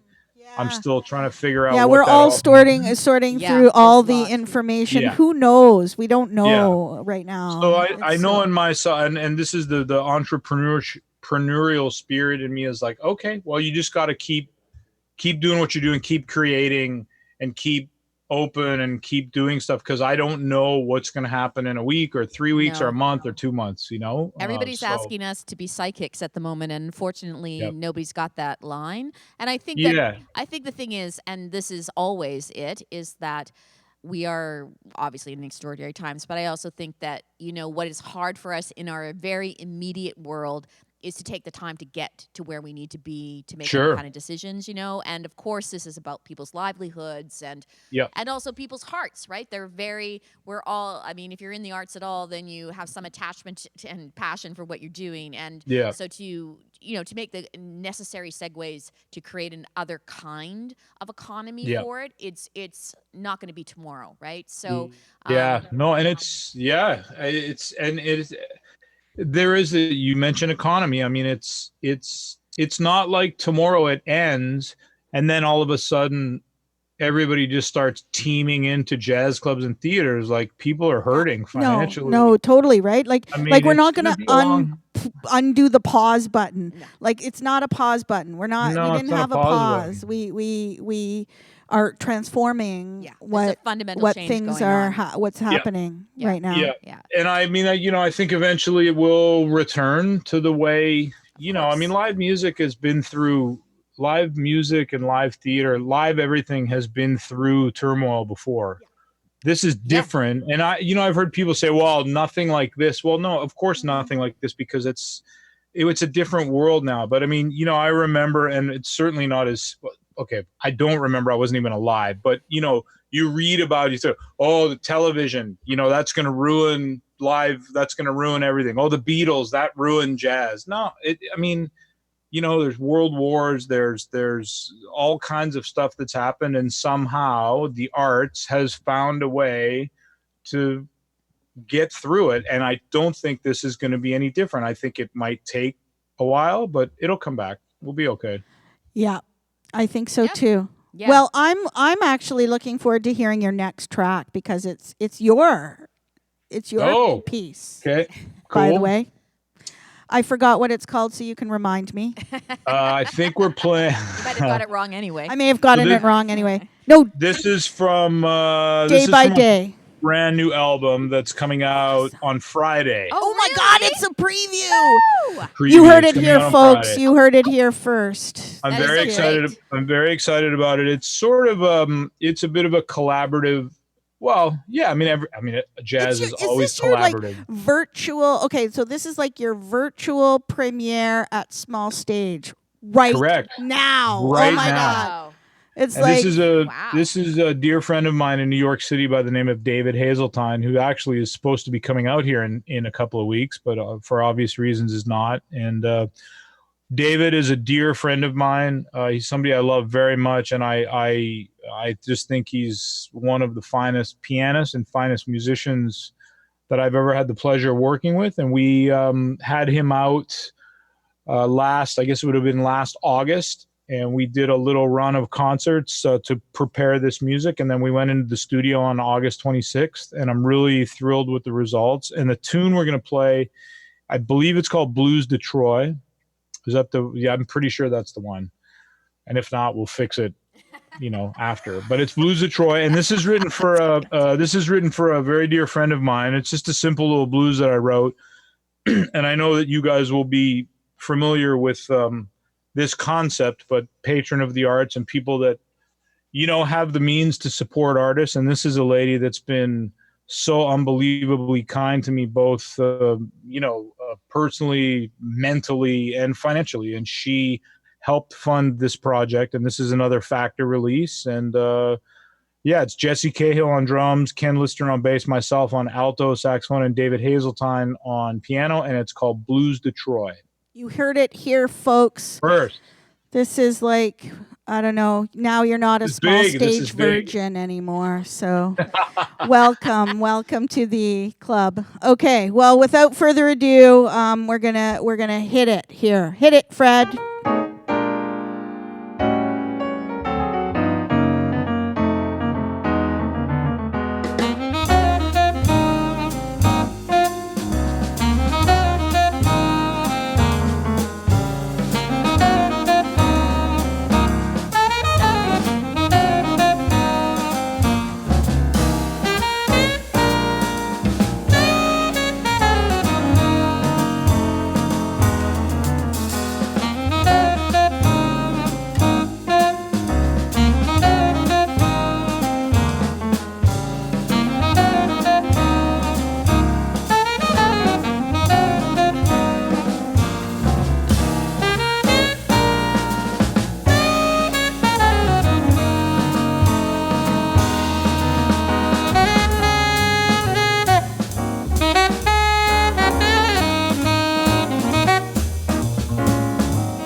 so great. There was a That was piano really- in there that was- one. Yes, there was a very good piano too.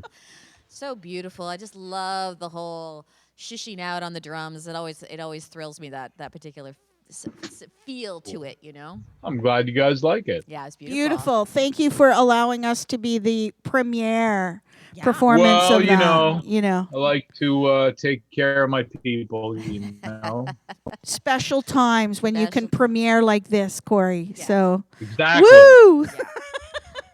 I do think that is a really special quality in general about artists, and I know that we're working this all out and what's going to happen, and everybody's worried and anxious. But I also think that what is true is to have a career in the arts anyway. You have to be resilient because you have to kind of pivot.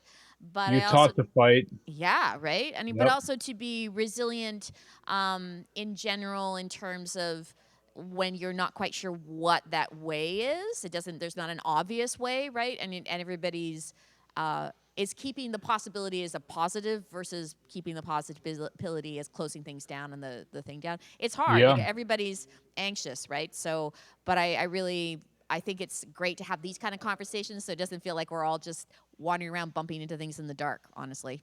Yeah, I agree. I agree. It's the artist mentality. The artist mentality is an interesting one, and I think we've all had to take a step back, and sort of look at the overall picture. And yeah, it's there's a lot of thought, there's a lot of thoughts, there's a lot of thinking going on, and a lot of wondering, and a lot of, like you said, a lot of anxiety around it. But I think if I put my presenter hat on, it's why we love to present. It's why we like to deal with artists, and yeah, it's kind of like what we do best is deal with the chaos. I think both. Yep. All Yep. three of us in our own way as presenters of art and whatever that might be, but we're actually like it's circus ring master stuff. Feels most comfortable, right? I have a When high it's chaos ensues, and when Yeah.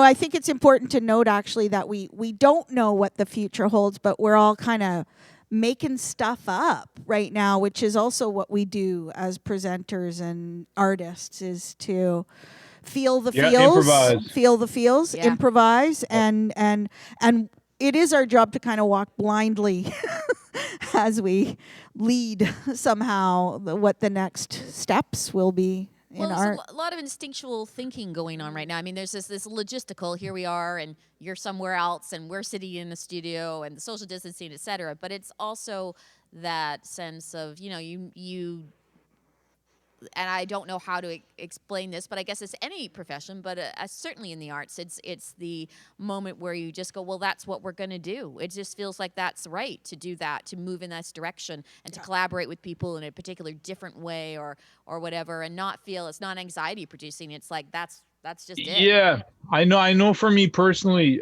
this is going to sound really odd, but I haven't missed it. I haven't really missed. I mean, I miss the social interaction. I miss seeing my friends. I miss having a drink of wine, but with friends. But yeah, you guys got that covered. Thank you. I don't miss at least right now. I don't miss the playing. Now, I have a family, and I've really enjoyed the extra family time. I was doing another interview earlier tonight with Tim Tamashiro. Oh yeah, I saw that. Cool. Yeah.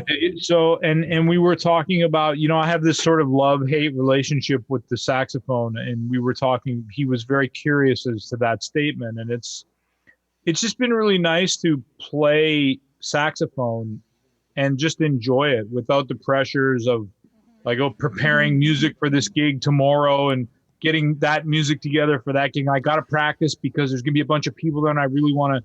Now it's like, I really feel like practicing. And if I don't feel like practicing, who cares? I'll do it tomorrow. And what I find is when I don't feel like it, 4 hours will pass by. The kids will be outside playing and I'll be like, yeah, I want to go downstairs and just play a little bit. That never happens in my real life. It's always right? like never happens because we don't have this time and the space. No. And I feel that right now is especially the moments where artists are sharpening their skills. Like we're at home, we're practicing, we're doing our Yeah. thing, and we're actually sharpening our skills right now. We're I think underground so. doing that Yeah. Yeah. work. Well, and kind of Yeah. refinding it, right? Like the hard thing is that when you go into some artistic practice, you do it because you love it.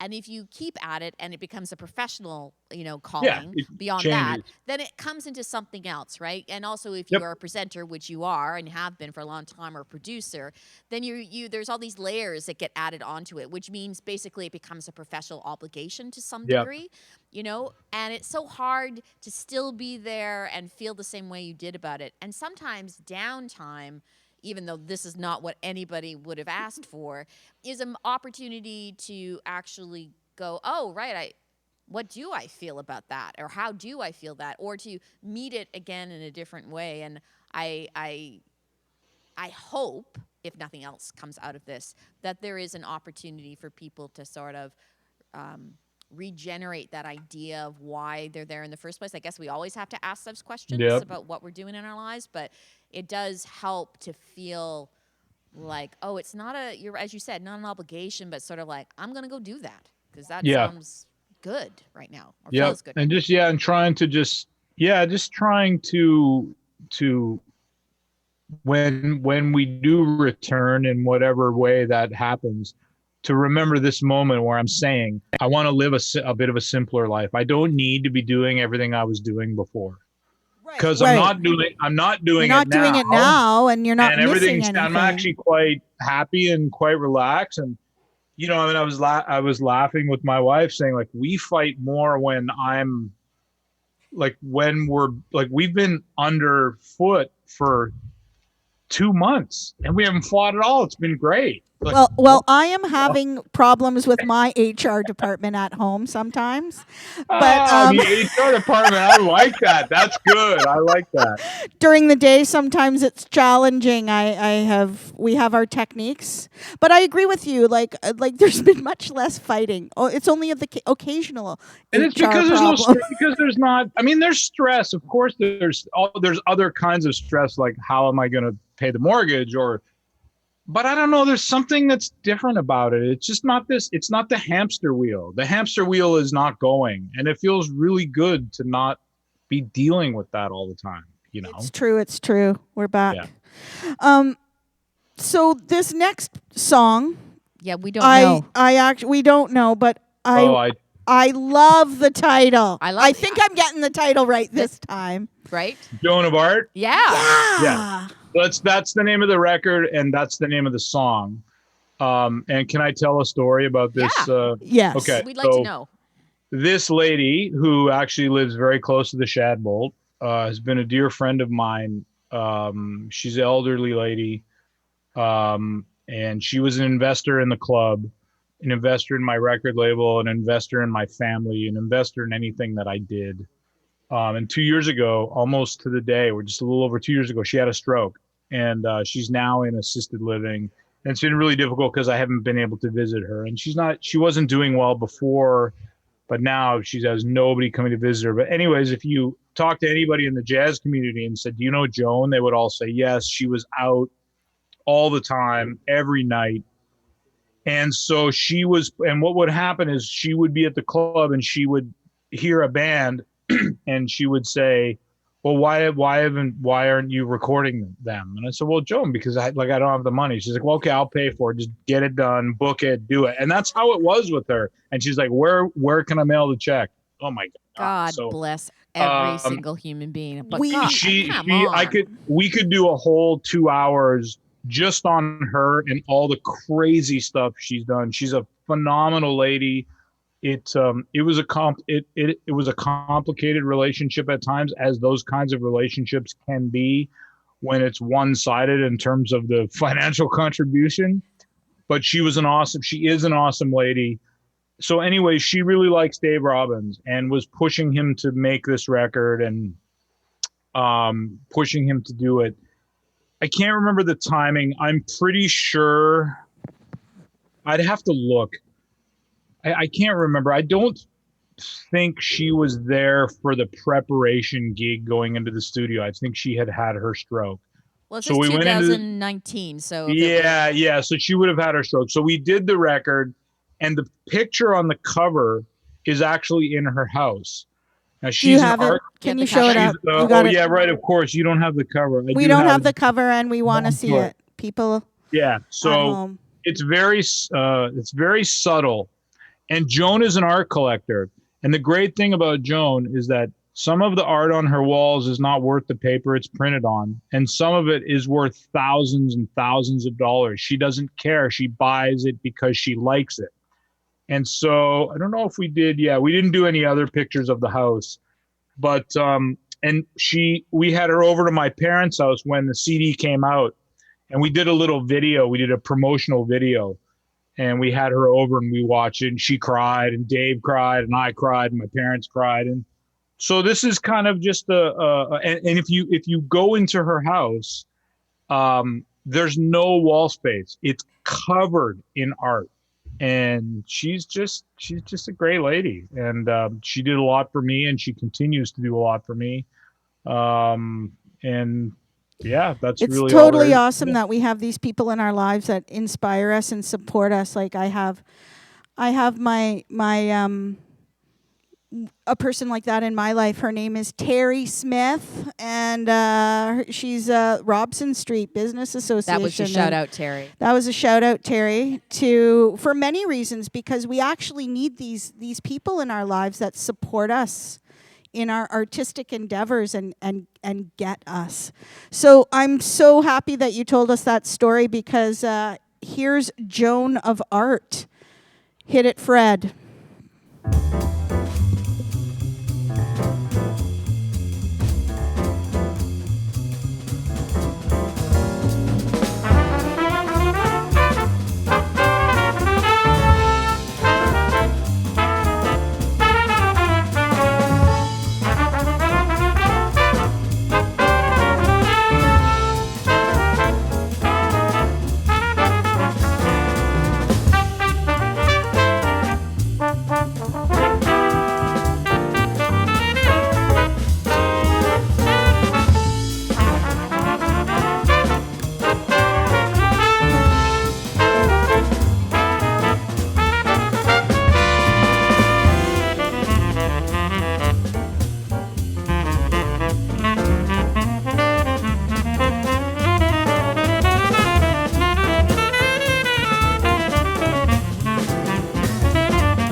Thanks again, Small Stages, for having us. It's been such a pleasure. Whenever I get a chance to get to the mic, I say this line that it takes a community to build an artist. And it's so great to see such like Julianne and Corey and everyone here doing so much work to support artists and featuring artists. I want to give a quick shout out to an amazing human that's actually in Toronto, Michael Erickson, owner of Glad Day Books. It's the oldest and longest standing queer bookstore, and they might need to close their doors because of the rent issues and things. But despite all that, he's still raising over, I think, $200,000 supporting queer BIPOC artists across from like Vancouver to St. John's, across Turtle Island. And so what Corey was saying earlier about patrons, thanks for supporting those community arts and those people that are supporting your folks. This piece is a collaboration. It's a bit of improvisation.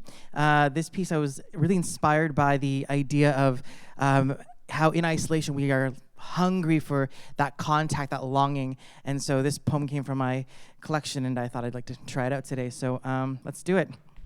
Daniel, play me the ocean.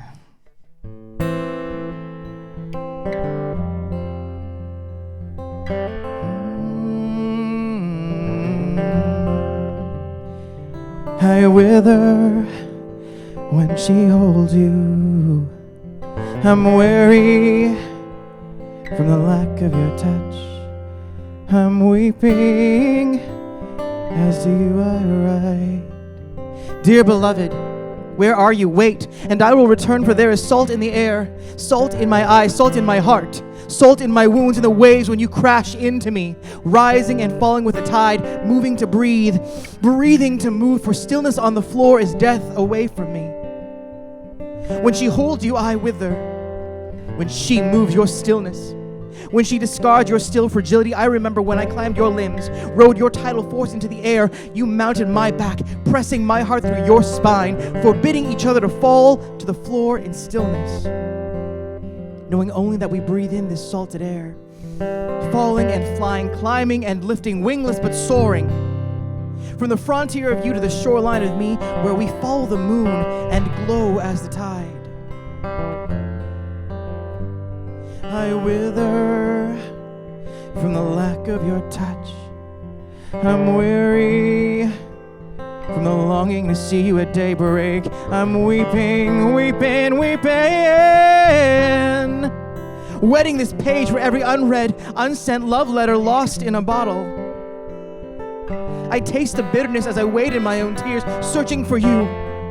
Lost at sea, lost in the waves, lost in grasp of her arms that peel away the moving parts of you I love so much. I fling myself into the air, falling flat, falling short, falling into the invitation of empty stillness on the floor. There is no will left.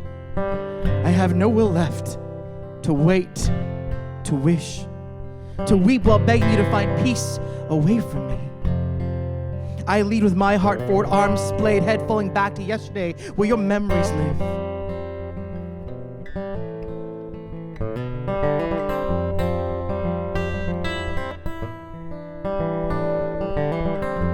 Dear beloved, the salt has dried up the sea. My fluid limbs sink into resigned rigidity, frozen in frame with arms no longer seeking but reaching to embrace you. I join you in grief, surrendering to stillness where we are no longer moving but moved, so eyes can see the ghosts of our duet, a pale reflection of what love could be. And remember, as you float, I float, with nothing left to leave behind, washing everything away with the last tide. I wither from wrinkling and ringing in the water. I'm weary, swimming further past tomorrow. I'm weeping as I write to you.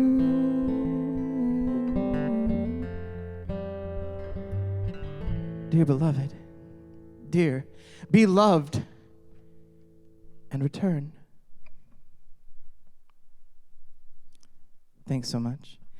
If you like that, please visit johnnydavidtrin.com. If you like that amazing human, Daniel Moyer, danielmoyer.com. I'm going to pass it over to Daniel now, who's going to bring us in with some music. Thanks, bro. Thanks, Johnny. So I'm thinking this will probably be the last song we do. And it's a song called Sun Drunk, and it's another song about kind of looking at the bright side of things. And thanks for tuning in. Things are rough all around, yes, that I know. But through it all, there's still something I think that you should know now. So come right in and take a seat.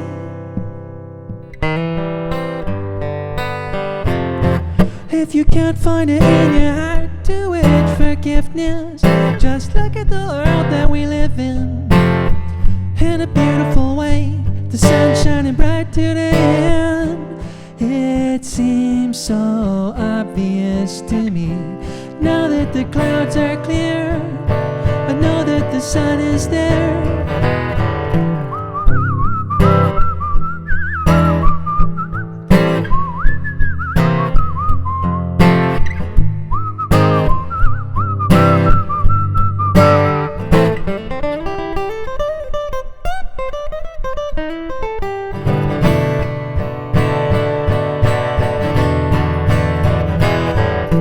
Fishing out on the down is very nice, except when it's hot. These days it's hot all the time, and it's still a mystery. But I know that's just the game. Well, I found myself in troubling times, and the weight of the world crushed down on me. When I'm broken, feel broken all the time. And in the heart of adversity, I scream out, God, come do your worst to me. When I'm broken, feel broken all the time. These days I'm broken, yeah, I'm broken all the time. Oh, yeah. If you can't find it in your heart to wish forgiveness, just look at the world that we live in. Thank you so much. Thanks, Thank Jody. you Thank you, both. guys. Thanks for having us. Oh, Woo! So Thank delightful you. to have you here. Thank you. Amazing, amazing work over there. Okay. Corey, you're back. Corey Weeds. Hey. We have time for a minute story about Jill Townsend, other than me telling you I needed a girl for the Christmas show. Jill Townsend actually is the only other person that I know, and she's the last one here. And she is awesome, right? Because is she the only big band leader woman in Vancouver? Could we put that on her? Right? There's not very many other. No. No, she's great. She's awesome. She's a very talented lady. You asked for uplifting music, and I said in my email back to you that uplifting kind of means different things for different people. And for me, uplifting music is kind of sad music. I like melancholy, sort of sad music because it makes me reflective, and I like being reflective. This record, this is from a record called Legacy. The music of Ross Taggart, who was a tenor saxophonist who passed away he was like 45. He was a dear friend of mine, dear friend of everybody's. We raised over $34,000 on Kickstarter to put this record out. So Jill took all of Ross's tunes and arranged them for big band, and we recorded them over 3 days. Yeah, was really cool. Ross was a beloved guy, so raising that money was quite easy. And this tune in particular is so pretty. It's only been in the last like 3 or 4 months where I can actually listen to this and smile instead of crying. I'm not a big crier, and I got through this session recording because I'm on the CD. I got through the session no problem. There's something about when I hear this that's just very it's beautiful. It's a beautifully written piece, and it's called Light at the End of the Tunnel. Well, that's what we're going to end off here with tonight. Light at the end of the tunnel. So here we go. Thank you, Jill Townsend, for the beautiful last tune of the evening. Hit it, Fred.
Definitely. What a stunning piece that So was. Yeah, isn't that cool? Oh, Beautiful yeah. for Really the end great. of the evening.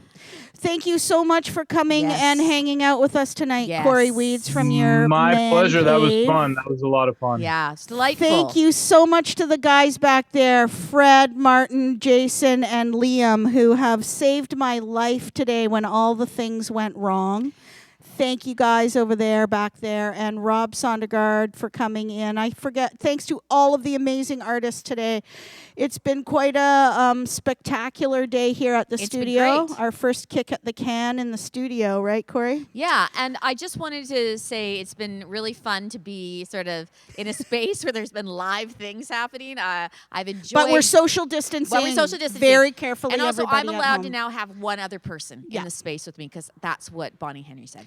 But I also wanted to give a shout out to you, Corey, about your Sunday night show. Is that on Cellar Jazz or is it on your own Facebook page? It's on my it's on my music page, which if you give me Basically, no, Corey. What you're going to do is you're going to send me the link, and we're going to blast it out on my social Okay. media I'll platforms. do that. Because I have the greatest marketing team ever, and Cool. they rock the crap out of the ripple effect of social media. Thank you so much again, everybody. Thank West you. End Wednesdays, our first kick at the can. Thank you for everybody. West End Business Association, Robson Street Business Association, and thanks everyone. Have a great night. See you next week. Keep safe. See you next Keep week. safe out Bye. there. Bye. Hit it, Fred.